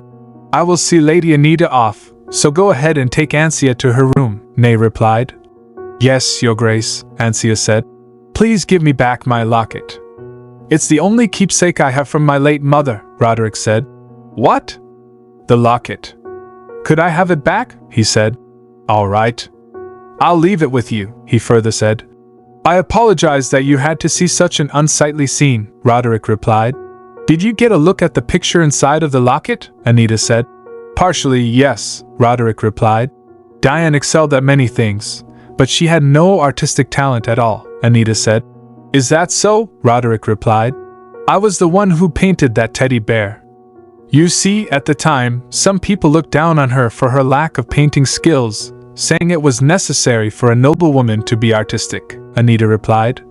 I don't know if I have any right to hear about this, Your Grace. I'm telling you this because it's you, Roderick said. Do you think I should treat that girl as if she were my real daughter? It may all be an act, but if my real child finds out I took on the role of father to a fake, then it's ridiculous, isn't it? It's not as if I have any idea whether my real daughter resents me, is angry at me for taking so long to find her, or if she's even alive. No, Anita replied. If it were me, I don't think I'd be angry with you. Oh, I would be upset about the time we missed out on. So I might grumble about that a bit, but if your daughter knew that you started an information guild and even pretended to be fooled by a fake just to find her, she would never resent you, and she would probably want to kill whoever was responsible for. Oh, maybe not that part, Roderick replied. Actually, she absolutely would if she took after Diane. Diane had quite the temper too, Anita said. Her Grace sounds like a wonderful person, the man said. Anita Renad was born over 2 years before Cloche was even founded. Do you still want us to look more into her, Your Grace? Roderick said. I know that she isn't the right age, but go and find out more about Anita Renard, the man replied. Yes, Your Grace. 4 days later, the maid exclaimed.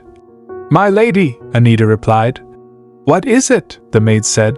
Your tea got cold, so I prepared a fresh pot. I know you don't like to drink tea that has cooled off, Lady Anita, Anita thought. She's been acting like this for 3 days already, the maid continued. The material of this night dress looks very stiff. Are you all right with it, Lady Anita? Anita said. I think it's soft enough, the maid replied. It might feel ticklish if it's too soft, so I'll bring you one that feels better right away, Anita asked. What are you doing? The maid responded. I'm cleaning, my lady. Since you are staying in this room, I cannot allow a single mote of dust in here. I thought she would stop on her own, but, she said. How is it, Lady Anita? Anita replied. It has a good scent, but are you acting like this because you think I'll become the next head of the house? The maid said. I don't know much about that, but I always served you, my lady, so, Anita replied. Or is it because I had my mother's maid serve me for a while? The maid said. Well, Anita replied. That maid left to the estate with mother. I have no intention of hiring any more maids because you were always enough, so don't worry, she added. In any case, please deliver this to Philip, the maid said. Yes, my lady. I'll be back in no time. And even if you decide to hire more maids, you should stay away from those working here now, she added. They all pretend to be nice and aren't even that great at their jobs. But anyway, I'll be off now, Anita said. How silly of her to worry about me. She must have noticed that the other maids have started treating me differently. It's not as if I am anyone important in the household, she thought. I hope the night captain gets here soon once he sees the documents. I need to know what things are like at the estate now that the Marquis and Marchioness are there, Anita said. All right then. I think I've taken care of everything that needed to be done here. I should head out now, Axion said. Anita, what do you think? Anita replied. It's good, Axion replied. It seems you don't like this one as much, Anita said. How did you know? I just had a feeling. Why did you want to come here, by the way? Anita replied. I heard this place was opened by Count Linnet, Axion said. I see, Anita replied. This place seems famous for its desserts, and I thought it would be a shame if I didn't get to try them before taking care of that family, Axion said. Did Count Linnet anger you somehow? Or is the house that supports him the culprit? Ned said. Oh, I just thought it was time to put the Oaklids in their rightful place. And inside of that locket was a teddy bear painted by His Grace, Madame Manhua said. I remember that painting. Do you recall how Her Grace insisted that your painting was better? Ned replied. How could I forget? His Grace was so upset with me over it that he refused to talk to me for a while, Madame Manhua said. That's right. It really feels like it happened yesterday. It may be bold of me to say this, but my affection for House Vice-Rasa is greater than simply that of someone who has served them for many years, Anita replied. I see. So who might that bast, I mean, your ex-fiancé be? Where does he live? Madame Manhua said. No, you really don't need to, Roderick replied. Go ahead. I would simply like to know. The late Duchess was very friendly, even to her servants. I'm telling you, I have no ill intentions. I just want to know what a man who treated our Manhua so poorly might look like. Though he often sounded cold, the late Duke's actions were always kind. I cannot keep up a lie like my wife. We intend to do this man harm. So just go ahead and tell us who it is, Madame Manhua said. I really am fine, master. The fact that both of you care so much is far too kind, she added. The late Duke and Duchess cared so much for their servants that even a lowly maid being cast off by her lover upset them. And one day, the two were blessed with a baby boy who took after their warmth and strength, Madame Manhua further explained. I was overjoyed to watch him grow into a wonderful young lord. But perhaps our happiness, no, my happiness, wasn't deserved, a servant said. Madame Manhua. Sir Ned Rohim. Pardon my interruption. Lady Anita Renard has asked me to give this to you, Ned added. I told her it was against our policy to accept gifts, but she strongly insisted, he said. That's all right. I'll go and give her my thanks in person. You too, madam, Madame Manhua said. Lady Anita has visited the manor many times now, and I believe she will continue to do so. As the head maid, I should really introduce myself to her, Anita said. Oh, Sir Rohim, Ned replied. Thank you for visiting us, Lady Anita, Anita said. I just came by to give you some cake because I thought of you, but I seem to have taken up a lot of your time, Ned replied. Of course not, my lady. In any case, cake? Did you perhaps bring enough for all the servants? Anita said. I couldn't just bring some for you and His Grace. I shall get going then, Madame Manhua said. May I introduce myself, my lady? Please forgive me for taking so long to greet you in person, my lady. I was busy with matters at the estate, she said. I am Susanna Manhua, head maid at House Vice-Rasa, Anita said. Don't apologize. It's nice to meet you, Madame Manhua, Madame Manhua replied. Our policy is not to accept gifts whose origin we do not know, Ned said. Should we throw it out then? Madame Manhua thought. Lady Anita's red eyes, they seemed so familiar. Let us ask His Grace what he thinks. That night, Anita thought about whether there was a holy relic that could take away pain. The relics listed in the guide she held should be the only ones left, but the priests of the Holy Era had possessed much more potent divine powers than those of today. They rarely created holy relics, as they did not need to rely on them, and all were recorded in the guide to holy relics. Yet, no matter how often she read it, there seemed to be no relic that alleviated pain. Then, she recalled the holy relic displayed at the Saint's Day ceremony. She remembered it so clearly. It had been next to the Empress seat that day. She had checked enough times to know that relic wasn't in the guide. This realization meant there were likely other holy relics not included in the text, and she shouldn't solely rely on it. There could be duplicates of the same relic, or even holy relics out there that no one knew about. Of course, she also had to consider the possibility that some known holy relics might be fakes. Ned entered the room. Your Grace? He said, eyeing the smell of alcohol lingering in the air. Duke Roderick replied. I had a glass or two. Would you like one too? He explained that he spread rumors about searching for his daughter not only to make everyone remember Diane but also because he believed their child might have been a girl. I thought I had already come to terms with the fact that Diane was no longer part of this world, Duke Roderick admitted, his voice breaking at the mention of a keepsake. However, it doesn't matter. I'm sure they have no idea. If I can find even the slightest lead that will point to my daughter and the culprit, I no longer care what happens to me and my rotten heart. We've already begun the investigation, Your Grace. Lady Anita was of great help. I had no idea she would agree so readily. The Duke was surprised by that, too. Anita could have made a large request in exchange for using her divine powers to activate the torch of Ariadne. I don't need anything in return, Anita interrupted. Duke Roderick remarked. I may be the wrong person to say this, but you should really make use of this opportunity, Anita.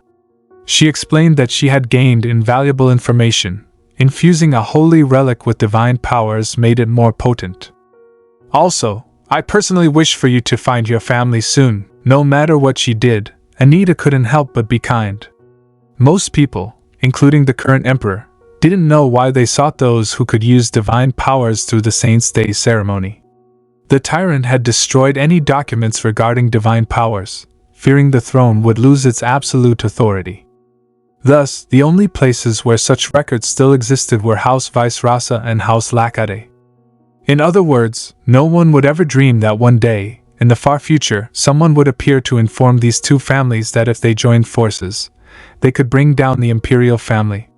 Ned, go and send Lady Anita Renard an invitation, the Duke commanded. An invitation? Ned asked, surprised. I must show her my gratitude, obviously. Anita thought it was time to spread rumors about her being unwell. She wondered what the most effective way would be. The Emperor had personally appointed her as deputy head of House Renard, and her coming-of-age ceremony was around the corner.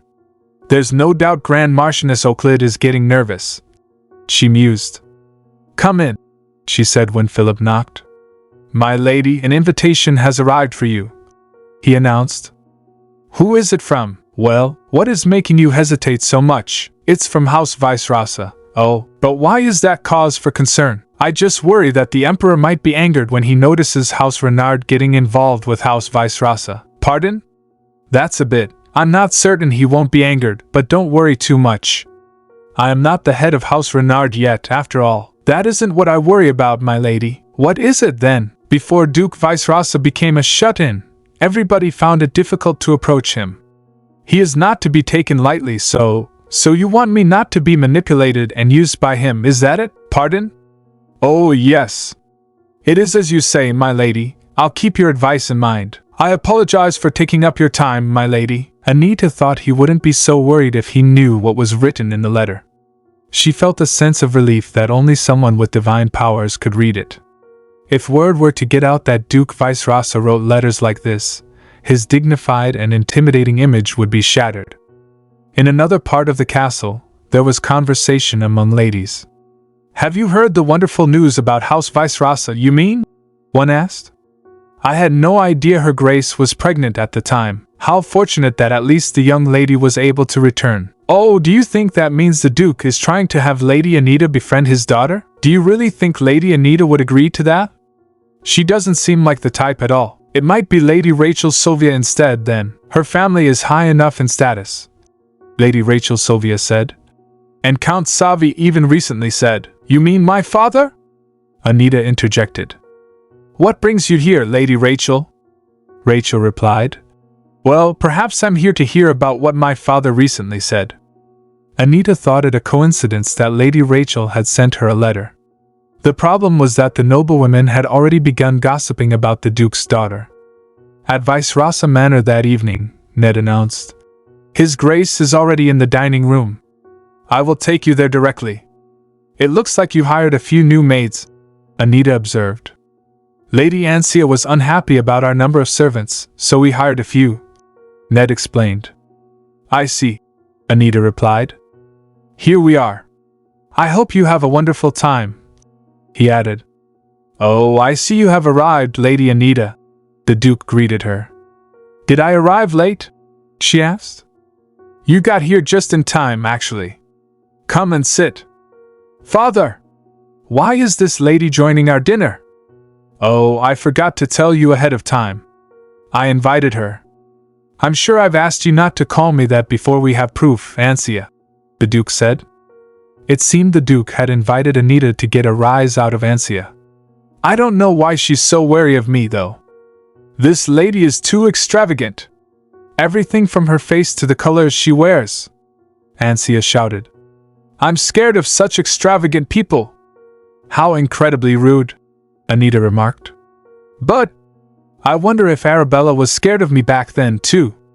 I suppose that wouldn't have been entirely ridiculous. If I am scaring you, I will take my leave, Anita offered. I am grateful for your kindness, Lady Anita, but that will be unnecessary, Ansia replied.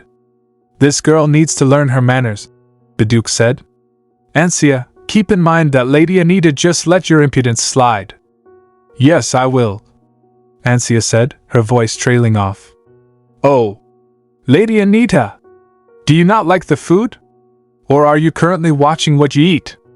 You see, since I grew up in a place where food was always scarce, I was never able to eat much, she explained. Just as Anita thought, Ansia spoke up to grab attention whenever the Duke addressed her. Ha! Ansia, the Duke said, shaking his head. I apologize. That was not my intention, Ansia said, her tone shifting. I believe it would be better to just get to the point now. Lady Anita, I invited you here to ask you for a favor. A favor? Anita asked, intrigued. I asked the Emperor for a holy relic with the ability to confirm one's bloodline. Would you be able to use your divine powers on it?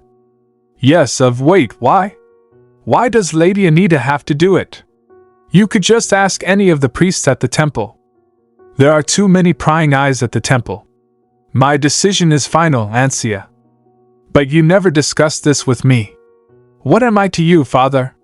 Why did you even bring me here if you were going to treat me like this? Forget it. I'm going to my room. Come with me, Jane, Ansia exclaimed, storming off. Does she always run out of the room whenever she's in a bind? Anita asked. I don't know. This is the first I've seen, the Duke replied. She must have gone to report on the holy relic I just mentioned. We discovered that she uses a magic item to communicate with someone. Your Grace, you're not drunk, are you? That would make things awkward. I'm hurt. A bit of rambling doesn't mean I'm drunk. I wouldn't say all this to just anyone, the Duke retorted. Come to think of it, the holy relic that confirms one's parentage was used by House Renard in the past, was it not? Yes, it was. To be honest, there aren't any holy relics of this kind from what I've discovered. How was it used for the Renards? Anita asked. At the time, the Marquis and Marchioness used that holy relic to dismiss the girls who claimed to be Arabella. I see. I will look forward to it then. Pardon? I have many enemies. But among them, there aren't many who are able to get their hands on a holy relic. Whoever is directing this farce, I've got them exactly where I want them. Meanwhile, Ansia thought, a parentage test? They never told me about anything like that. A maid thought to herself. All I wanted was to be like Camilla Hayworth and enjoy an extravagant lifestyle. Camilla Hayworth, the legendary opera singer, was my role model. I was lucky enough to be born the youngest daughter of a well-off family in the countryside with loving parents, and never lacking anything. However, I didn't want to settle for that kind of ordinary fortune. I wanted to be an opera singer. A celebrity who shone bright, just like Camilla. That was my dream. And so, I finally managed to make it to the capital and join a theater troupe, but I didn't get to play a single role for a long time. I thought I would go back home after doing nothing but busy work when, are your eyes real? Pardon? Yes, they are. The maid felt someone had come to her and told her that she could be just like Camilla Hayworth. That he would give me that chance. This is the role I was given. I have to be the beloved daughter of the Duke as I wait for my happy ending. I have to be the main character of this opera, the maid said. I would like these. Your sister must be fond of simple designs, my lady. HM? Are these not a gift for her? You picked out the auburn gems, so I assumed. Anita thought. Oh, I suppose Arabella's eyes are auburn. I would also like the earrings with the red gems and that bracelet. Yes, my lady. I didn't intend to buy anything for Arabella. I'm sure there will be strange rumors going around again. Philip? A knight from the estate is here to see you. But it's the vice captain instead of the captain, my lady. Why is that? Well, the knight captain ran off and said that bastard was so obsessed with gambling that he used up the entire budget for the knight order and even took out private loans before running off. How dare you blame Our Lady, Philip? It's all right. I'll talk with him myself, Anita assured him. I expected as much from the man, to be honest. This is not a laughing matter. All right, then let's go over everything one by one. Be honest and tell me everything. How long has the Renard territory been destitute? The Knight Order has been destitute for 7 years now. That's quite a while. Where have you been getting the funds you need? Captain said. Where else? The Knights used their own money, and once that ran out, we earned money in any way we could. Anita thought, I found out about the inconsistent bookkeeping 5 years ago. At the time, I didn't have any say in the running of the Knight Orders, but since it was obvious the Marquis took money from their budget, I asked the butler to regularly send some of my own money to support the Knights. It wouldn't have made them well off, but they shouldn't have been left with nothing. Where on earth did all that money go? The captain shouted. Are you ashamed of us? While all of you stood by and watched, we did our best to keep the order alive. Philip became furious. Vice Captain! What? I cannot let your impudence slide any longer. Lady Anita spent her own money to support the Knight Order. How dare you be so ungrateful and treat her with such disrespect? Pardon? Is that true, my lady? I suppose there's no reason to hide it now. Seeing that the money I sent to make up for what was embezzled also went missing, the Marquis wasn't the only one stealing money. Based on what you told me, the Knight Captain must have taken the money I sent for himself. He probably made a run for it when he heard I had become the head of House Renard.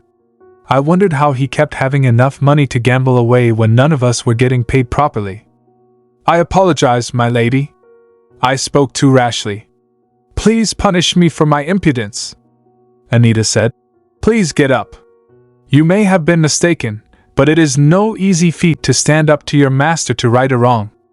I will take this as proof of your loyalty. My lady! Go ahead and give me a detailed report on the state of our territory.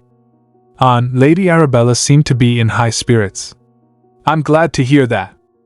By the way, do you know of a knight named Felix Nell? The vice captain explained. Sir Nell? Oh, yes. He was added to our ranks based on Grand Marchioness Euclid's recommendation. He is very skilled but did not fit in with her family's Knight Order, so she wished for him to join ours instead. There was no mention of that in his personnel file. Yes, that is true. It was more of a verbal contract wherein two knights swapped places, you see. The Grand Marchioness noticed one of our knights while watching a training session and wanted to take Sir Rihan Lavilla as her personal guard. As she couldn't just poach a knight who was already part of an order, we exchanged them as a form of military dispatch. I see. So the Grand Marchioness went that far. Vice Captain, as soon as we are done here, send a message to Sir Lavilla. Ask him whether he would like to return to the Renard Knight Order. But he is already part of another order. Do you really believe Sir Lavilla to have settled down in that order? There is a high possibility the Grand Marchioness said she wanted Sir Lavilla as her guard to plant Sir Nell into the Renard Knight Order. In other words, it is unlikely that Sir Lavilla is being treated well when he was only taken into the Euclid Knight Order as a pawn to be exchanged. He may be going through hazing or even bullying in an unfamiliar place. Vice Captain said. I did not think you would concern yourself with the comfort of our knights. You really are different as the head of the house, Lady Anita. As expected, rumors cannot be trusted. Anita interrupted. No, most of the rumors about me are true. In any case, I will revise the budget as soon as I can, so please rest a while before you return to the estate. And as soon as the additional funds arrive, go ahead and purchase new armor and weapons for the whole order. Oh, I am aware that all of you did your best with the little you were given all these years. I know you will fare much better with higher quality equipment. No doubt, my lady. Also, please give this to Arabella. That won't work. Everyone would welcome you, my lady. Thank you for the kind words, but there are two people there whom I do not wish to see in particular. Besides, I have an important matter to attend to tomorrow. Thus, I will leave it to you. I trust you with our territory. Yes, my lady. The next day, Vice Captain of the Imperial Knight Order's 1st Regiment, Sir Rilt Dice, and representative of the vassal families of the Vicerosa Duchy, Baron Polo Tilu, have gathered here at Vicerosa Manor to help confirm whether or not Ancia really is Duke Roderick Vicerosa's daughter. But why are you here when this matter concerns the Duchy, Lady Anita Renard? Ned thought, I apologize for not clarifying it sooner.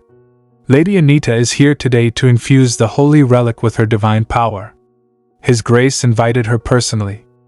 I see. I apologize for the wait, everyone. His Grace and Lady Ancia are still getting ready, so please wait a little longer. Anita replied. I expected as much. I will do my best to bring them here as quickly as possible. Ancia shouted. How could you, Lady Anita? I can't believe you are wearing such an extravagant necklace when I distinctly remember telling you that eye-catching outfits trigger me. Ancia. Your Grace? Apologize. Why do I have to apologize? I am your daughter, Lady Ancia Vicerosa. All you do is blame and humiliate me even when I say I'm uncomfortable. Duke Roderick said. Ancia. That's enough. I refuse to put up with you much longer. Sir Rilt Dice, please take out the holy relic. Yes, Your Grace. These are the scales of Lopera. Please raise your hands and place one on either end of the scale. The plates will turn closer in color the more related you are to one another. That sounds simple. Let us proceed. Before the scales show us the truth, I would like to say something. I am grateful to everyone here at the manor. I wanted to thank everyone for treating me so well, even if the holy relic says I am not the Duke's daughter. Ancia became happy. Congratulations, Your Grace. Your Grace, I really am your daughter. I am so glad, Your Grace. No, Father!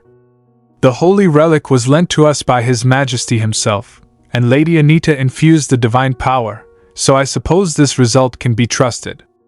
Anita thought, just as the Duke said, the holy relic worked as it should. But why is the Eye of Oblige not responding? The Duke's daughter has finally been found.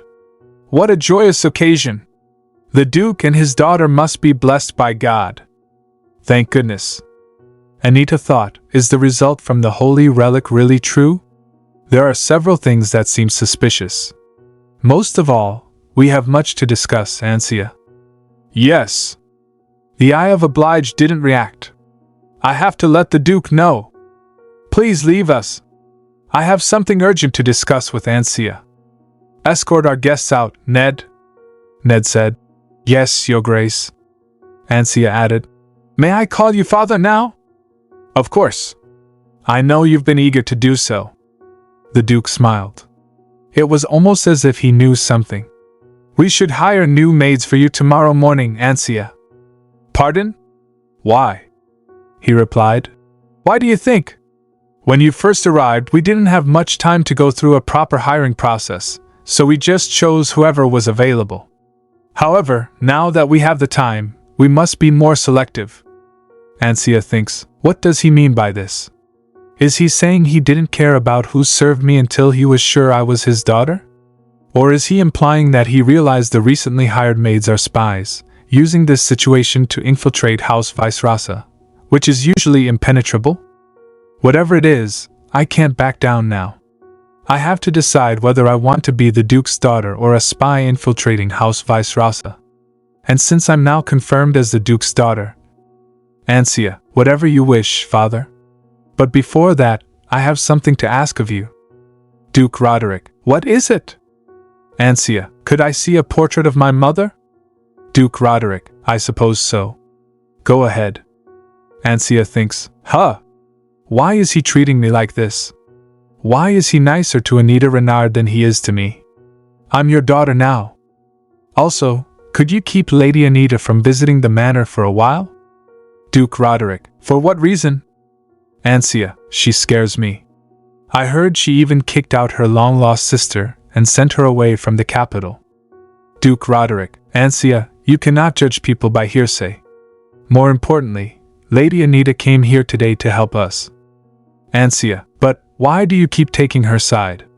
Whenever you treat her better than you treat me, why are you laughing, father? Duke Roderick, right. Ansia? How much longer do you plan on pretending to be my daughter? Philip informs her, Lord Axion is here to see you. Did we miss a message from him earlier? Philip, I double-checked, but he did not send a message. Take me to where Lord Axion is waiting then. Philip, yes, my lady. Anita, are you all right? Did something happen? Has the Archduchess's condition gotten worse? Ansia, no, but I'm not all right. There was some information about you making the rounds. They said you were sick. Anita, oh. I made up that rumor. I know. There were rumors about me looking for holy relics. I decided to spread a rumor about my health in case anyone got suspicious. Anita, I'm worried more people will try to attack you after hearing that rumor. I'm sorry for worrying you, Axion. Ansia, I want you to be able to rely on me. I wonder if you're so thoughtful to everyone you know, Axion. You're not being this nice to other people, are you? Axion, should I not be? If you want me to, I'll stop. Lord Axion, I'm just kidding. I will treat you better than anyone else, even if you don't want me to. There's no need for any concerns. You're the only one I will worry about. Because I want to. Axion, so where did you go today? Oh, I was at Vice-Rasa Manor. Axion thinks, that girl, she's not his real daughter, so watch out. Axion, how did you know? She even brought along a locket that belonged to the Duchess. Axion, are you saying she had the Duchess's locket on her? Ansia, the Emperor is the one who sent the Duke a fake daughter. Axion, what? According to what I've found out, the Duchess had an audience with the Emperor a week before she went missing. Then, the next day, she went to the temple. The Emperor could have gotten the locket off of her then. Axion, I did notice that something seemed off about the scales of Lapra, the holy relic used today. I was able to infuse it with my divine power, but the Eye of Oblige wouldn't react to it. I think the holy relic you saw today could be a magic construct made to look like a holy relic. Really? Anita, so the reason the Duke was smiling like that, could it be that he knew the scales of Lapra were fake? He thinks I'm fake?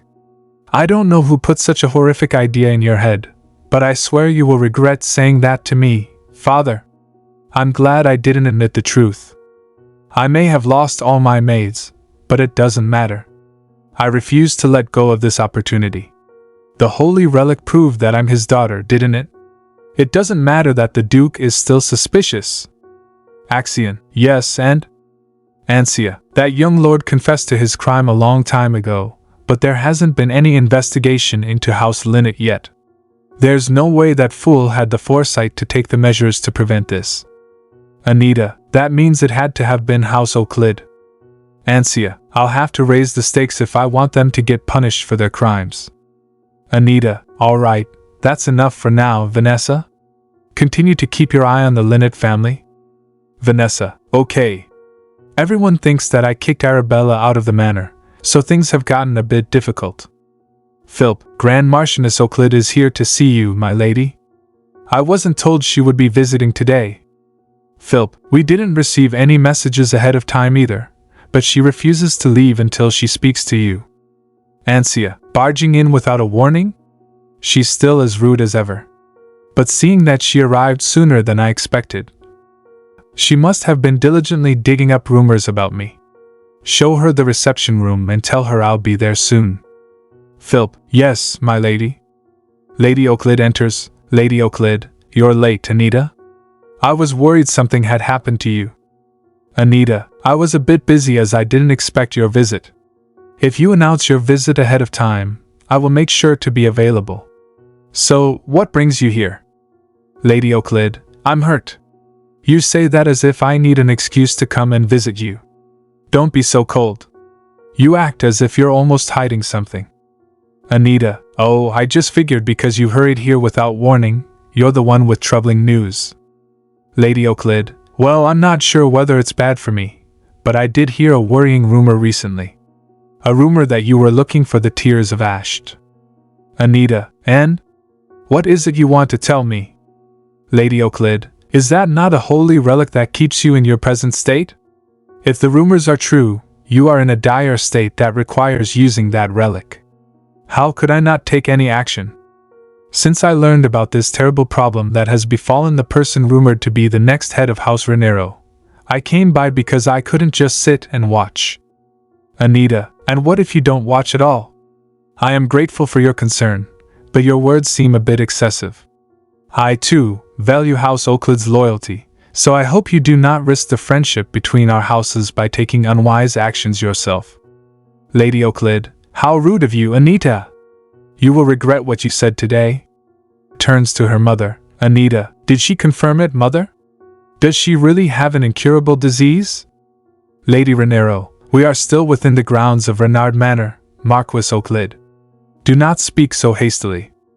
Yes, mother. Judging by how defensive she was, I believe she is likely sick. It was hardly noticeable, but she seemed shaken. Lady Euclid, and what if you don't watch at all? Anita can try to cover up her condition, but she won't be able to do much. House Renard has Arabella, after all. She's another legitimate successor.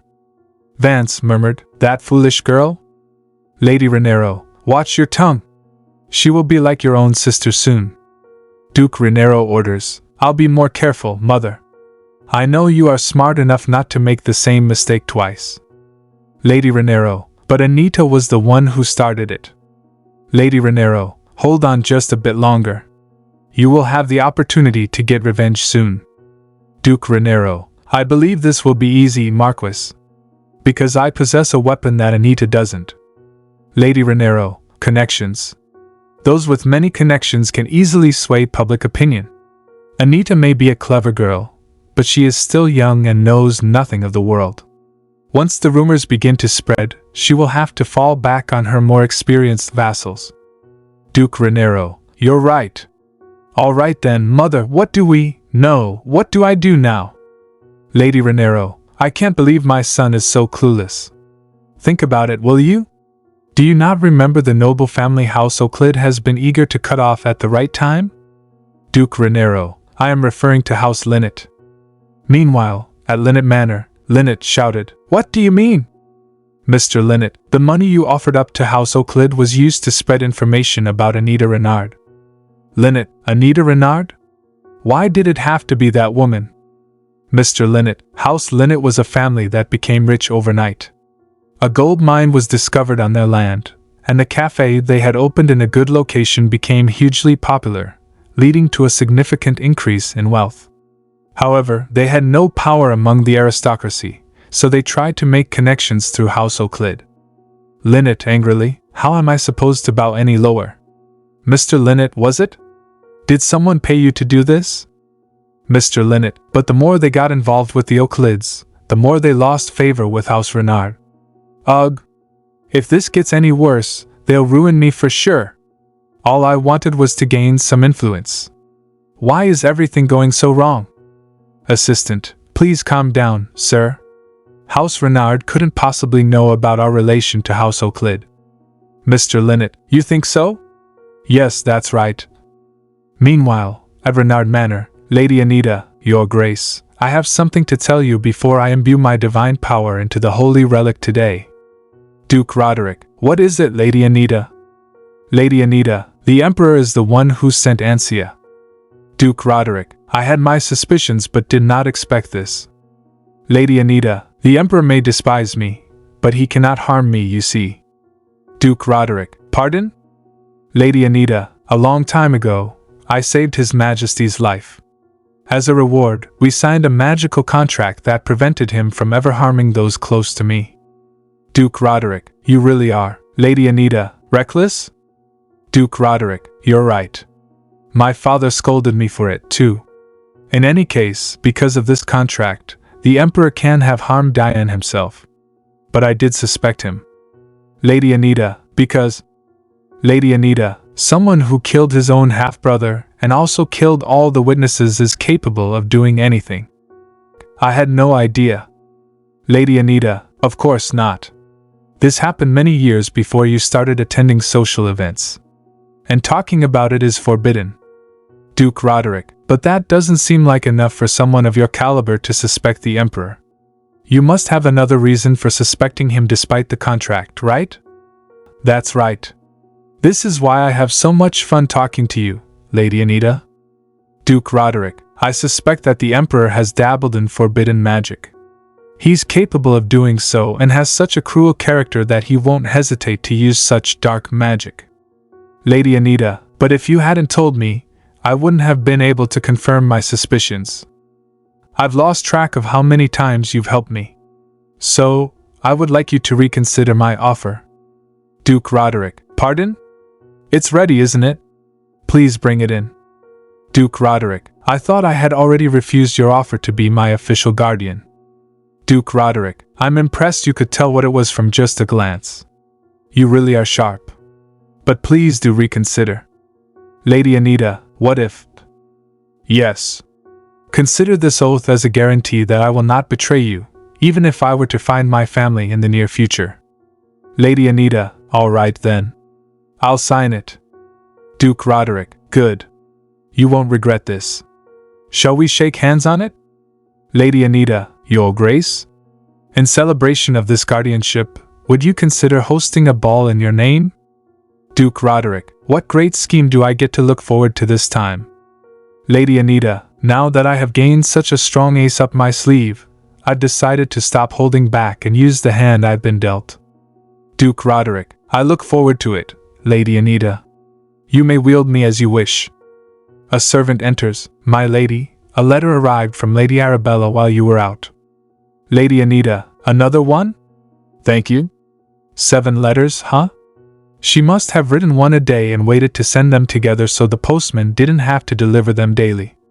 What a sweet and kind thought, as expected of Arabella. Reading the letter, to Anita, who I miss very much, I hope you're doing well. At the estate oh, and thank you for my gift. The vice captain delivered it to me, from Arabella, who is happy about the earrings that suit her so well. Lady Anita, I'm glad she likes them.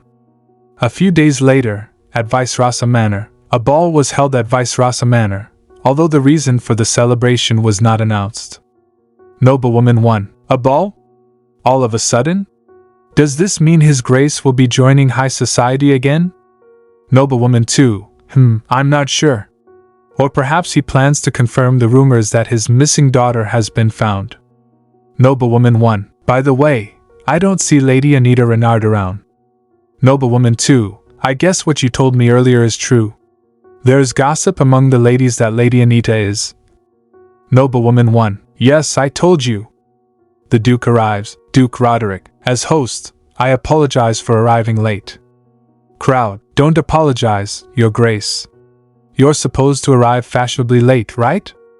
Nobleman, congratulations, Your Grace. I heard you finally found your daughter.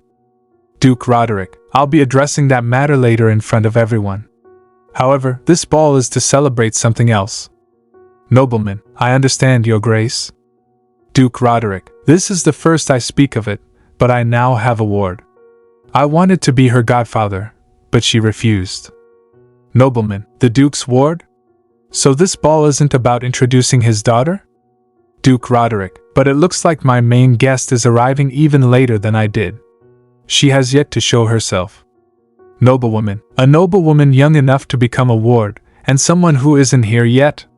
That means, Duke Roderick, that's right. Duke Roderick, I would like to share this joyous news with everyone gathered here. I, Roderick Vice Rasa, have taken Anita Renard as my ward. Since this ball is meant to celebrate this good news, please enjoy yourselves. Lady Sola, Lady Ellie, why did you say that earlier? Lady Ellie, why are you bringing that up now, Lady Sola? Lady Sola, because this means everything you've been telling me may be just as untrustworthy as what you said earlier. Lady Ellie, I only heard it from someone else. That Lady Anita is mentally unstable. Lady Sola, stop it, Lady Ellie. Lady Ellie, what's wrong all of a sudden? Lady Sola, over there. Anita thinks, they think I'm mentally unstable? What a fascinating rumor. Lady Sola, I just heard it from Lady Ellie. Lady Anita.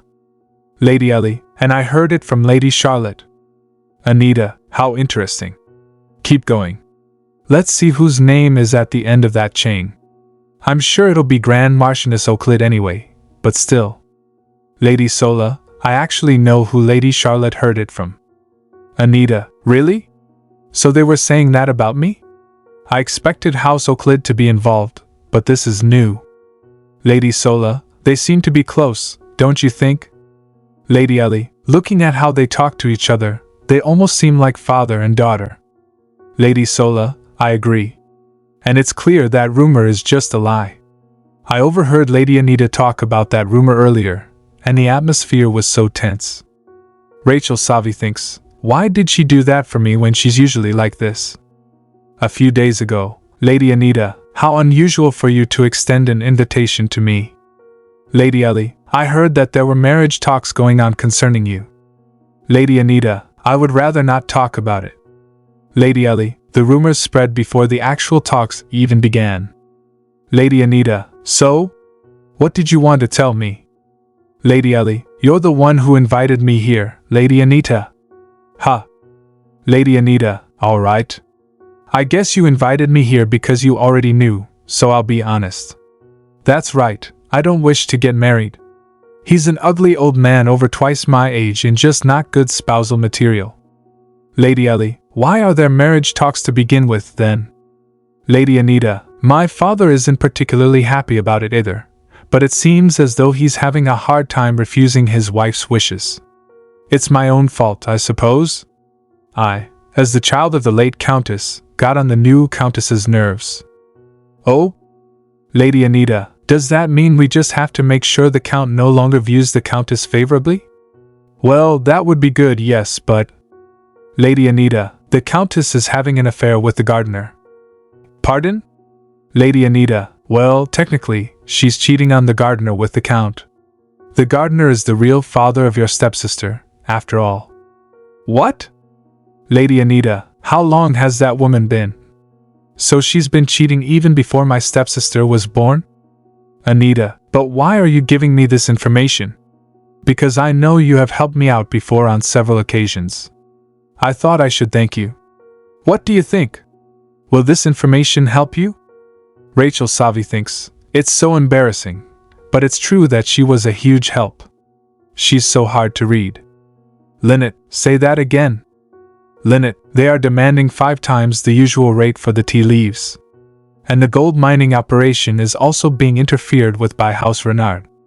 Lynette, oh no. Vance, should we ask House Euclid for help, my lord? Lynette, are you insane? She'll try to cut us off, thinking we've been caught. Vance, I apologize, my lord. Lynette, send a message to House Renard immediately. Vance, yes, my lord. What shall I write? Lynette, dearest Lady Renard. Anita, and that is why I would like to visit you. Lord Axion, from Count Lynette. House Lynette sent that. Anita, yes. Lord Axion, I have an idea that could steer things in the direction you want, Anita. Would you allow me to help you? 10 days later, at Renard Manor, servant, Lady Anita Renard is not here at the moment. Lynette, but I came here myself. Is there no way to see her? Servant, just tell her this is urgent. Servant, still, you cannot show up barely a few hours after sending your message. Lynette, well. Servant, her ladyship will not be happy about this unprecedented situation. Lynette, then I'll wait until she returns. Anita, I seem to have made you wait, Count Lynette. Lynette, not at all, my lady. We are both busy people, so I will get straight to the point. Why are you here? Lynette, well, Anita, before you say anything, I do not believe in second mistakes. The second time is always on purpose. Lynette, I apologize. I swear I didn't know. If I had known where that money would go, I wouldn't have given it away.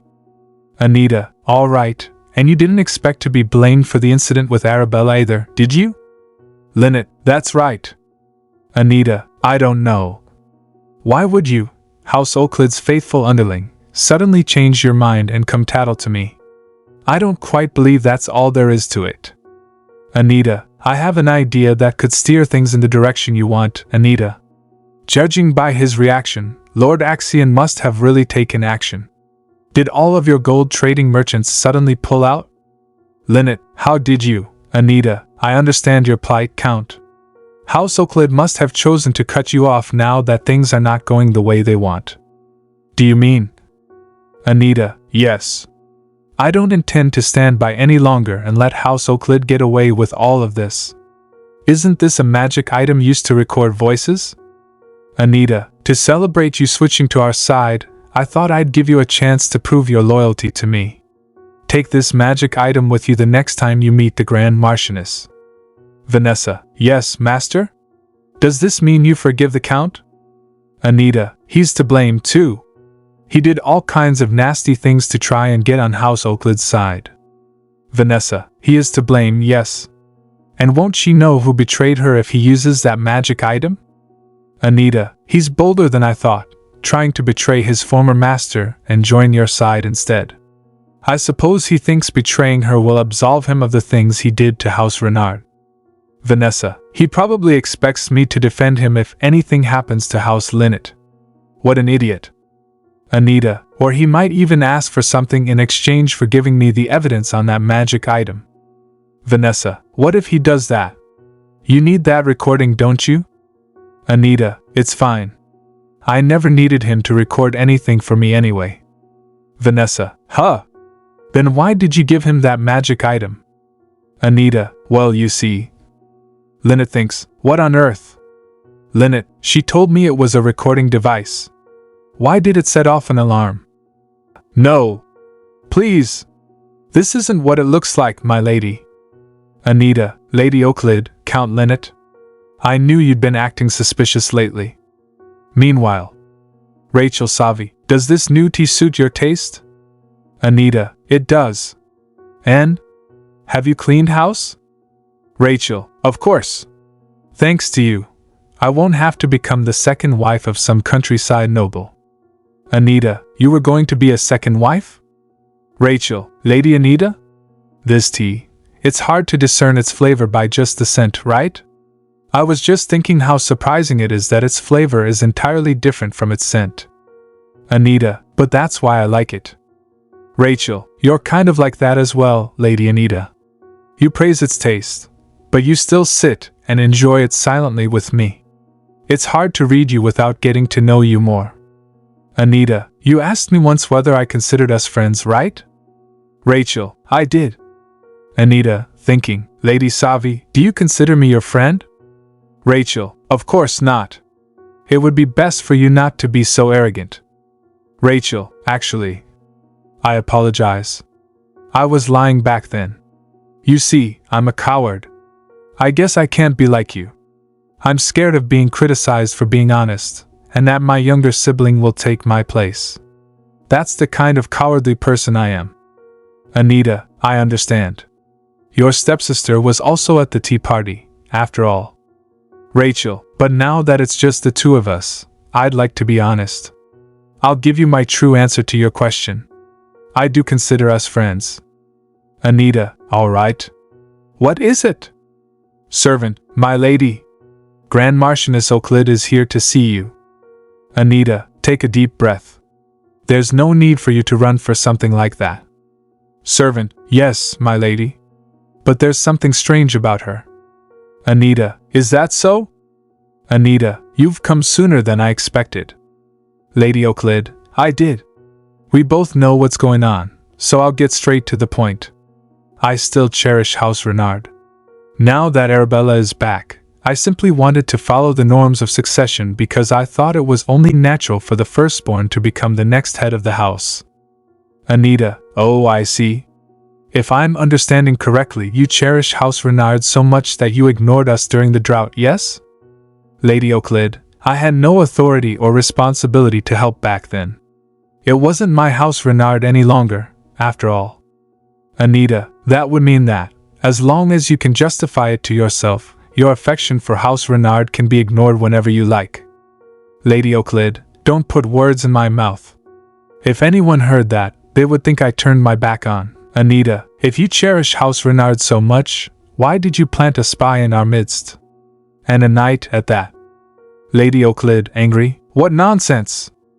Anita, thinking, how is Sir Lavilla? You know, the knight you took with you to House Euclid. Why did you plant a spy in our midst?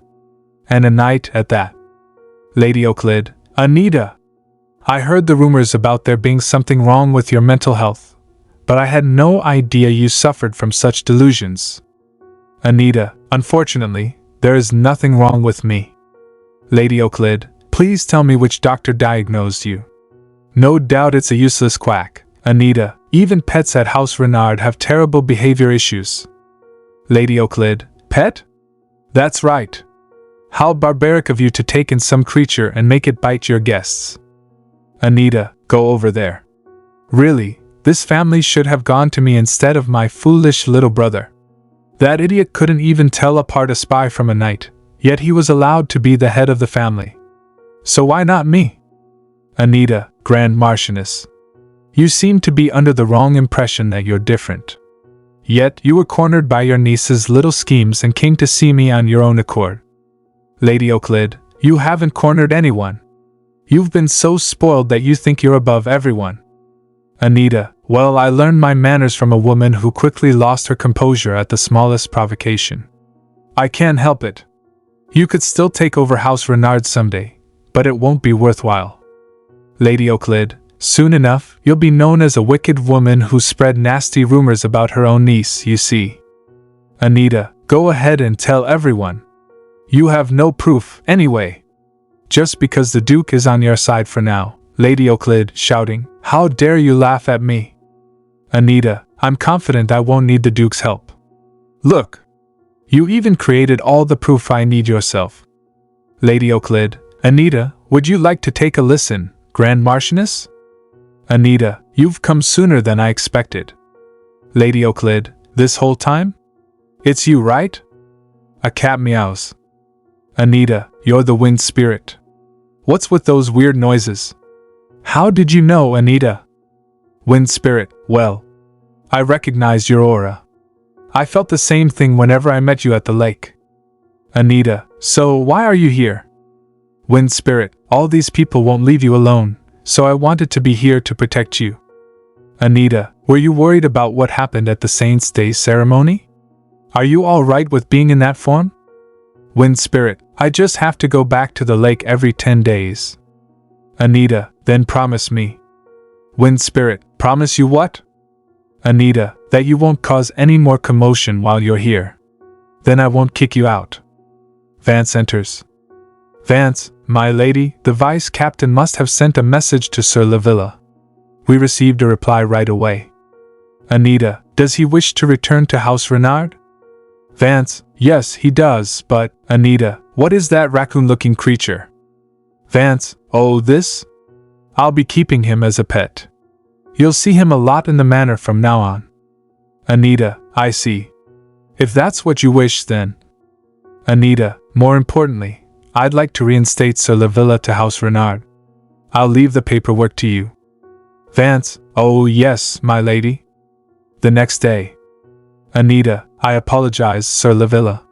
You went through all that hardship because of my incompetence. Sir Lavilla, pardon? Anita, I'm strong, my lady. I triumphed over all those Euclid thugs who tried to give me a hard time. Anita, I'm glad to hear that you showcased House Renard's strength, but I'd still like to apologize and reimburse you for everything you endured. Sir Lavilla, I don't want to throw money at the problem, but I'm sure you'll need funds to treat your wounds. Let me cover those first. Sir Lavilla, thank you. I'm sure you were unaware of what was happening with the Night Order, my lady. You need not go this far. Anita, oh, and if it's all right with you, would you like to work for House Renard as soon as you are recovered? Sir Lavilla, I was hoping you would ask, my lady. I, Rihan Lavilla, Knight of House Renard, greet you, the head of House Renard. Anita, all right. Sir Lavilla, I have something urgent to report to you, my lady. Ellie, Grand Marchioness Euclid left the capital last night. Anita, last night? Yes, it looked like she was hurrying to the Renard estate. Anita, oh, is that so? Later, at a salon in the capital. Guest 1, is that really true? Grand Marchioness Euclid? Really? Guest 2, yes, I'm telling you. Anita, explaining, no matter how close she is to her brother, she shouldn't be visiting a couple who disgraced themselves and were driven out of the capital. Guest 1, the Emperor himself was outraged when he heard about this. Guest 2, oh my. What will happen to the Grand Marchioness now? Guest 1, I'm not sure. But one thing is certain, Grand Marchioness Euclid's reputation is ruined. Guest 2, I would never visit my brother if he had committed tax fraud. It would obviously raise suspicions with His Majesty. Back to Anita and Ellie. Anita, and so, Grand Marchioness Euclid's reputation in high society plummeted rapidly. She attempted to restore her good name, but House Euclid's reputation was so ruined that there was nothing left to restore. Another person trembling with anxiety. Ansia, no. Narrator, Ansia, who the Duke had forbidden to attend the ball held at House Vicerosa some time ago, had made her way into the banquet hall in secret, only to overhear what some of the guests were saying. Guest 1, so that girl isn't actually the Duke's daughter, right? Guest 2, judging by His Grace's reaction. Ansia, thinking, that's House Renard's carriage? Back to Anita and Ansia. Ansia, Lady Anita? It's me, Ansia. I wanted to have a heart-to-heart with you. Anita, you knew the truth from the start, didn't you? Ansia, I did. Anita, I wondered why you were hovering around me as soon as I arrived, so this is why. Ansia, as you can see, I'm a great actor and clever as well. Anita, I'm not sure what you are trying to say. Ansia, Lady Anita, I didn't think you would be so slow. Anita, no. I'm asking why I would ever want to use you when everyone already knows your face. Ansia, I can disguise myself with makeup and use magic potions to change my eye color. You could use me as a maid or something, couldn't you? Anita, use you? As my maid? Ansia, that's right. It's easy enough for you to get rid of the few people who do know my face, isn't it? Anita, yes, it's very easy. Ansia, there we go, then. Anita, but I don't intend to hire someone like you, who begs for their life to get what they want. Ansia, beg? I'm trying to make a deal with you. Anita, go make that deal with someone else. Ansia, Lady Anita. This won't. Anita, you lied to people who have been looking for their family for 19 years and didn't feel a shred of guilt about it. Ansia, I was just trying to make it big. Lady Anita, what would you know? You were lucky enough to be born a high-ranking noble. Who knows? But one thing is certain. Even if you had been born a noble, you would be just as trashy as you are now. Let me give you one last piece of advice, Ansia. Lady Anita, you don't actually have the time to be sitting around like this. Ansia, huh? What are you trying to say?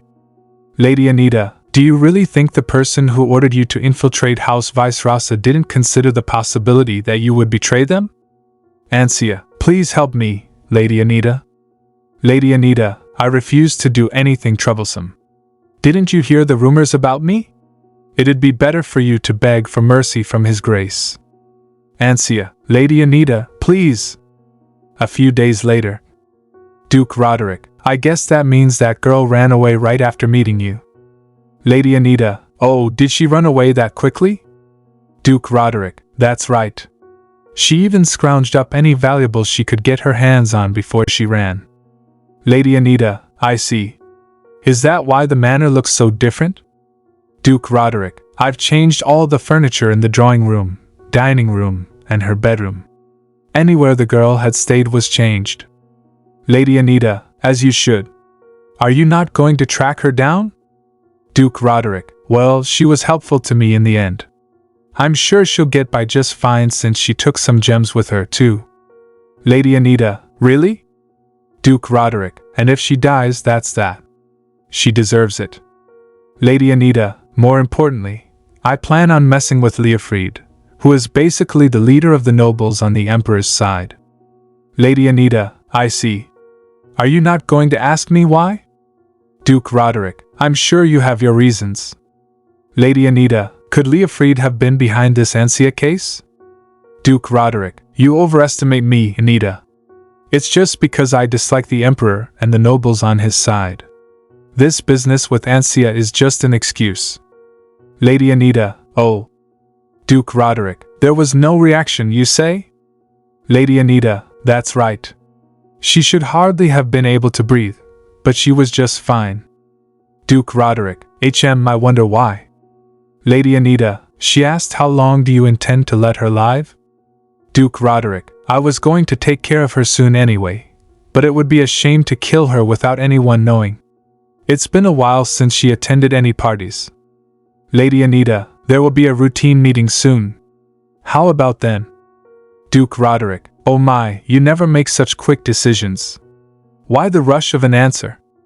Lady Anita, that girl will be visiting that place the day after the meeting, you see. Duke Roderick, but why would you go for the day before instead of the day of her arrival? Lady Anita, it's more fun that way. It'll make her keep wondering whether she would have been able to counteract the curse if she had been there. Duke Roderick, I see. You did say she counteracted a dark magic spell before. How cruel of you! Lady Anita, me? Cruel? I don't think you have the right to point fingers. Duke Roderick, what will you do if she arrives early? Lady Anita, if she goes berserk or something, the curse might break. Duke Roderick, if her divine power was that strong, the curse would have never worked on her to begin with. Lady Anita, that's true. Besides, that girl has absolutely no emotions. Duke Roderick, so, you want her to despair even more and watch her flail under her curse? Lady Anita, that's right. I'm curious, you see. I wonder just how much she resembles that face. Duke Roderick, so, prepare for everything. Lady Anita, of course. After all, this is a chance to kill the Empire's only Archduke. Duke Roderick, Servant, my lady, it's Philip. Lady Anita, come in. Servant, Firen is waiting for you in the drawing room, my lady. Lady Anita, what does she want? Servant, she said she wanted to tell you in person. Lady Anita, this seems sudden. Firen, my lady. I've completed the medicine you asked for. Lady Anita, what? Firen, it didn't take as long as I expected. The holy relic helped a lot. Lady Anita, thank you, Firen. It's in here. Lady Anita, I finally get it now. The reason Her Grace didn't seem interested in finding a cure. I know Firen has been putting a lot of effort into this research, but it took much less time than expected for her to succeed. This makes it far too easy. It almost feels like I'm walking into a trap. For instance, her illness could worsen by taking this medicine. Let me think through this one more time. Her Grace's sickness can't be cured by common medicine, and its symptoms can only be quelled using a holy relic imbued with divine power. That means it's highly likely that dark magic is causing her sickness. But first me, Marquis and Marchioness Renard, and now the Archduchess as well? How could there be so much dark magic around me when it's supposed to be rare? If I continue to discover dark magic being cast around me, it would mean the dark mage isn't far away. There is one way to discover who the dark mage is. Sometimes, dark magic requires more than just a sacrifice and destroys part of the dark mage's body. If this is the case, it is possible to find the dark mage by sending divine power into a person affected by dark magic. There are two possible things I can find out by doing this: that someone among the people I know is the dark mage, or the dark mage is on the opposing side. Whoever it is, it'll be whomever suddenly disappears from the public. They won't just stand by and allow themselves to be discovered. Anita, because as soon as my divine power reaches the dark mage, they will be fatally wounded. Lacade Manor Gardens. All right. Let this meeting commence. Others, yes, Your Grace. Yes. We shall begin with the most important issues to be discussed. Others, understood. We should also talk about the matter regarding the residents of the Lacade territory. There is also an issue involving the palace. Yesterday, the imperial servant, are you all right? I am fine. Please continue with, servant, your grace, how long have you been ill? Others, is anyone there? Hurry and tend to her grace this instant. Call for the physician. Servant, that mark. Others, why is that magic mark on your face? Everyone, run. Get out of this manor at once.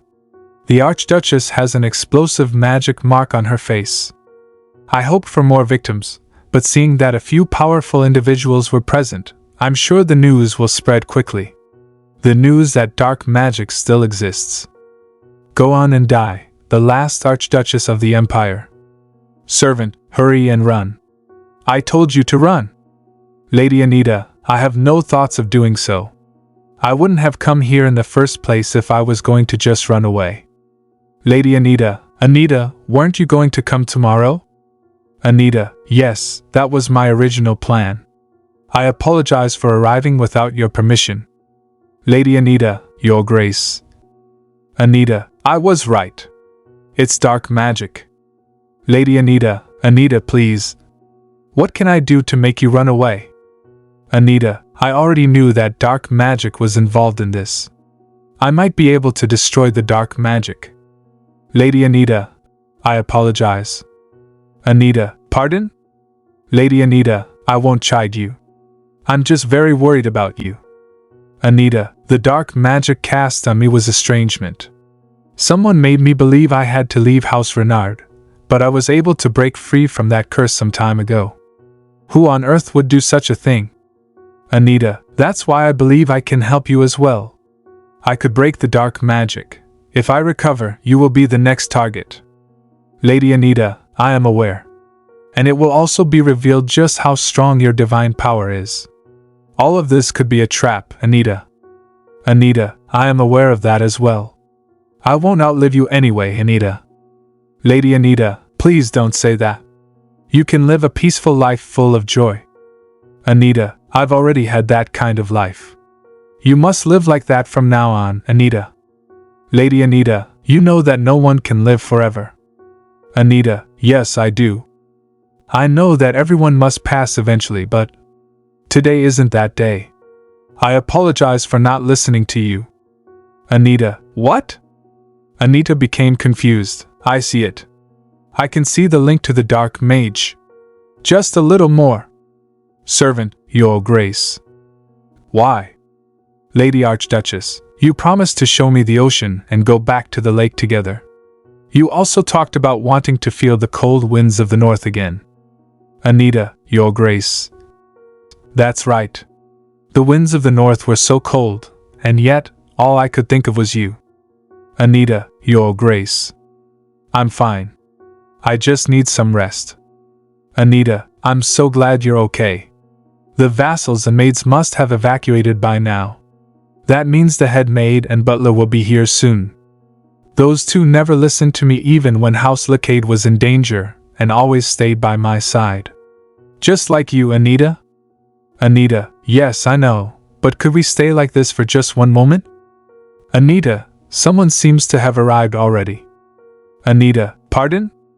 Axion, welcome home. Anita shocked by seeing him. Axion? I came because I thought it was strange that Firen finished the medicine so quickly. When I arrived, people were running away, and there was an explosion spell mark on her grace's face. But I believe the dark magic on her has been completely destroyed. Anita thought, why isn't he saying anything? Axion, Anita. Anita, yes? Axion, I was worried. Axion, it was too late.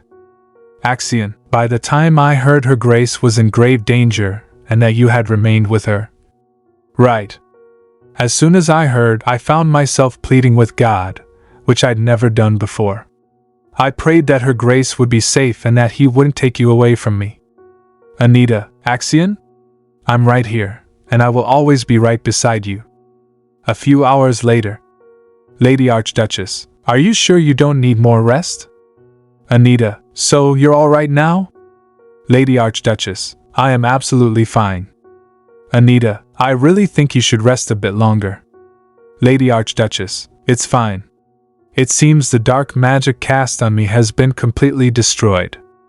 Anita, yes. Lady Archduchess, you know, I always thought it was strange. Anita, pardon? Lady Archduchess, who knew a girl like you, who does everything she can to help even when everyone else is running away and wishes to protect everyone, would be so soft when it came to House Renard? Anita, so all of that was because of dark magic as well. Lady Archduchess, Anita, would you promise me something? Let this be the last time you save my life. Anita, but why? You should only think of your own safety from now on. Lady Archduchess, I was just trying to protect someone important to me. Anita, I see. Yes, I believe that should work. Lady Archduchess, I have just come up with a way to keep you safe as well, Anita. Anita, what do you mean? Lady Archduchess, it was much simpler than I thought. I just have to avoid showing them any weakness. Lady Archduchess explained, dark magic? That's nothing compared to the hardships I've had to endure all these years. 20 years ago. Lady Archduchess, back then, everyone underestimated and looked down on me, the head of House Lacade. All because I was a woman. There were plenty of men who aimed to take my title by marrying me, and then there were those who were after everything of mine, including my life and all of House Lacade. To protect my family from such men, I had to be cold, calculating, and become even stronger. It isn't like House Lacade to be defeated so easily. Lady Archduchess, I promise to survive without dirtying your hands. Anita asked, then, let us both do our best for each other's sake. Lady Archduchess, yes. If you find out who cast this dark magic, please let us know. Lady Archduchess, I will show them that my sword is still as sharp as ever.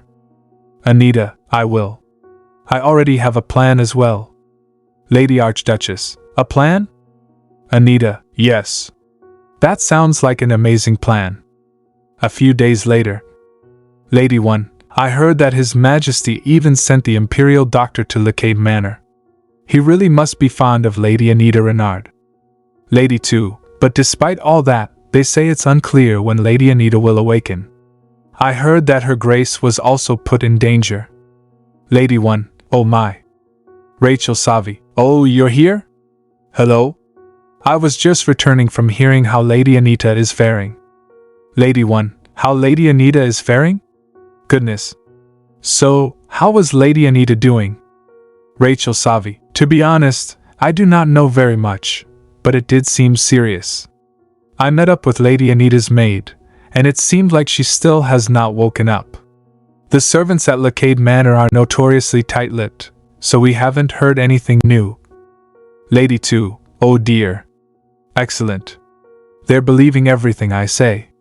Lady Anita was always the talk of high society, with all sorts of rumors floating around about her.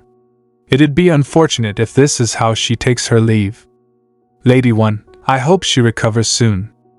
Lady 2, as do I. Who could have known she would suddenly disappear from high society like this? Besides, if what you say is true, Lady Rachel, the timing is quite unfortunate. Lady 1, what do you mean? Lady 2, I'm talking about Lady Camilla. I heard that her health had taken a sudden decline as well. Lady 1, my goodness. Is that why her tea party was cancelled? I see. Axion, may I come in, Anita? Anita, you need to get better at pretending. How is someone in a coma supposed to eat dessert? Axion, yes, but you can't read if you're unconscious, Sither. Anita, you're wrong. They'll think you're reading to me as you nurse me, silly. Axion, I guess you're right. Then I'm sure they'll think this dessert is for me, too. Anita, what? You don't even like sweets. Axion, Anita, my arm is getting tired. Anita, don't worry, there's no one around to see. Anita added, Lady Rachel has successfully spread the rumor. The social circles are already buzzing. They're all talking about how Her Grace has recovered but that you're still unconscious. Axion, I'm sure the temple will also want to get involved. Anita, actually, I've just received a message from them, saying they'd like to bless you so that you'll wake up.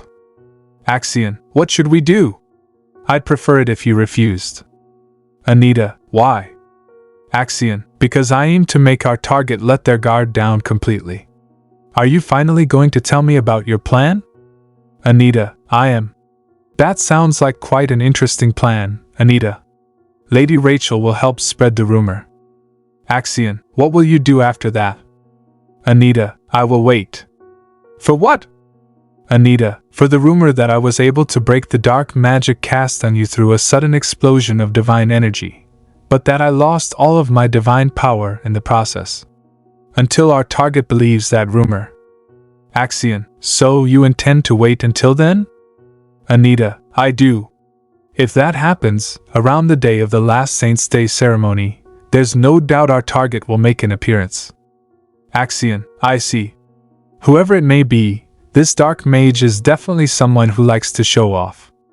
Axion, Anita, this may be a little late, but I have something serious to discuss with you. Anita, Axion, thank you.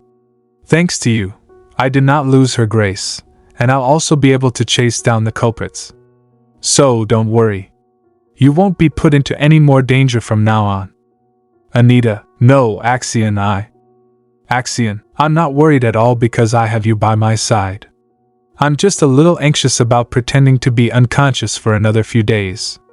I'm already so bored. Anita, so. Axion, so, I will also be chasing after those who threatened Her Grace. I'm not giving up. Anita, all right. A few days later, Anita added, thank you everyone. Maid, my lady, I am so glad you are finally awake.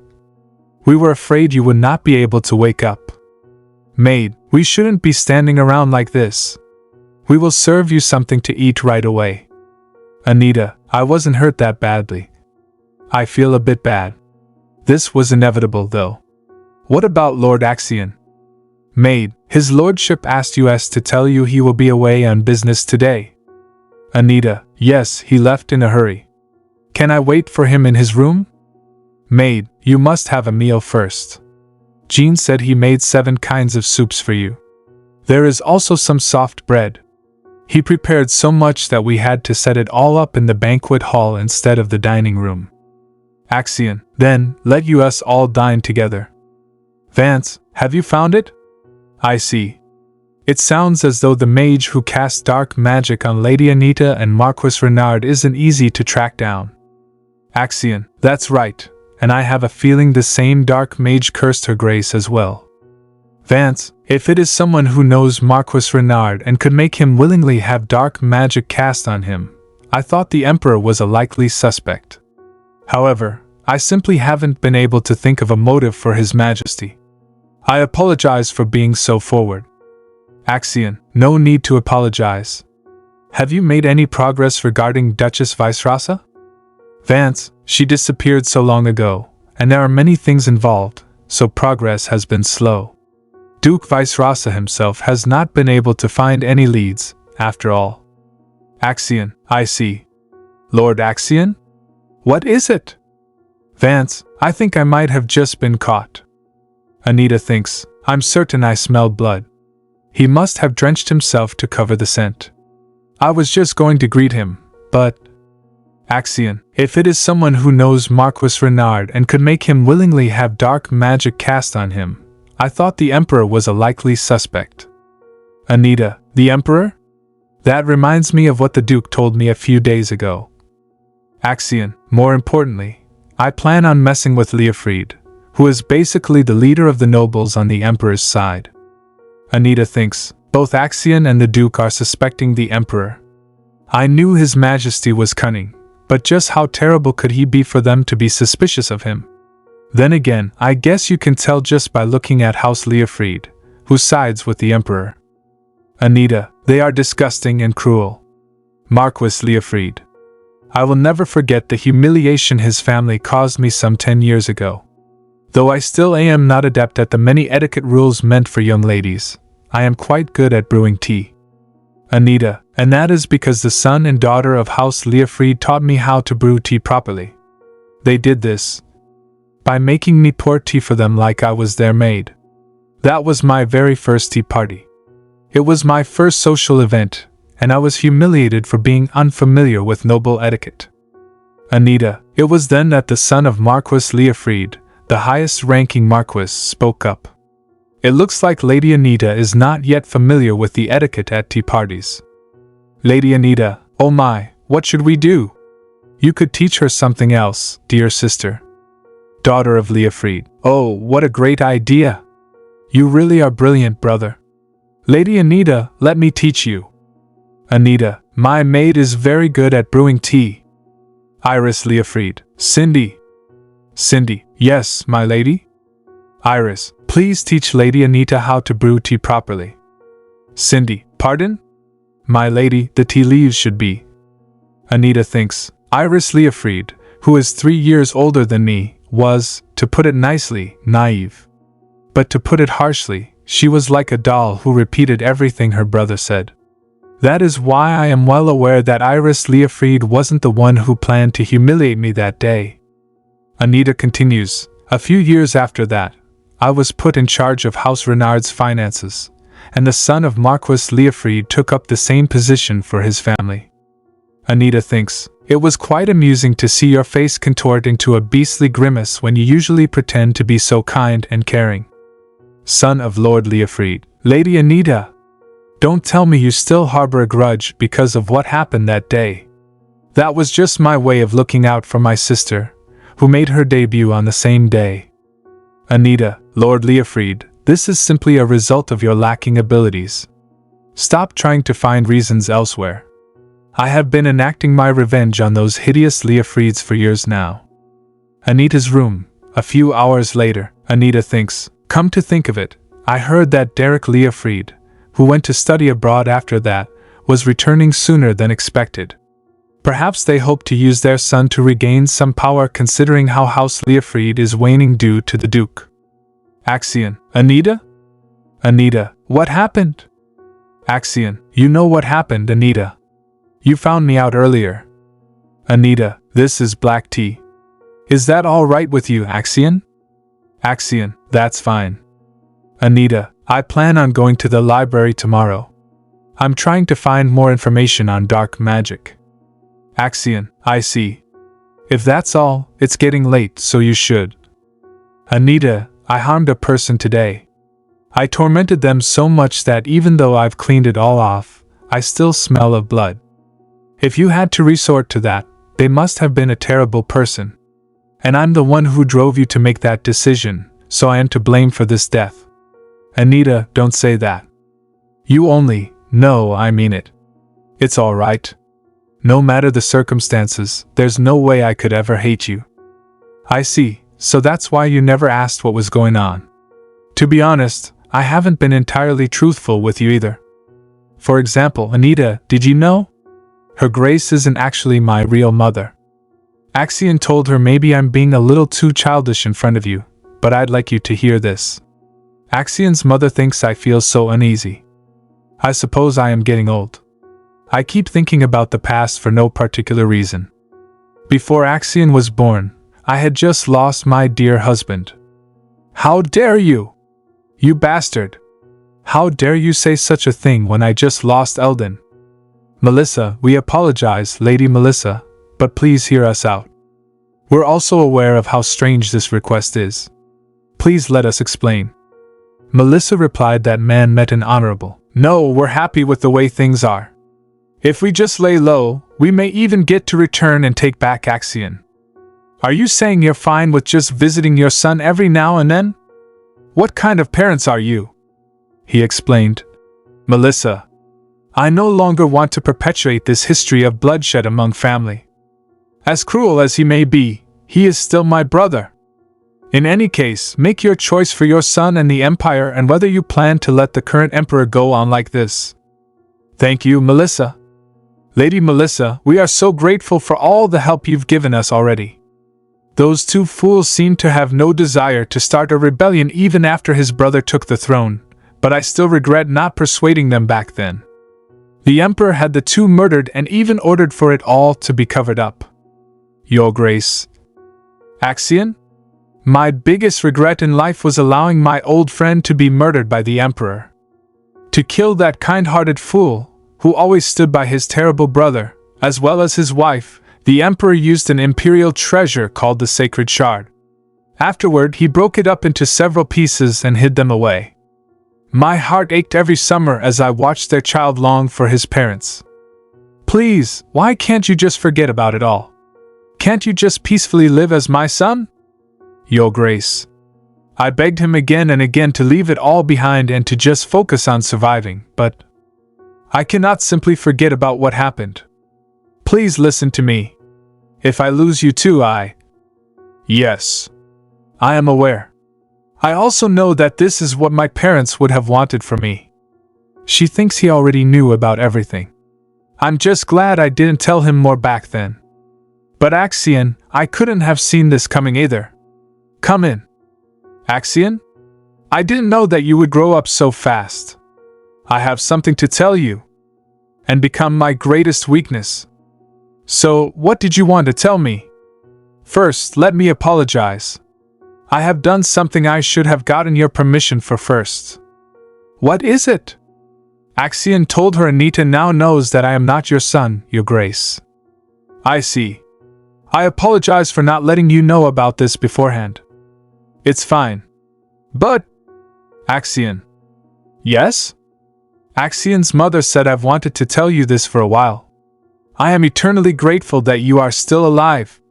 And although I am not your real mother, I swear to you that my life was all the richer because you were in it. Yes, Your Grace. I feel the same way. We may not have met as mother and child, but I believe we have an even stronger bond. Of course. Why wouldn't it be so? So, what did Anita say when she heard the news? I discussed many things with Anita, and? She said she would help me, no matter what. A few hours ago, Anita added, what a coincidence. What? I'm not a real daughter of House Renard either. And since you never called her Grace Mother, I had some idea of the truth. Really? In any case, the divine power inside of me is corrupt, which should make it easier for me to find the dark mage. As we all know, corrupted divine power is very similar to dark magic. I'll have an easier time finding the culprit than you, so I wanted to tell you not to worry so much. Axion. How could I not worry? Axion told her. I hid the fact that I'm not the Archduchess's son because I thought you'd be disappointed, but seeing you now, I realize I was worried about nothing. I don't care whether or not you're related to Marquis Renard either, you see. The important thing is that it's you, Anita. Axion. Don't tell me. That's right. It was all planned out from the start, and so was going against the Emperor's order to march out. I knew it was strange. You always went north whenever the Emperor ordered you to do so. He added, the truth is, Anita, I was going north all this time to search for the Sacred Shard. The Sacred Shard? It's also called the Revealing Mirror since anyone with divine power can read everything that happened by touching it. I heard that the Sacred Shard is so powerful that it records everything that's happened because of it. That's right. However, since holy relics cannot be used unless they are whole, the Emperor split the original into 3 pieces and hid them. I believe those pieces will reveal the Emperor's misdeeds. What I have found out so far is that one is at the temple, another in the north somewhere, and the location of the final piece is still unknown. But I realized there was a way I could search for the shard without going north myself. That's why I decided to disobey the Emperor's order. And what is that way? I just have to retrieve the piece at the temple first. What if the Emperor finds out? I suppose he'd take it as a declaration of war against him. Still, openly making an enemy of the Emperor now might be risky, yes, but you shouldn't have tried to mess with Anita, Cardinal. It was unavoidable. Still, Anita, don't worry. I have you by my side. All right, Axion. I will help you too. The next day, Harriet shouted, My lady! My lady! I thought you would never be able to recover. Anita! Anita! Are you feeling all right, my lady? What on earth happened? Oh my, how hectic. Thank you, Harriet. Pet asked. What about me? I see, so that's what it is, Anita said. What do you mean? I felt it as soon as you returned. A certain energy. Huh! It's the same person, Anita. The person who used dark magic on you and the one who cursed the Archduchess. I can sense the same energy from both. I see. Pet asked. Have you become a target again? I was cursed by dark magic first and Her Grace second. It seems like they put a curse on Her Grace because of me. No, Anita. Even so, it's not your fault. In any case, I swear to find the culprit and destroy them. Right. That's more like you. I have a question though. Do you think the dark mage knows those related to the imperial family can't destroy dark magic spells? I'm sure they do. But why are you asking that all of a sudden? Anita added. House Lakade is also part of the imperial bloodline, right? That's the part that bothers me. Pet explained. Yes, House Lakade is a side branch of the imperial family. It was started by the second son of a previous emperor, after all. I knew that part. Pet replied. But members of House Lakade don't have enough divine power to destroy or even notice dark magic. Anita said. I wonder why this happened then. Was the spirit animal's curse just so widespread? I wouldn't know about that. Or maybe they wanted people to grow suspicious of Axion's divine power. I wouldn't do that. I wasn't talking about you. I meant the dark mage might be after that. Oh, I see. Anita added. I think the Emperor really is the culprit. I wasn't sure before, but the only person who would want Axion's divine power to be questioned is the Emperor. I need to go to the Lakade Manor Library. Why? I want to find out more about divine power. But why? Philip entered. My lady! You mustn't leave yet. That's true, but... And he sent several messengers to tell you that he wanted to see me as soon as I woke up? Philip replied. Yes, but should you not stay in bed longer to avoid suspicion? I can't make His Grace wait. The rumors about my recovery will start to circulate soon, too. Oh, I nearly forgot, my lady. What is it? The Duke just sent another letter. Please read this one first. All right. I guess I won't have to visit him. That's right, since he doesn't know you've woken up yet. He says he'll be coming here tomorrow. Pardon? The next day, Anita added. It has been a while, Your Grace. Duke Roderick asked. Are you feeling all right, Lady Anita? Have you fully recovered? Where is the holy relic? The holy relic? What do you mean? I thought you were bringing the torche of Ariadne. What? Aren't you here to have me use my divine power on the relic? There may be rumors going around about me having lost my divine power, but none of it is true, so you do not have to worry. Lady Anita, do you really think I would come here just for that? Was I wrong? Do you have any idea how much I'm sorry, Lady Anita. I didn't mean to raise my voice. Did I scare you? Not at all. I am feeling perfectly well, so you don't have to worry about me. All right.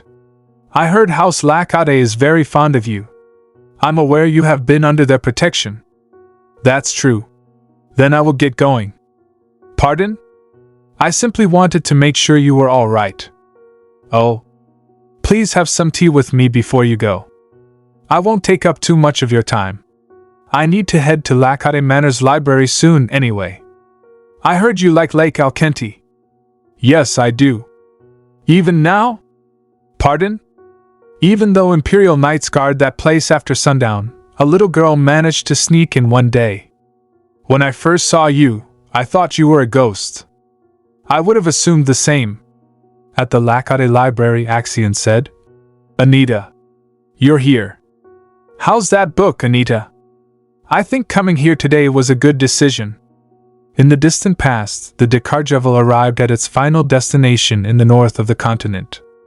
Dearest thought to itself, "It's a shame there's no sea, but this lake will do." Dearest sat its large body down in the lake. As it did so, water splashed out of the lake and formed a river.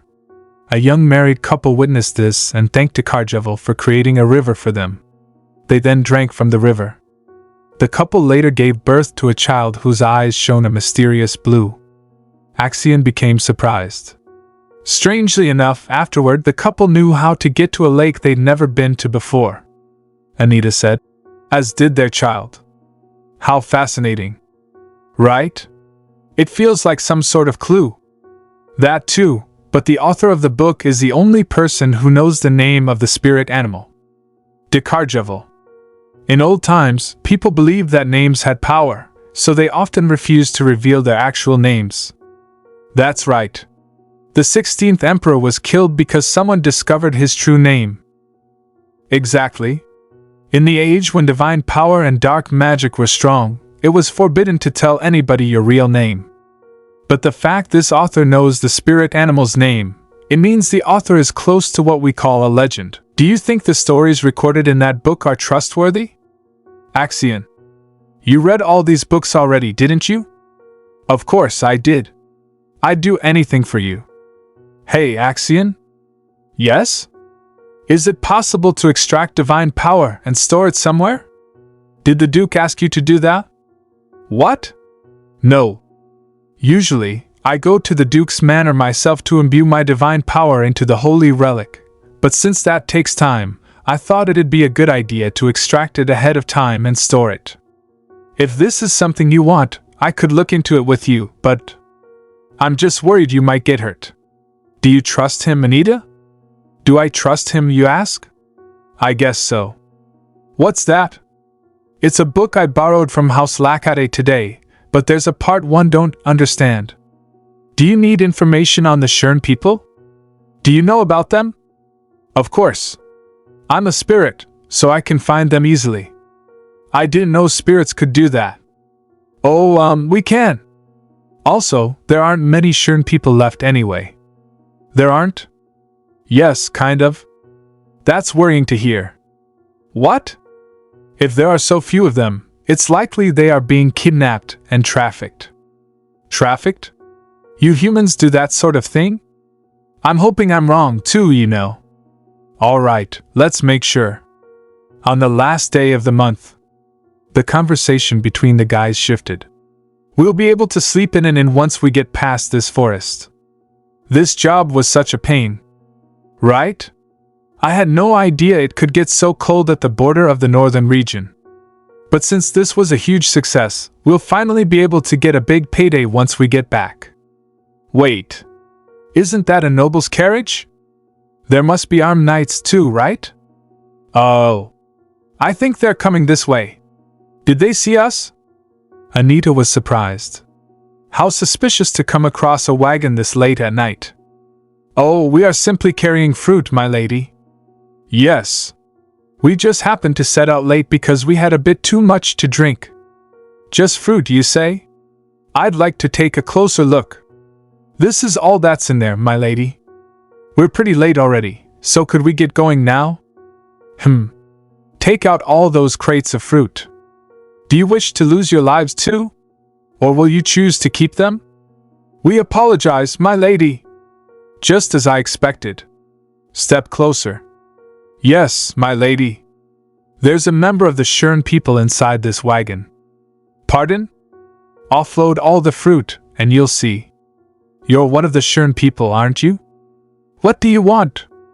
Settle down. A few days later, by the Saints' Day festival, Lon had gotten used to life at the manor. Who told you I wanted this? He said, taking the candy. I'll eat it so it doesn't go to waste. Oh, he exclaimed as someone scolded him. You little! You should be thankful that the master bought you this candy and is taking you around to see the festivities. I never asked her to buy me anything, he protested. Oh, really? You said you didn't want to see the fireworks but were entranced by them last night. Why do you even remember that? Stay out of it. Anita interjected. Let's just go inside, you two. Ugh. I told you I never asked for any candy. Should I kick him out onto the streets, master? Someone suggested. Please don't, came the reply. Anita announced. I think it's finally here, an invitation from Camilla Hayworth. Camilla Hayworth? Lon echoed. She is the Emperor's mistress and has been for the last 10 years. There's no way the Emperor didn't have a say in this invitation. If I reject it, he'll only try to find out exactly why, and he'll inevitably. I can't let that happen again. It would be better to approach them first and find out what they want from me. Yes, that's right, he concluded. I will accept this invitation. So you're going to meet with this woman, master? Someone asked. Yes, I am, the girl warned. It'll be risky, though. Lon became excited. Want me to come with you, master? What? I'm offering to go with you. Didn't she say it might be dangerous? No, I mean, what did you just call me? He asked, surprised. He keeps mimicking me, master. Tell him off. Master. I want to call you that too. All right. You may do as you wish. Woohoo! Lon cheered. What? No. A maid informed him. You have a guest, my lady. Let them in. Axion explained. I will be leaving for the north soon, Anita. Really? She replied. Yes, the Emperor has sent me an order. He must want to stop me from attending the ceremony that'll be held at the temple soon. I see. You'll be looking for that while you're there, right? Lon added. So she is looking for something in the north, huh? Don't take it the wrong way, Lon said. All right. What? I guess I'll tag along. Why so suddenly? It's my home, so I'd like to visit it. Besides, I quite like the master of this manor. The girl interjected. Hey! You can't just, Lon eager declared. Master! I'll accompany that man to the north. Axion looked surprised. What? Actually, I lied before. Anita asked. Lied? About what? I do know how to get to the north. Oh, so you're talking about the night you told me you didn't know the way? I already knew you were lying. You did? Well, yes. Members of the Shern people know the way to the north as soon as they're born, right? I didn't think you knew about that. Anyway, it'll be easier if I go along. So take me with you. Axion cautioned. You should think about it a little more. It'll be dangerous if you come with me, you know. Duh, you dummy! The way to the north has always been dangerous. Dangerous? Still, it's not dangerous to me, just like how the master of this manor was never a danger to me. What do you think, Anita? You can change your mind anytime, but I shall assume you two will be going together. Really? Lon asked, his excitement growing. Your tea has gotten cold, master. Have Vanessa brew you a fresh cup?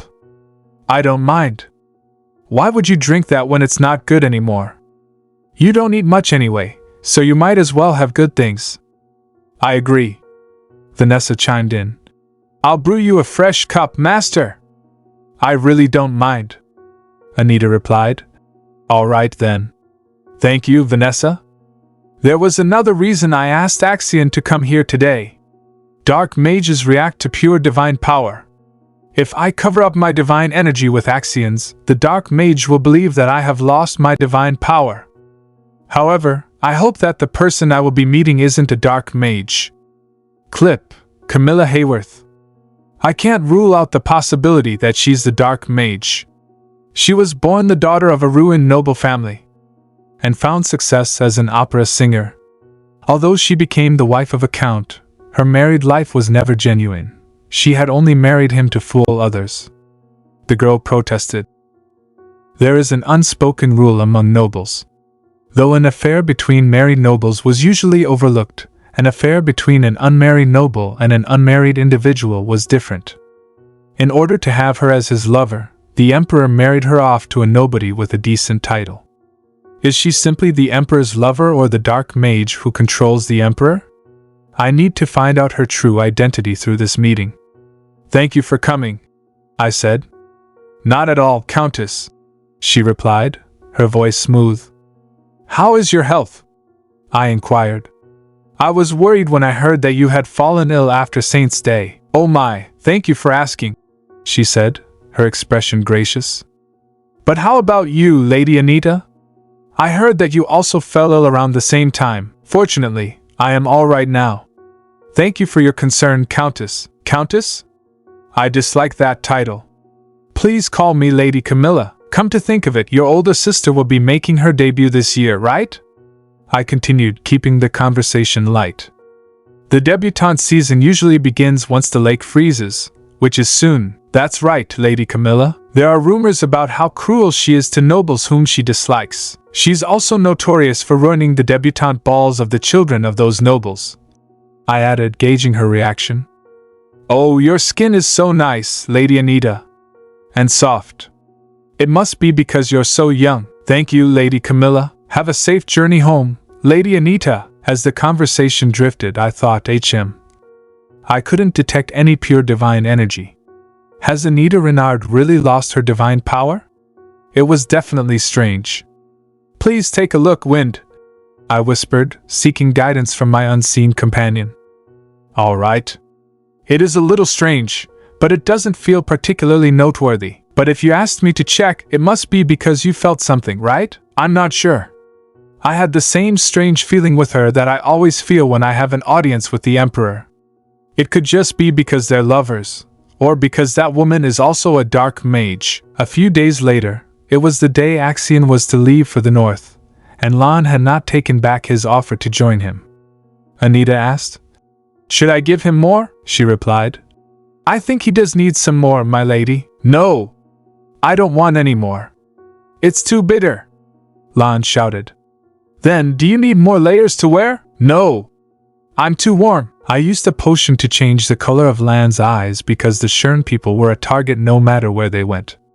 I felt guilty about sending such a young boy to the north, but... Do you have any idea how cold it is up there? Lan knew more about the northern region than anyone. I know that better than you, who's never been there, master, he insisted. Anita replied. Still, you're wearing such thin layers. You should wear more. Does this look thin to you? All right. Here, take this. What is this? The girl shouted. Hey, you're supposed to say thank you. It's a magic construct heater. It was difficult to get one made when it's not even winter here. I told you, I don't get cold in the north, but I'll keep it with me anyway. All right. Be safe. Speak for yourself. You need to eat more. Me? Yes. You're all skin and bones. Stop looking so frail.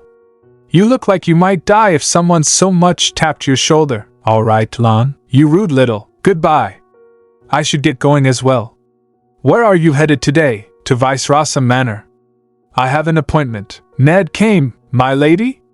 You're already here. I have something to tell you. Please step aside with me for a moment. Oh? All right. What's going on? I suppose something happened that I must know about. You see, monsters have suddenly appeared in the Vice Rasa land. So His Grace is not present. That's all right.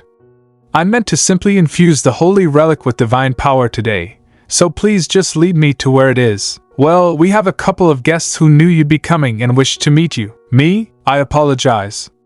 I know that conditions are not very favorable right now and that this is incredibly rude to ask of you, but I have no authority to stop them. I see. Who are these guests? If Ned, as acting head of the house while the Duke is gone, couldn't stop them, they must be incredibly high-ranking nobles. The Duke's father is here. So, my mischievous son asked to be your guardian, did he? And she's a member of that house Renard, too. I am a little disappointed. This is Viscount Volta, His Grace's cousin, and the former Duke Vice Rasa, His Grace's father. I am Anita of House Renard. I heard that you use your influence with His Majesty to force Marquis Renero to flee the capital. Anita thinks you must have inherited the Marquis's cunning nature. You go too far, my lord, Ned replied. Oh, so His Grace's secretary dares to interrupt me and take this young woman's side? Viscount Volta added. Ned became angry. Lady Anita is not just any nobleman's daughter. His Grace is her guardian and, with the secretary already on her side, It's no wonder this insignificant young lady managed to weasel her way into the role of His Grace's ward. Viscount Volta, I suppose you consider His Grace and his secretary to be foolish enough to be tricked by the schemes of an underage girl. How dare you talk back to me like that? Your rudeness knows no bounds, Viscount. While I may have allowed you to accompany me, that does not mean you were allowed to behave in such a manner. Your Grace, leave this room now. I apologize for his rudeness. That boy is still immature and has much to learn.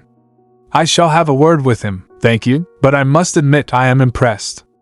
I heard you had many enemies due to your curt demeanor, but I did not expect to witness you react in such a rigorous manner firsthand. Yes, you are right to act in such a way as someone related to House Vice-Rasa.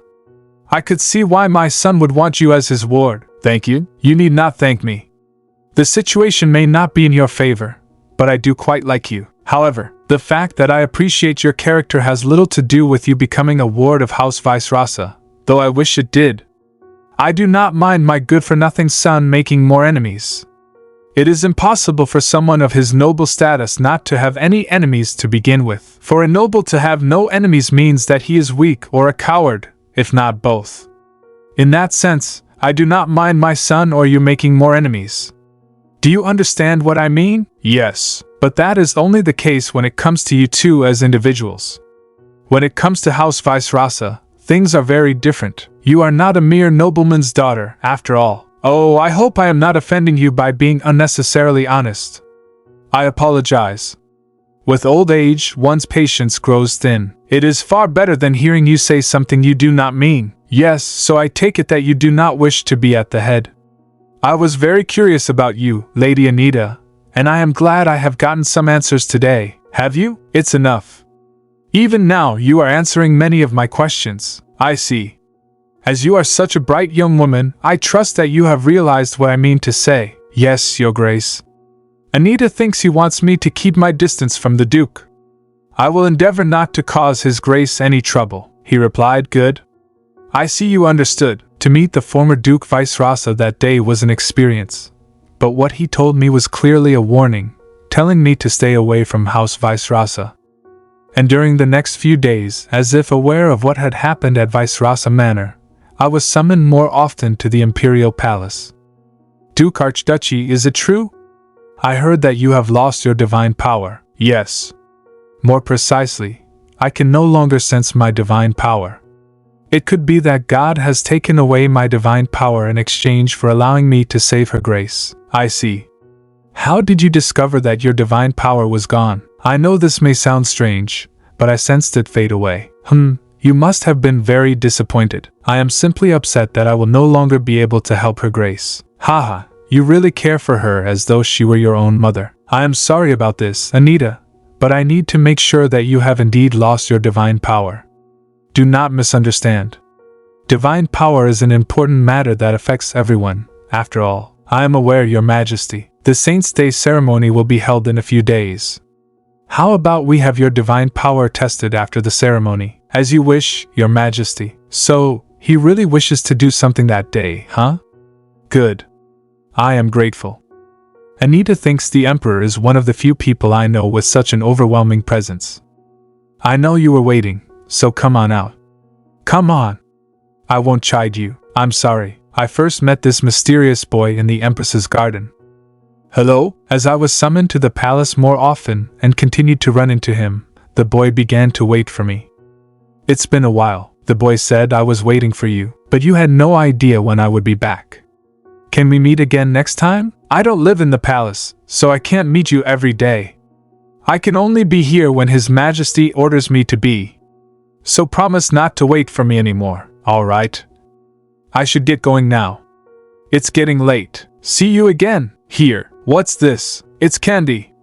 I'll give you some more next time. Okay. Despite the former Duke Vice-Rasa giving me such a clear warning, there was no way the current Duke knew about it. Were you at the palace again today? I suppose His Majesty does favor you. Not only did the Duke invite me again as soon as his father left, but he has been awfully chatty today as well. Yes, I was at the palace. Have you taken care of all the monsters that appeared in the territory? They were few in number and weak. Still, a wave had opened up, so I had to stay to make sure it was properly taken care of. A wave? Oh, you must not have heard of this, since you've only ever lived in the capital. Waves are not uncommon in the empire, save for the capital and part of the northern region. You really don't seem to know anything of the world besides business. Why are the capital and part of the northern region unaffected? Is that what piqued your curiosity? They say it's because the spirit animal is said to have lived in Lake Alkenti and died in the north. Is this about the lake in the northern region? Yes, just as I thought. That was no ordinary book. So monsters rarely appear in these places? Oh, I see. Only very strong monsters appear at times, but since they are sensitive to divine power, they don't come near the capital, where the temple lies. And though this has yet to be proven, there is talk about the north being protected by a deposit of minerals. Your Grace, do you remember promising me 2 favors without anything in exchange? I do. I would like to ask for a favor now. I want to know more about the mineral deposits in the northern region. The minerals? That's quite a small favor. I have a sudden academic interest in them. I can tell you all I know without you having to use up a favor. Do not think of me as someone so small-minded. You are my ward after all. Now that I think of it, the ceremony on the last day of the Saints' Day festivities is coming up. Will you be attending this time? Yes, I will, as I am now the stand-in head for House Renard. His Majesty has also ordered that I do. An order from the Emperor, huh? I hope we can meet again before that day. I believe we will. We are allies, after all. A few days later. It would be a lie to say I hadn't been waiting for this day, but it is still a little awkward to admit. Oh, Anita, that I was eagerly awaiting the person who arrived. Were you waiting for me? Yes. Welcome back, Arabella. I'm glad to be back, Anita. So, whenever we went to the lake, I brought a snack with me. Did you go with the children of our vassal families? Yes. Judging by how cheerful she is, it looks like they didn't bully her.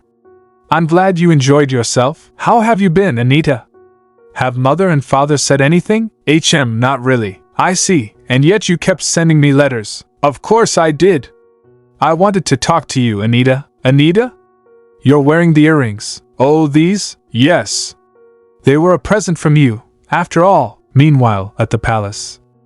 I'm busy enough as it is, yet my father suddenly showed an interest in the temple ceremony he never cared for, making everything more complicated. Is that so? This is a big problem, I'm telling you.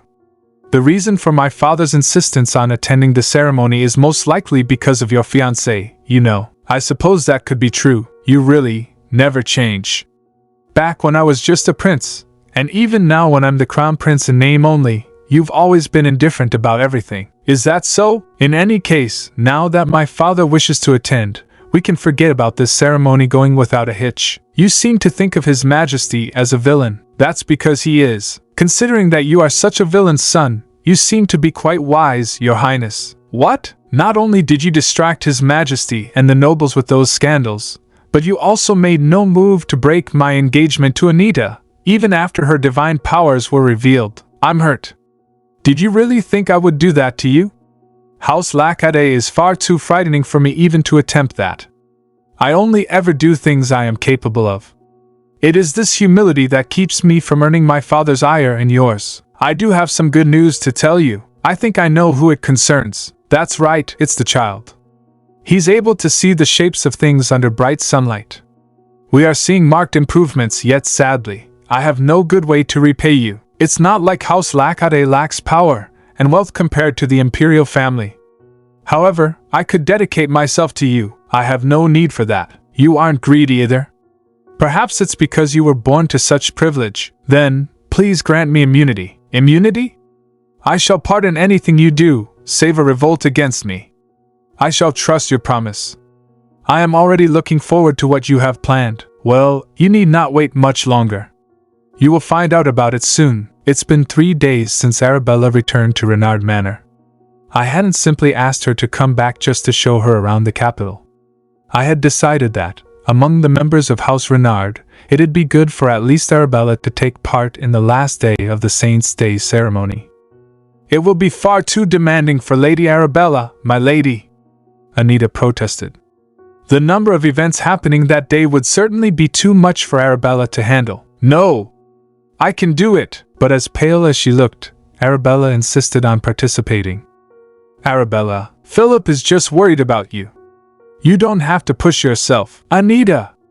I'll do my best, my lady! I am so moved. A cup of tea will get your mind off of things. Okay, but I wonder whether I should be sitting around like this.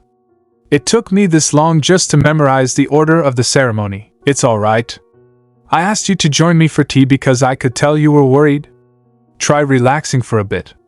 The next part will get easier, you might be right. How are you so good at making any kind of tea, Anita? You're exaggerating. Did you learn it from someone? One of Marquis Leofried's maids taught me. Huh? Oh, are you close with his daughter? Not really. Oh, I see. I'm sorry I brought it up. It isn't a pleasant memory, but it wasn't so bad for you to apologize, you said. It was just something that happens often in high society. House Leofried simply sought to crush me when they deemed me weak. If I had been there with you, I would have learned to steep tea leaves instead. Arabella replied, her tone earnest. Marquis Leofried's daughter is horrible, she exclaimed. What? You're wrong, dummy.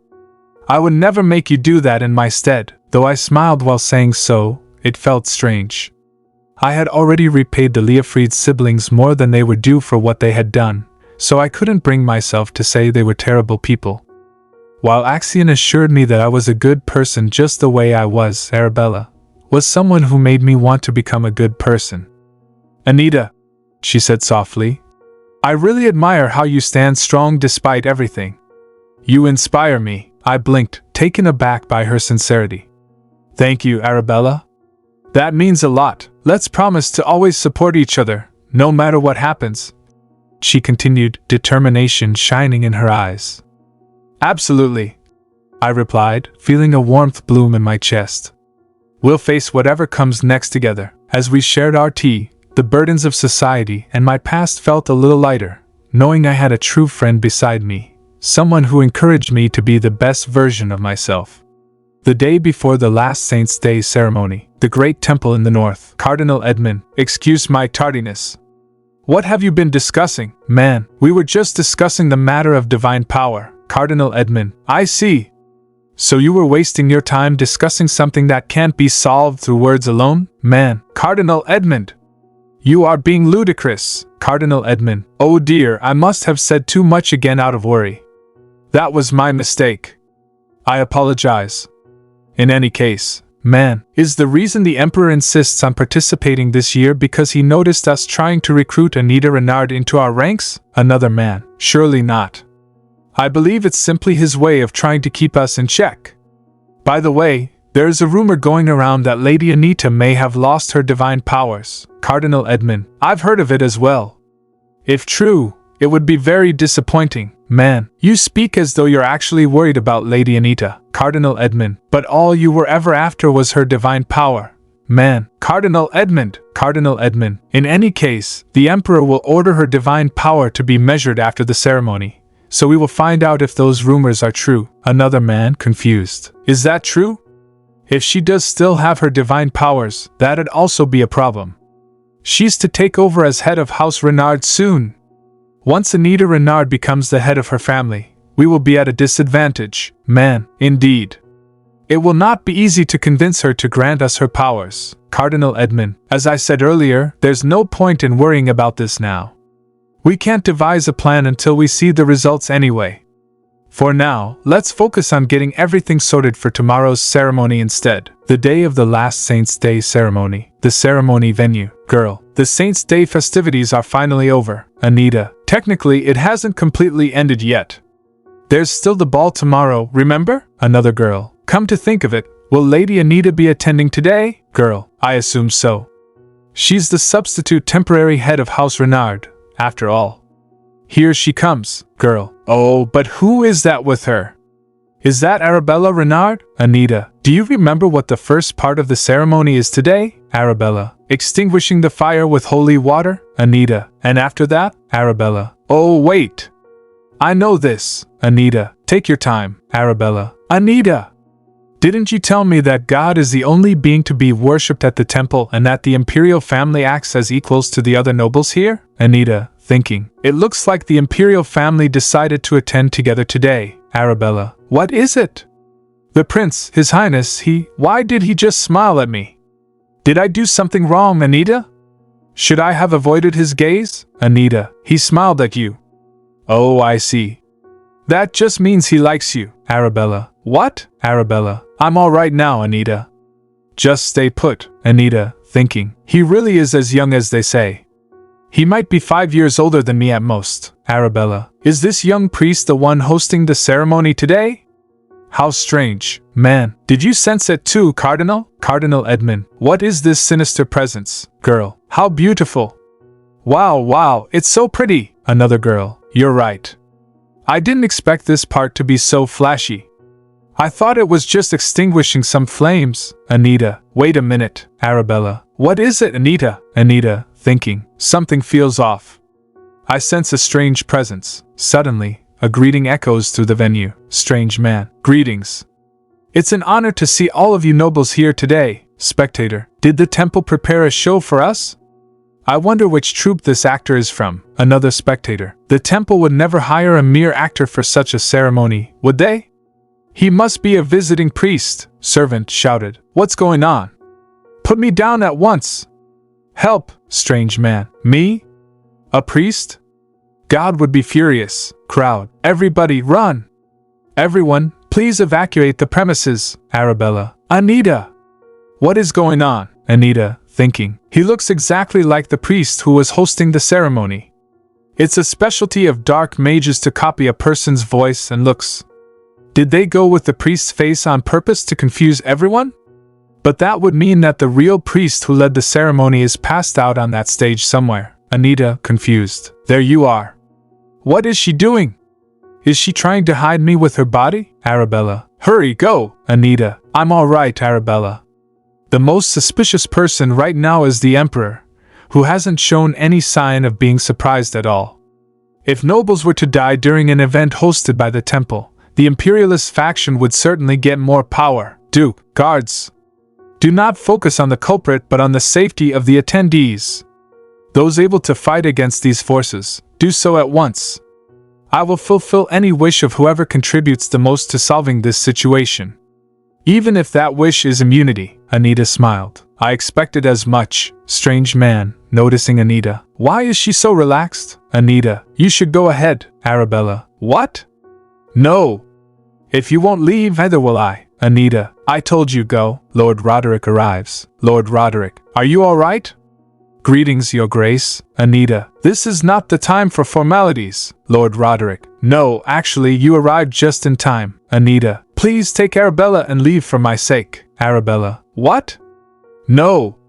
Please don't leave Anita behind. Lord Roderick, what? What do you plan to do? Anita, both of you, listen to me. I have a plan I just came up with. So please trust me and get out of here at once. Arabella, no, Anita. I won't. Lord Roderick sighs. Don't tell me. I expected something like this to happen.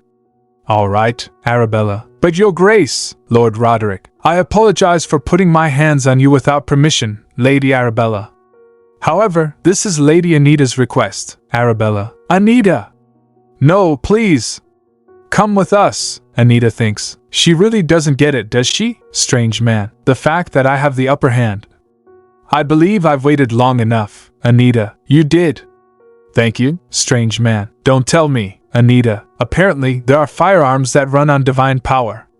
Your employer must not have informed you about this. Strange man. Don't tell me. Anita, that's right. I had this magic construct made ahead of time. Divine power would be much more painful to a dark mage than a normal pistol, after all. The fact that dark magic is what gives you powers doesn't change, no matter the scenario.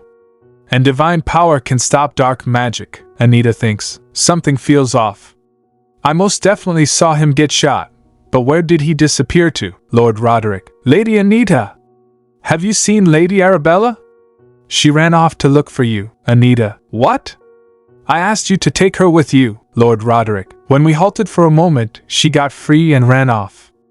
I came back here, expecting she might have run back to you. Anita. All right, I'll look for her. strange man. Did you really think divine power would be enough to stop me? Anita, I'm fine. So hurry up and, Lord Roderick, what are you standing around for? Go ahead and shoot, man. Lady Anita, if you shoot now, you might hit your sister. Anita, no, Arabella will be fine. Strange man, stop acting tough. I know you barely have any divine power left. Or was there never any divine power in those bullets? And you plan on using your sister as a shield and then discarding her? Anita, for an assassin, you seem quite considerate of my situation. Strange man, this is nothing. Anita, I see. You don't seem to understand what situation you are in, however. Strange man, what? Anita, Lady Arabella. My divine powers are intact, and Arabella isn't merely bait or a shield. She's my beloved sister, Lord Roderick. Forgive me for my rudeness earlier. Thank you for catching Arabella and making sure she was safe. Man, you weren't rude at all. I just fear that my negligence put your sister in danger, Lord Roderick. There's a strange scent in the air. Can you sense it too, Your Grace? Man, right now? I can't tell at all, Anita thinks, when that man crashed to the ground. I wasn't sure, but there was a different scent mixed in with his blood and Arabella's perfume, and it seems like that scent has lingered. I believe this is the scent of Robina, Lord Roderick. The scent of Robina? I apologize, but I have no knowledge in that area. I don't believe I've ever come across that flower before. Anita, that's all right. I might be imagining things with all the chaos. I'm so sorry, Your Grace, but could you move Arabella to the carriage? Anita, there's no need to be sorry. It's not hard. But what about you? She said. Well, I still have something to take care of. Moments later, he should be here soon. Cardinal Edmund. My lady, are you hurt anywhere? I heard there was an attack. Anita, I'm fine, thank you. I heard it was someone who copied my face. The temple will ensure any damages, and you will be compensated. That's all right. I never expected a reward anyway. I appreciate your concern. I shall take my leave then, Cardinal Edmund said. My lady, Anita think. I knew it. Here it comes, Cardinal Edmund. I am aware that the temple has wronged you, my lady, but Anita, give me a tempting offer rather than empty words, Cardinal. Cardinal Edmund, in that case, do you realize just how strong your divine powers are, my lady? Anita, why would I need to know that? Cardinal Edmund, do not misunderstand. I only wish the best for you. Anita, I see. The best for me, you say. Anita think, how shameless of him. He's not even hiding his desire to measure my divine power. All admirable, Cardinal. If you truly wish to do what's best for me, would you answer one question? Cardinal Edmund, of course, please ask me anything. Anita, all cardinals seem to have the same color of divine power. Do you think my divine power bears the same color? Cardinal Edmund, that is hard to answer, as I haven't seen it for myself. Could you wait for a moment until I go and bring a holy relic that can confirm it? Anita think, I'm impressed he's keeping such a straight face. Anita, actually, no. Your kind words just now have answered my question. I really didn't need to ask. The fact that only the cardinals share the same color means that someone from the inside is controlling them. Arabella came. Anita? Anita, how long have you been awake, Arabella? Arabella, why don't you just cry? Anita, no. I want to look the part of your reliable older sister. There's a temporary shelter nearby for nobles. We're heading there now, too. Oh, right. The holy knights took that man away. Anita, that's good to hear. Come to think of it, you always come to my rescue. Anita say, I do? Arabella reply, yes. You must have been more shocked this time, but I couldn't help you. But still.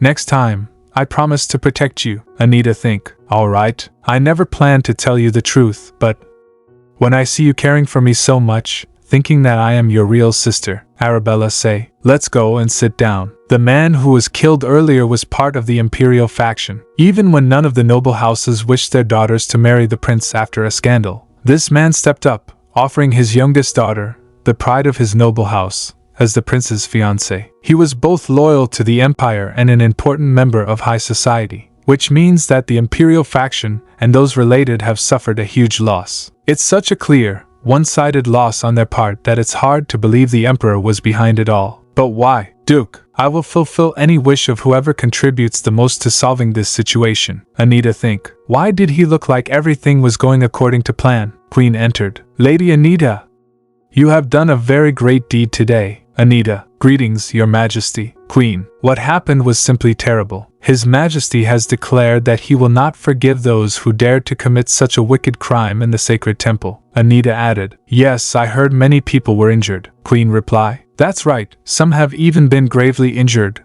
so your help was really. What you did today was spectacular, Anita added. You flatter me, Your Majesty, Queen said. I shall take my leave now. Anita think. She kept repeating herself and was being overly formal. There's something up with her. She looked like she was deeply afraid. Arabella asked. Anita, when Her Majesty came to see you earlier, do you think? Anita. It's all right, Arabella. It'll all be fine. Arabella. Really? Lord Roderick. Lady Anita. Anita. Yes, Your Grace. Lord Roderick. Your Grace. He explained. I'm glad I caught you before you left. Lady Arabella, I'm sorry, but… Arabella. Yes? Lord Roderick. Would you allow me to speak with my ward alone for a moment? Lord Roderick. Thank you for letting me speak with you, Lady Anita. Anita. Of course.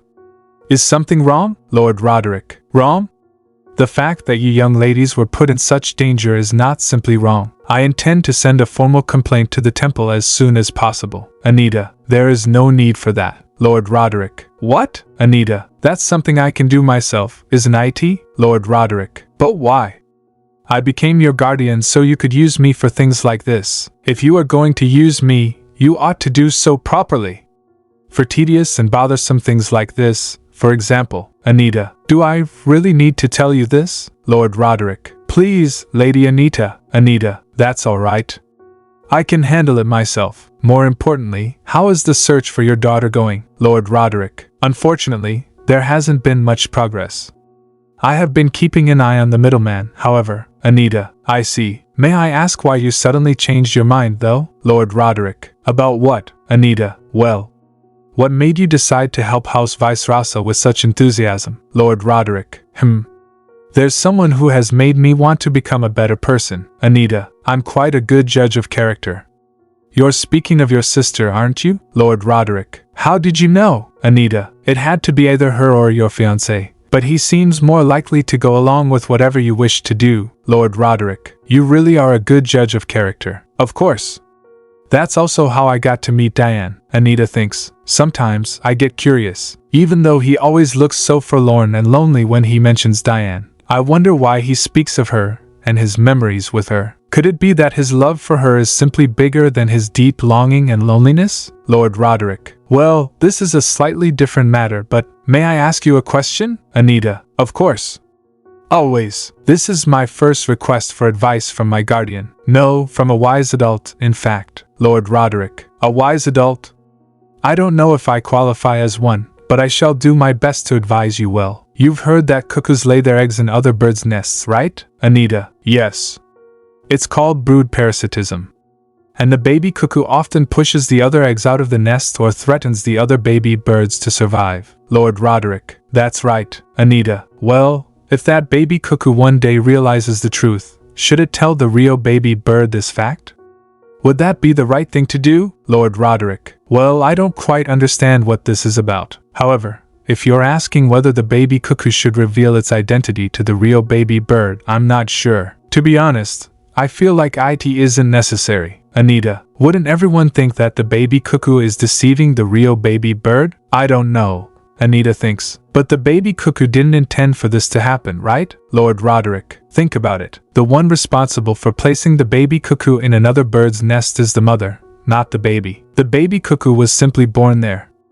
It wasn't given a choice. Perhaps the baby cuckoo thought this bird family was also its own. It could have been trying its best to fit into the small nest, trying to be more like the other babies, and might have thought of the other birds as its real siblings. Anita, you're right. Don't you think it'd be too cruel to hold the baby cuckoo responsible for everything? Lord Roderick. After all, the other baby birds might also consider the baby cuckoo part of their family. Then again, no secrets are kept forever. So it might be a good idea to tell them before they hear from someone else. But is this cuckoo, even after what should belong to the other baby birds? Anita. I'll take your hesitation as a no. Anyone with ambition and greed knows exactly what they're after. Lord Roderick. See? What do you think? Do you still think the baby cuckoo is to blame? Anita. Of course no.